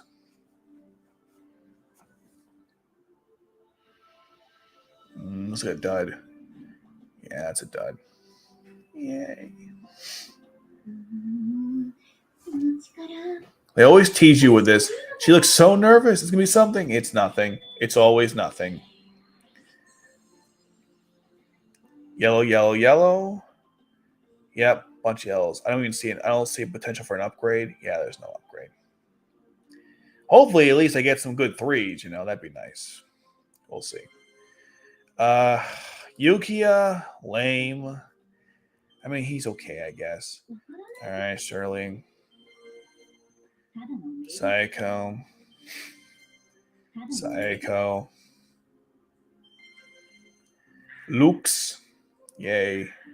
I already have her finished, but sure. Lux it is. Tamaki. Klaus from Arthur the Misty Streets. Ryu. Fine. Whatever. D-Tard. We gotta get at least one D-Tard. So we'll take it. We will take it. Lux again. Oh my god. I already. Ugh. Jesus, they love spamming with Lux. Stop with the Lux. All right, one more time. God, all the Lux spamming. Jesus. Oh, we're getting level 4. All right. Who? Maybe getting 2 level 4s. Nope, just 1. That's fine. Oh my god, we're getting 2 level 4s. Yes. Here we go. Something good, please. Good dupes or new characters. We are getting 2 level 4s. Awesome. We better be getting 2 level 4s. You see L2, you should be getting 2 4s. Let's see. Yeah, we're getting 2 4s. All right, here we go. I got details all that matters. True. Guilford. All right. Ogie. Klaus. Our first 4 is. Oh, I think it's him. Oh my god, it was him. Damn it. Why? Why, Lord? Why? Klaus. Oh, we got all W0 today. Ryu, Yukia, and now I know. Oh, I'm not sure who that is. Colin. All right. Fine. Whatever. I'll take Colin. I wanted a new character, but this is what we had. This is what we. Yes, Futaba. It's good to see you too. Nunnally. Okay, that's a good one. Nunley's a good character. I'll take Nunnally. That's good. All right. That was fun, I guess. These mother chuckers, I swear. Okay. Let me upgrade Kalen with the latest and greatest. So let's get our second one. Great. Okay. Done with that. So Colin is 2/5 full, which is good. This dude This guy. We got at least one of him. Okay. Yukia? Nope. Nanalie? Nope. Okay, looks already finished, so there's no point checking her. I don't know where she even went. What other threes do I have that I got? It was old W0, right? So Yuki I checked, he was good. Looks is filled up. Ryu?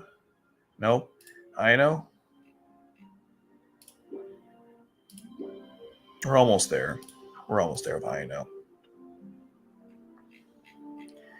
I mean, Colin's pretty good, but you know, not the greatest. I've had better bounties in the past, but it's fine, I guess.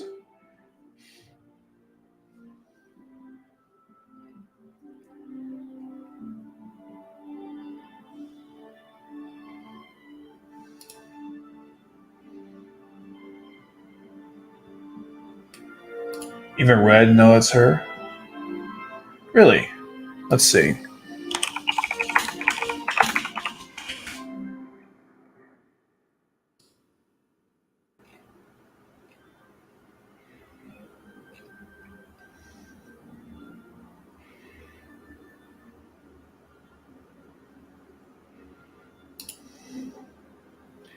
All right, I guess it is Liza.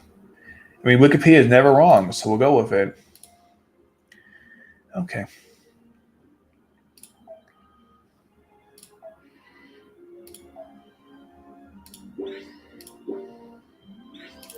You know what? I'm not going to do this now because, no offense, nobody cares. What I'll do instead, I'll just go through the story and duel, and then we'll go to Lost Stories because I don't really want to, you know. Lelouch. All you ever say is Lelouch. You ever say that? I'm just kidding. Or obviously her voice is how her stuff says Lelouch. But okay.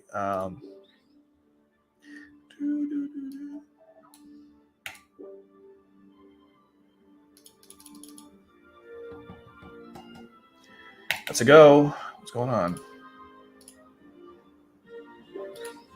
That was a delayed reaction.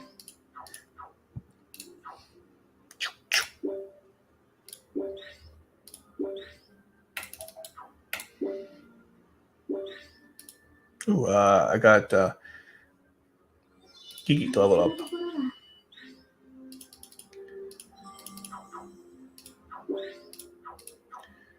Okay, then we'll go up here. A new, nope. Okay, so I'll just do what I normally do, which is just go through these and get rid of this stuff. Oh, I finally got one of those. Those orbs, they're super important. We could probably get the last one. I could try to cheese it out. Let's see. I think just one. Okay. If I upgrade a code link, that should probably be enough, so we don't have to. So this was the. I'm so smart. This was the brand new one. Does this work with Layla specifically? It doesn't even work with Layla specifically. How sad is that? They made a specific code link with Layla on it, but it doesn't even work with Layla. What the fudge? That's sad, man. Sad day for everyone. Your own code link doesn't even work for you. Wow. I got new Valletta. Great. So I always wanted more Valletta. I love this code link of Valletta. It's so respectful. I saw like D-term for a second there with that laugh. And joking, this code link is not respectful at all to Valletta. She looks really upset too, but let's keep using it because reasons. Okay, I'm gonna go and collect my. I wish you know what I like about Lost Stories. If you hit the button, it'll give you everything for every single category. In this game, you only get it from the one category you chose. Lost Stories is like, hey, hit the button, we'll give you everything. No need to go through 1,000 menus. Man, you know it's so much better. All right, let's take a look. I'll do a little bit of battles, then we'll go to Los Stories. These teams are pretty weak sauce right now. I guess we could beat this. We're probably gonna lose, but I'll do it anyways. We'll fight this team. I think I'm using 2 Collins in this one. No, I'm not. I thought I was. I meant to say we're gonna use 2 Collins in this one. That's what I meant to say. Okay, so I'm gonna place him with this Colin. We're gonna put this Colin in, and I'm gonna give her this co-link.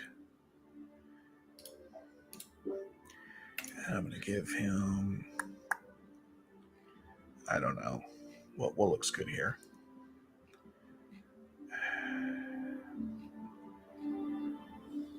Oh, freaking clue. Well, I can't use that one. We're already using it for something else. Where's Renya's? Oh, they're not fully finished. Well, that's lame.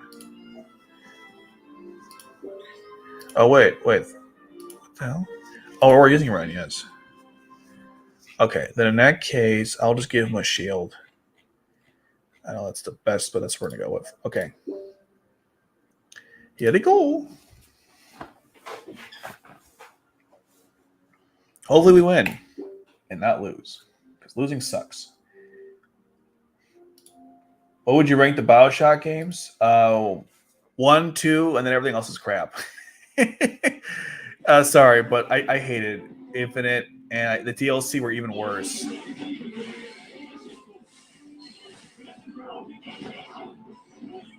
Oh, geez, we're not doing well. Oh no, we're doing okay. No, we're doing bad. We may not win this. F. Charles. Yeah, we're not winning this one. Damn it! How do we lose? F this crap.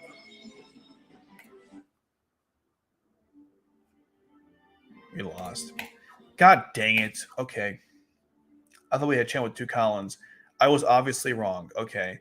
We'll try this one next. So it's 2 knights. So I'll keep Colin in, but I'll replace this one with Zio, and I'll give him a different code link. I don't know. Maybe the shield. A different shield. Yeah, fine. Whatever. Let's go.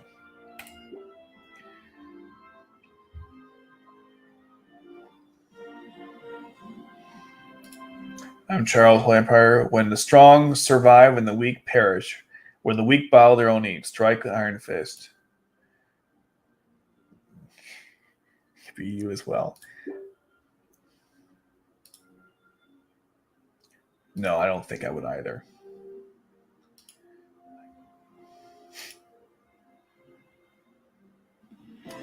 A good question. Well, BioShock Infinite was just the problem with BioShock Infinite. It just wasn't a good game. It was like even Evangelion in terms of like the level of just stuff they put in there. It was bad. Are we actually winning? For now, anyways.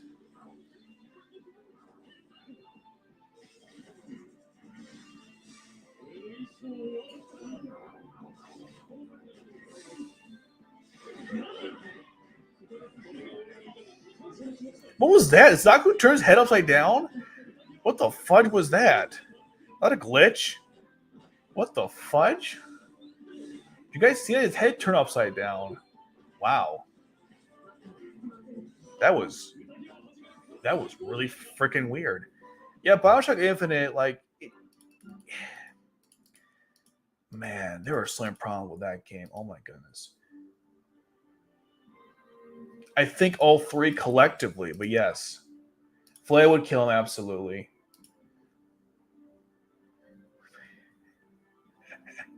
Yeah, you might, yeah. Anya. I want to do this battle. I don't think we're gonna win, but I'm gonna do this battle. But to do it, we're gonna have we'll put more support in there. I've not seen Anya before in the games. I like maybe one time, but I don't recall. I'm gonna keep Colin in. I'm gonna put in let me give her the ultimate code link. The code link to rule all code links. that I cannot find. Where is it? There it is. And then for I'm going to place this Lelouch for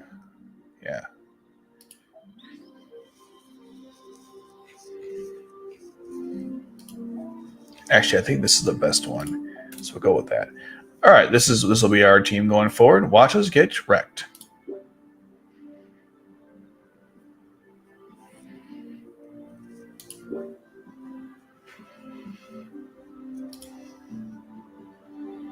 Ooh, a Sekai character. Interesting. I don't know what happened there.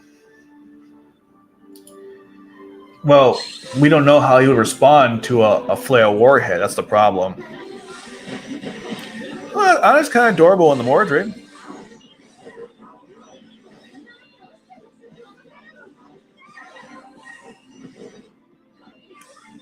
I hate that New Year's Eve, Colin. It's so bad.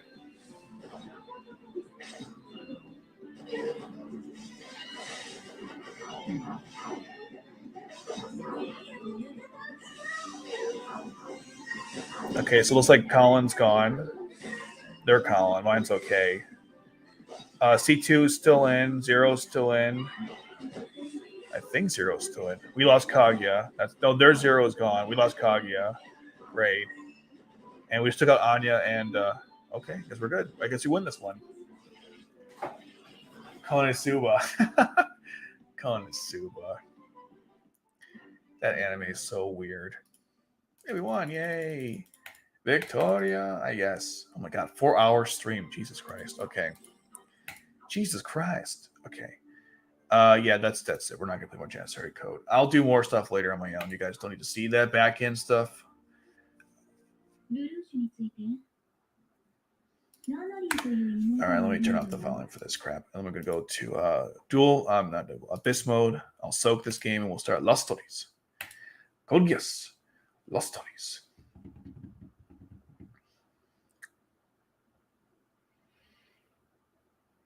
Oh, I see. Because I have them in there. Okay. I never, it's crazy. I've done so many level 4 summons in this game, and I still do not have Orpheus. It is ridiculous. I understand other characters in the game, but really, I can't even get Orpheus in this game. Why? Why? Anyways. It's crazy. I can never get Orpheus in this game. I think it's just not possible. It's physically not possible for me to get him once. I don't know what I have to do. I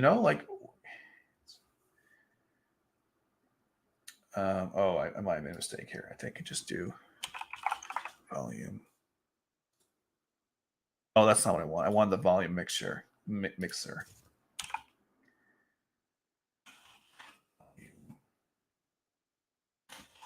Sir, yeah.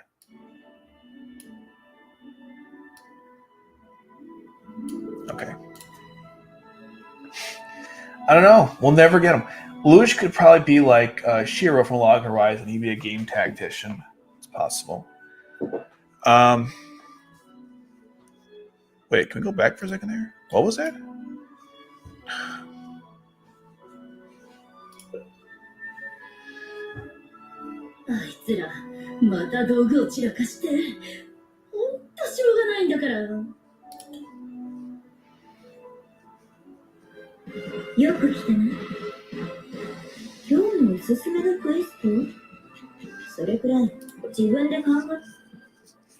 Why is he just so pissed? What was the last thing they showed? Keep going. What's this? Oh, nothing. Okay. Never mind. I was looking at random stuff.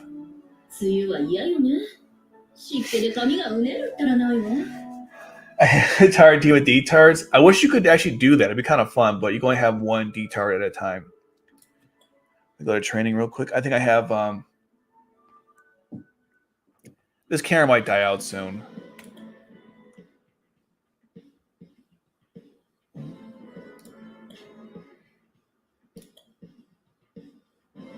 Okay. Some training. We'll do the...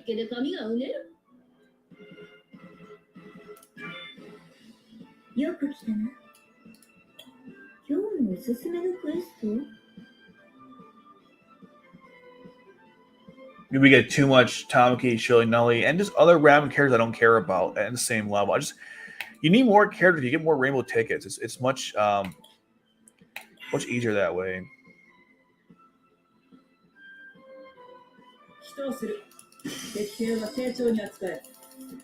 I'm rank 8 soon, ever. Seems like never.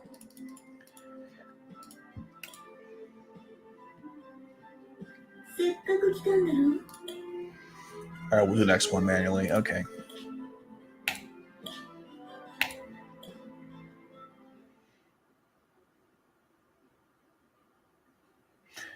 I'm going to change my battery soon. Maybe like 10 minutes or something.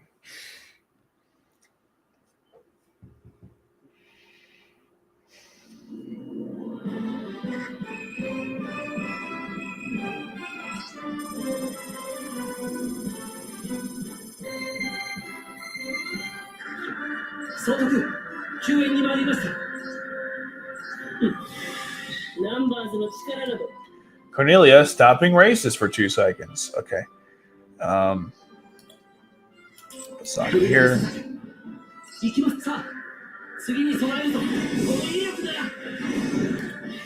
Guilford, you'll defend.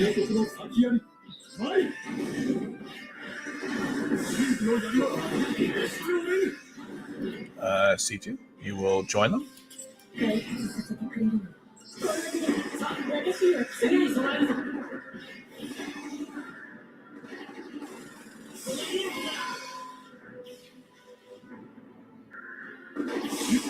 I'll have Cornelia here.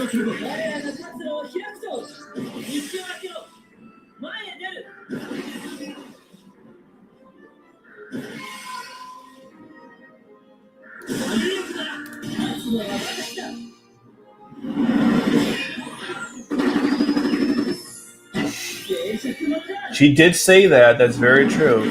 It's great. Our national policy. She definitely said that. 100% accurate.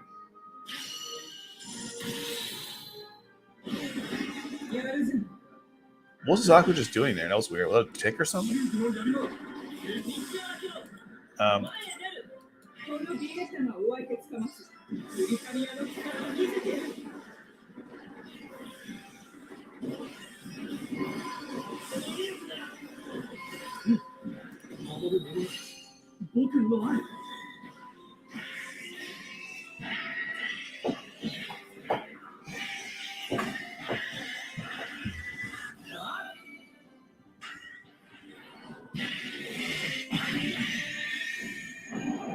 I think that's a solid KO right there. Oh, yeah, Jamaica.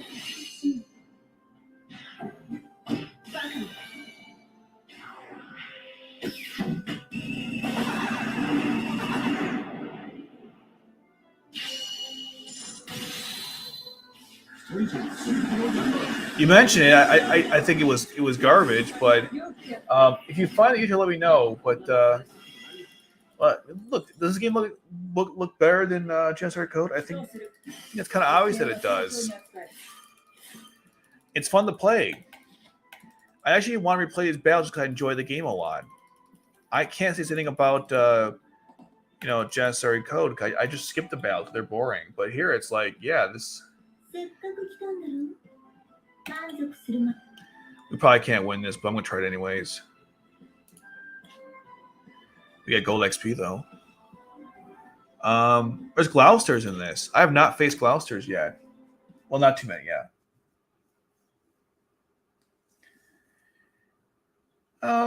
I guess they don't blend. I think it's fine. Is it a little weird? Sure, but at least it's never frame control. So I'll take what's been given. I can kind of see that. I've heard this complaint from many people.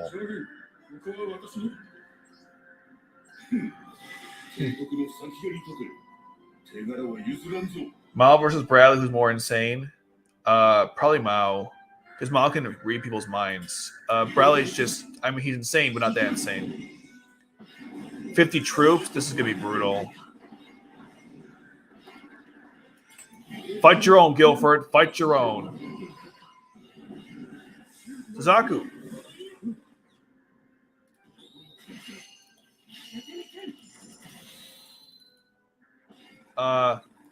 Cornelia, you need to defend something. I guess we'll put her here.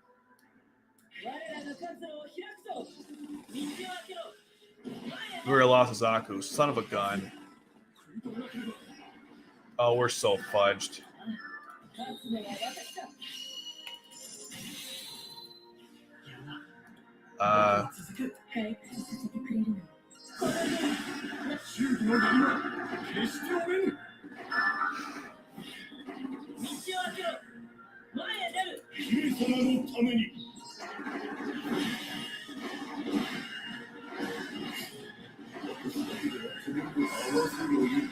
Dalton, you suck.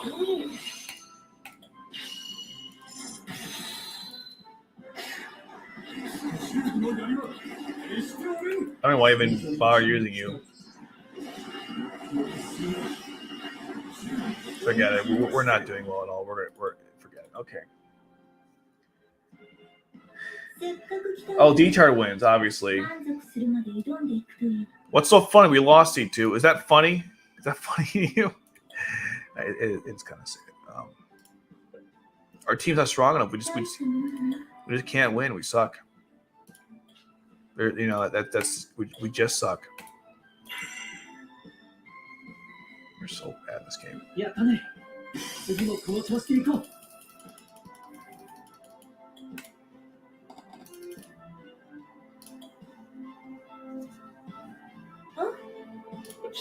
Oh, what I did. I'm only doing dailies today.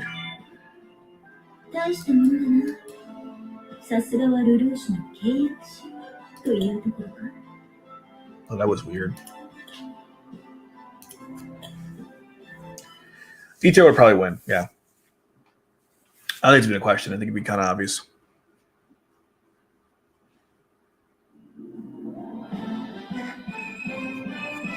As I'm going to change my camera.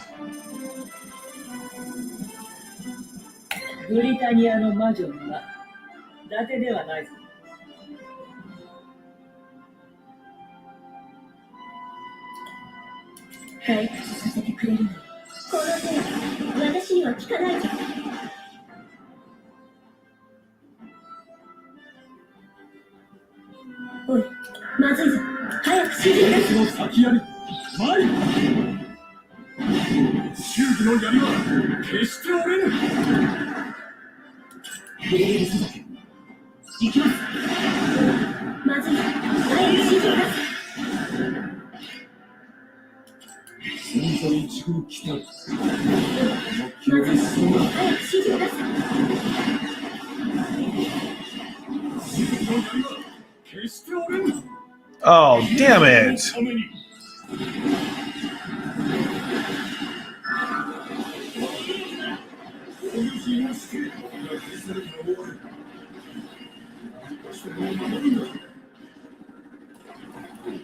What the fuck? No, Cornelia, get over there.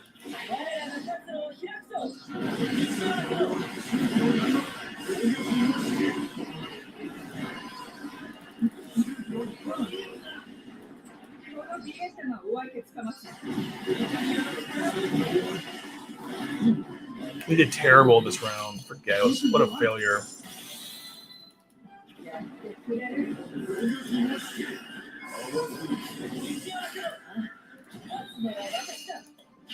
It was a bad game.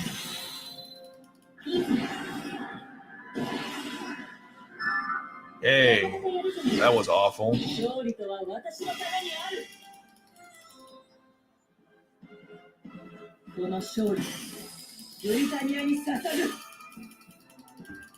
I'm going to show my camera real quick, and then I will answer your question. Okay.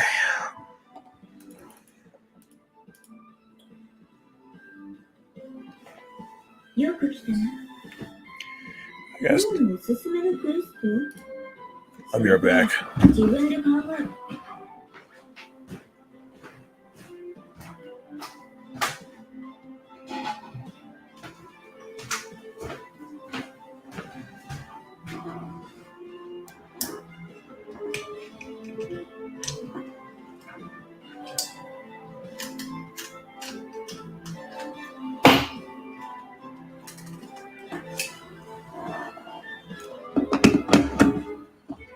Okay.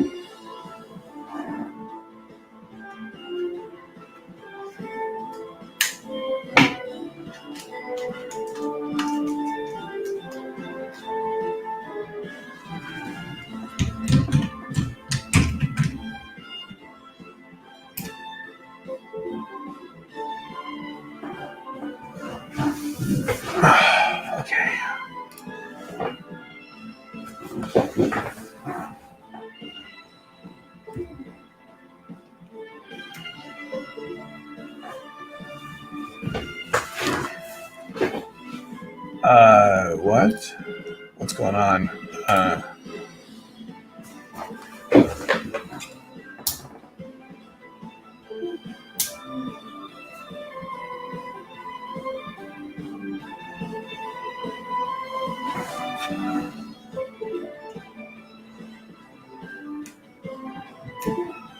Okay.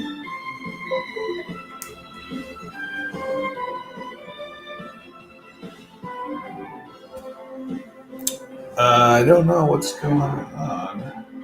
It tells me it's connected, but it's.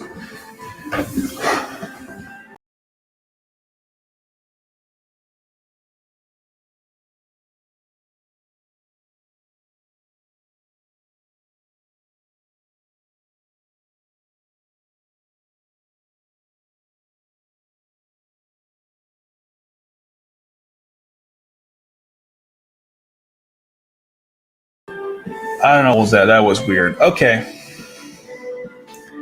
I don't even know. Okay, let me go back. Maybe I can upgrade my my units.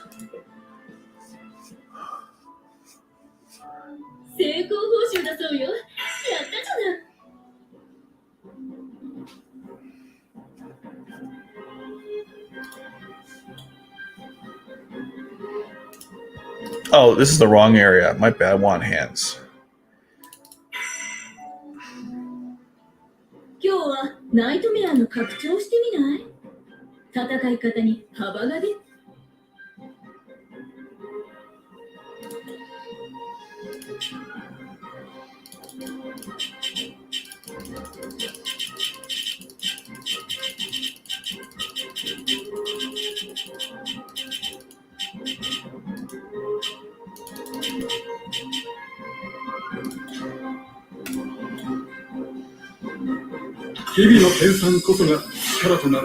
I've only played Fallout 3. I didn't get very far in it. I love Bethesda. I like a Skyrim, but for some reason I can never get into Fallout.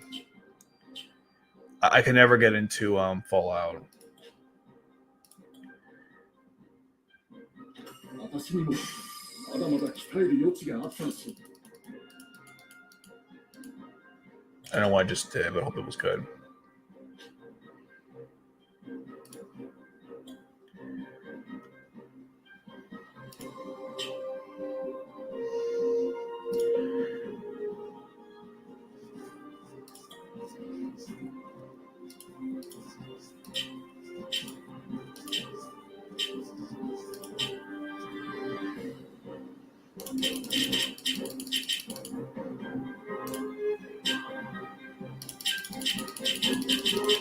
I'll get her to whatever we go up to, yeah.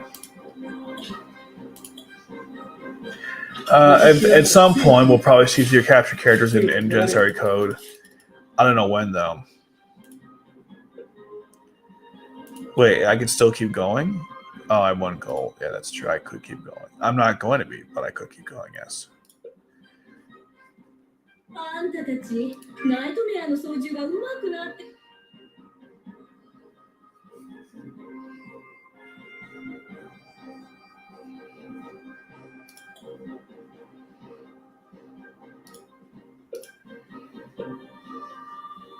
Nope. 地道な改良。 Actually, let's dismantle some nightmare frames. I really don't. ナイトメアのチューンナップは重要よ。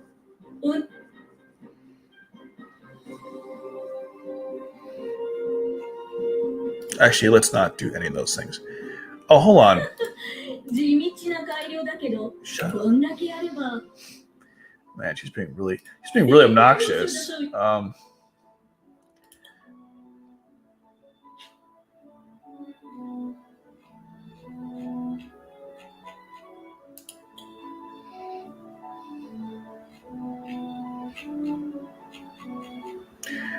many of those tickets do I have? Can I do a 10-round summon?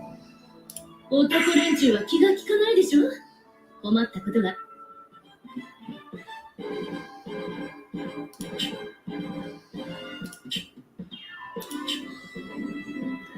No. 梅雨は嫌よね。熟練したパイロットだとナイトメア。Upgrade his nightmare frame. Yes, please.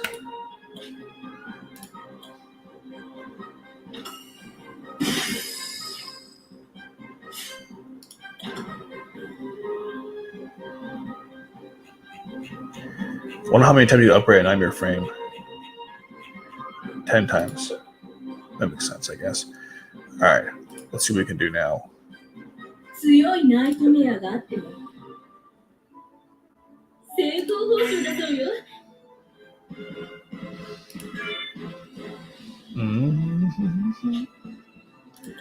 Let's go restart the game. Son of a gun. I hate when it does this.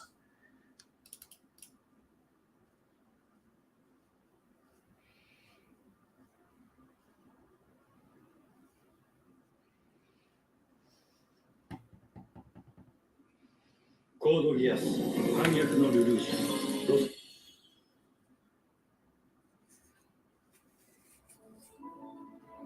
ゼロの実力は認めるけど、ちょっと人使いが荒いんじゃないかしら。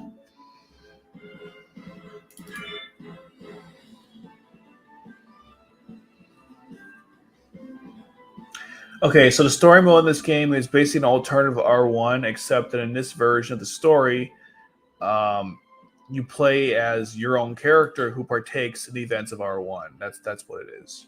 I called him Raid 2, but you can call him anything you want, theoretically. Sorry, I was late. Response to your question. Okay, let's see how we do. Or don't do.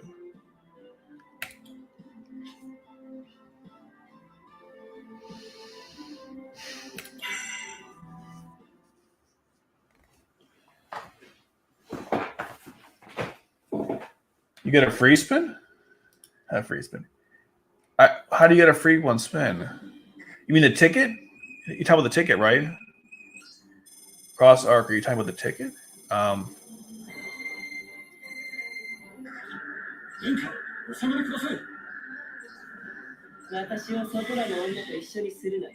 She seems so happy with Guilford. All right, Guilford, don't let me down. I upgraded you. You better be good. So far, I'm disappointed. I'm very disappointed. You couldn't even stop a knife frame with a shield. Anyone, please? No, Toto. Come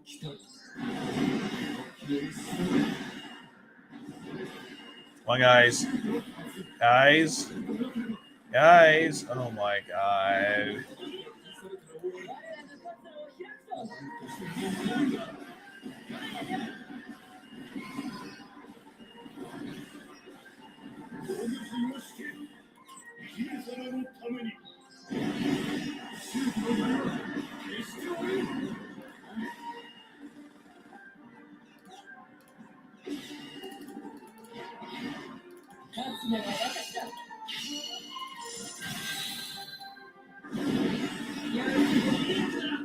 C2? Oh my God. Poor Toto is being molested in the corner there. Valletta. Today. Oh my God.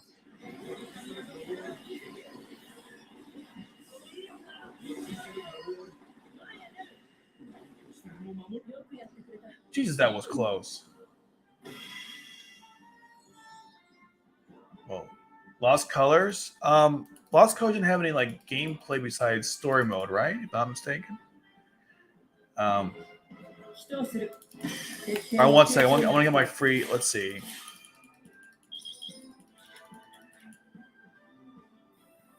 I'm trying to get to level 8 the best I can, but it seems to be impossible. 1 second. All right, so you said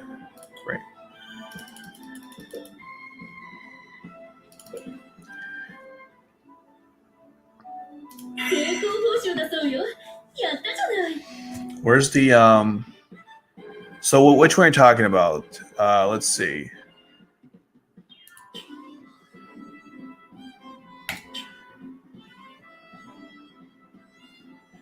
Is this the free one? Oh, it is free. Okay, we'll do a free summon. I didn't know it was. I didn't know you had a normal banner for free. Okay, we're not any good out of it. It's free, but whatever. Silver. これでチェック。 That's cool. You get a free summon. I wish lost a Code Geass chance to code it. Oh my god, we got Detard. Yes, look at that. We got Detard. It was worth it. He's in both games now. Awesome. ビートハルトが異を見知りを急。 It was worth doing it. We got Detard. Awesome.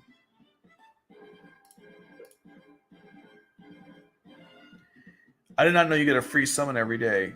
That's really nice, actually.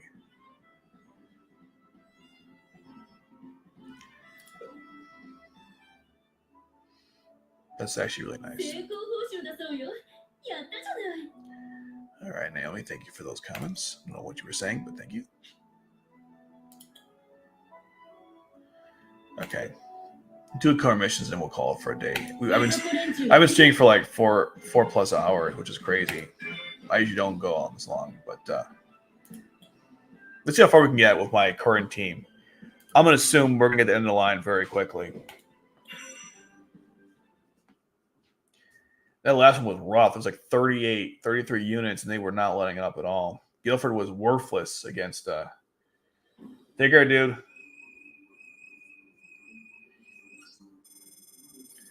Oh, what the fudge? Oh, no, that's not good. Valletta's powers are useless here. Oh no, we could put no. Actually, she's not. We could still use her, but it's gonna be harder. Of course, they start with that. C2, maybe. Okay. 開発させてくれるのよ。こんなにだけ私には聞かないぞ。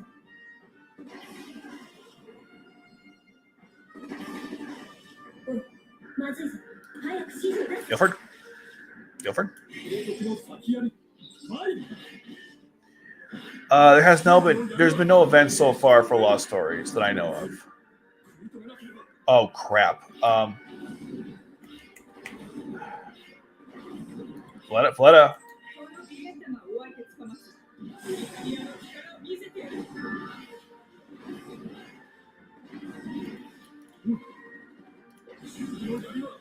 There's no point. We're not going to win that one. I'll just put Zako in there. Damn it.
That wasn't great. At least he beat it, but it was not that great the way we did that.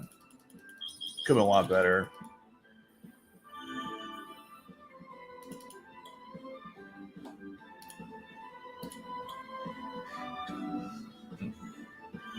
Yeah, it could have been a little better.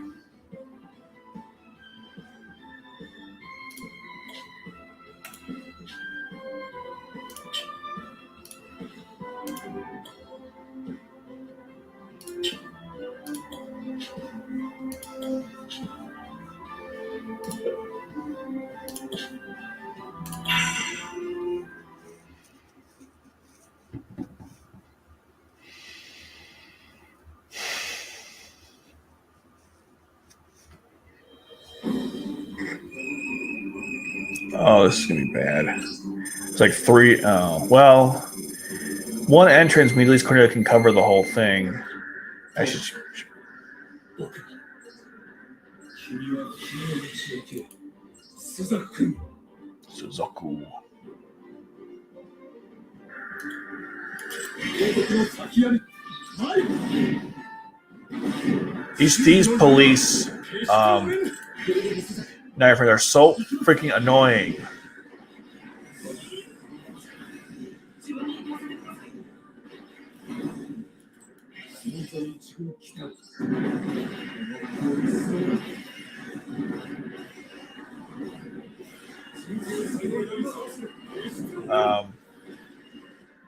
I'm just gonna have him sit here.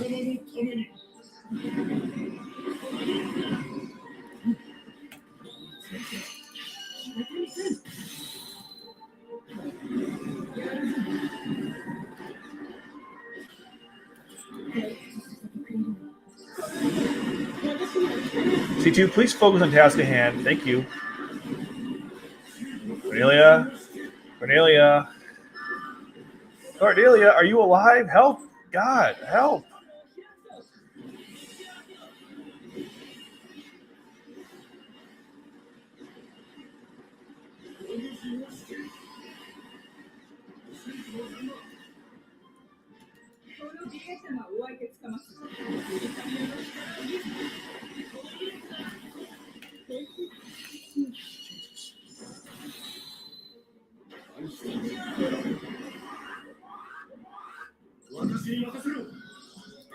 I'm not worried.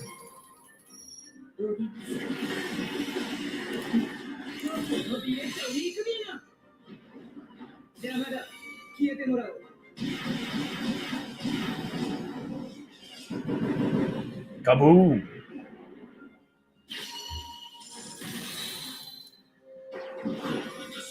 Yeah. He died very quickly.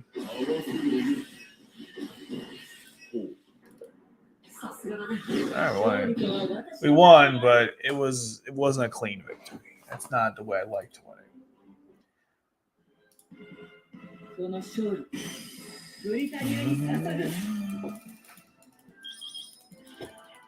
Got an A rank.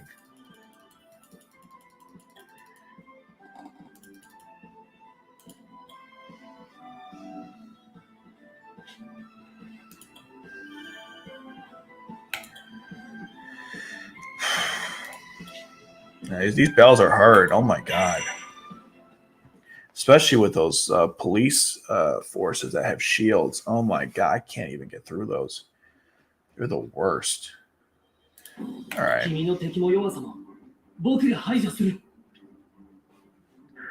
This is a cluster fudge I've ever seen one in my life. This is just a mess.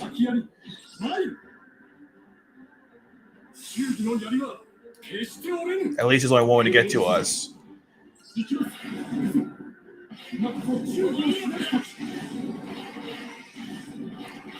As we get Cornelia in here, the better. Cornelia. There we go. Okay.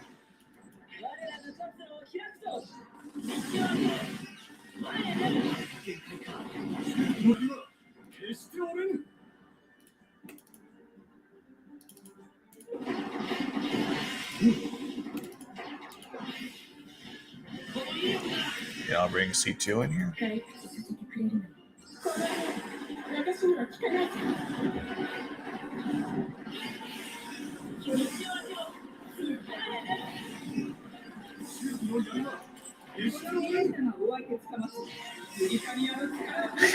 Is it really 5? Dalton is more of a range type? I can't even follow what I'm doing right. I can't follow what's happening. You think Dalton should have been done with like a a gun or something? Oh, yeah, I think, yeah, I don't know.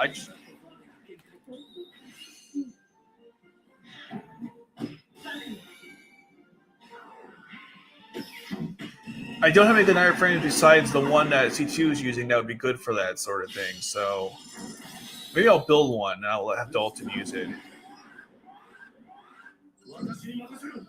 Jesus.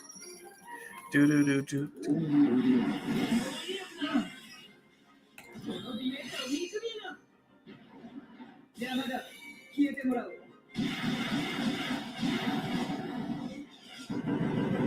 Kaboom. Yeah. この私がやられるなど。実力の差。思い知った。よくやった。 That was a fun mission. Like I really killed the there with my unit there. That was a fun mission.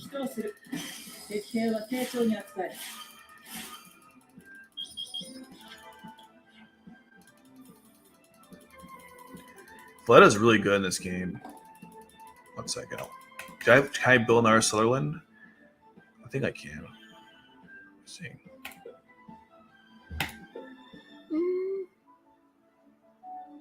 成功報酬だそうよ。やったじゃない。地道な改良だけど、こんだけやれば。Stop laughing. Nothing was funny.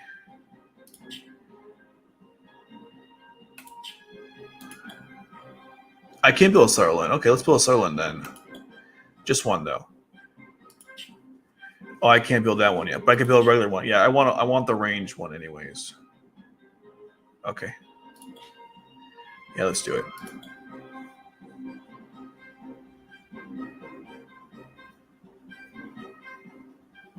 Okay, I'll have to wait for the finish, but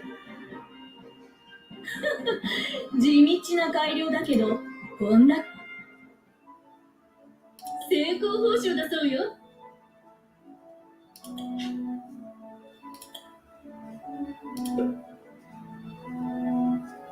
ゼロの実力は美と。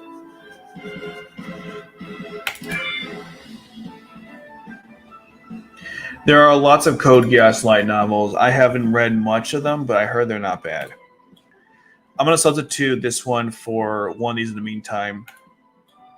They're all the same in that regard. I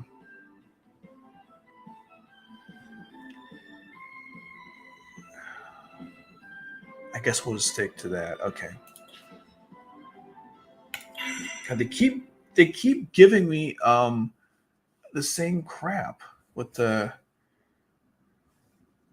Code Geass Framing Mosaic. I think Colin has her own too, if I'm not mistaken.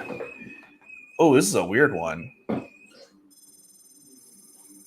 right.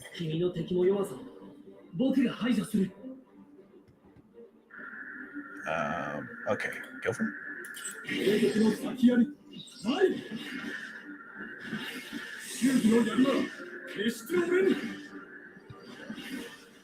Damn it.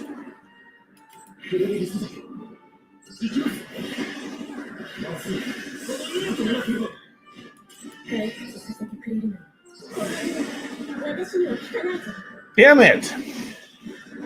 We're starting. Bullshit.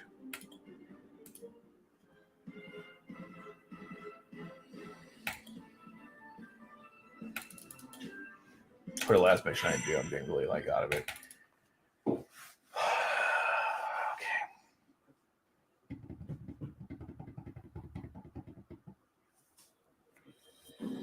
ブリタニアの誇りのために。 So the first round is going to be a guy coming here. So I'll put. Then we're going to have someone coming from here.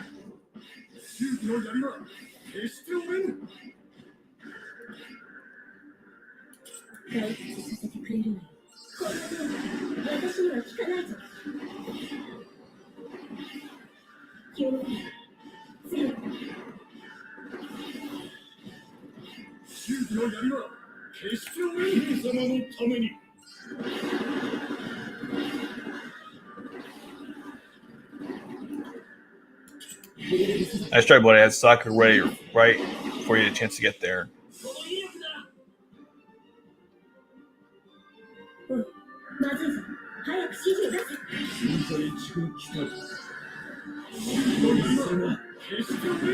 Shit. Oh my god. That's not good. Cornelia.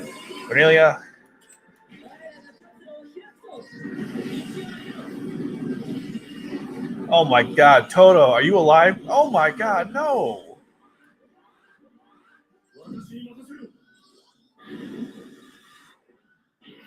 I don't think it's the speed of play. I just think it's like Maybe it is. Let's see.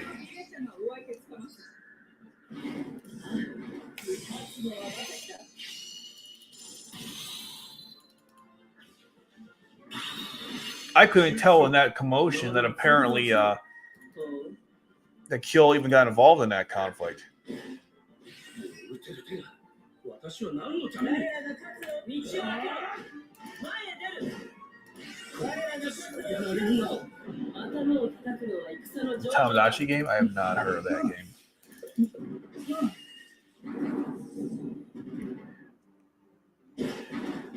This is unfortunate because they're all stuck in one area, and I can't do anything to help them out. I guess I can call back everyone else, and maybe if they.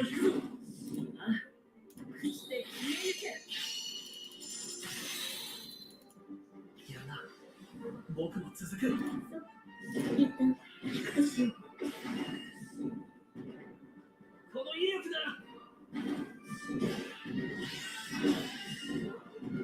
But I don't know how to use it though. Okay, and then what? I don't. What am I supposed to do?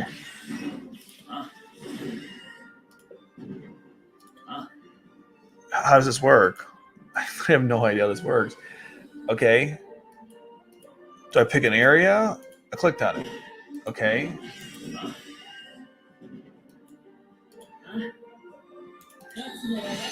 I've nothing happened. I clicked on it, nothing happened. What the fudge? 僕も続くよくやった。勝利とは私のためにある。 The Deaf Game anime? I have not seen that either. I haven't seen anything. I don't watch anime. I'm just kidding. イタリアに刺さる。 Doesn't watch anime, but then is literally playing an anime game. I couldn't use a special skill. I don't know what the hell happened. Oh, whatever.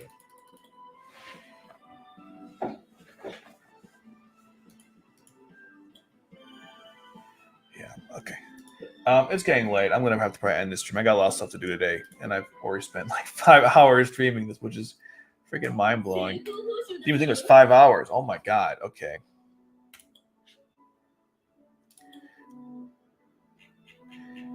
Yeah, I'm gonna end this whatever far. Okay, I'll end it here. Next week, Naomi. Sorry. Next week we're going over the Code Geass manga. I'll figure out how much we're gonna do.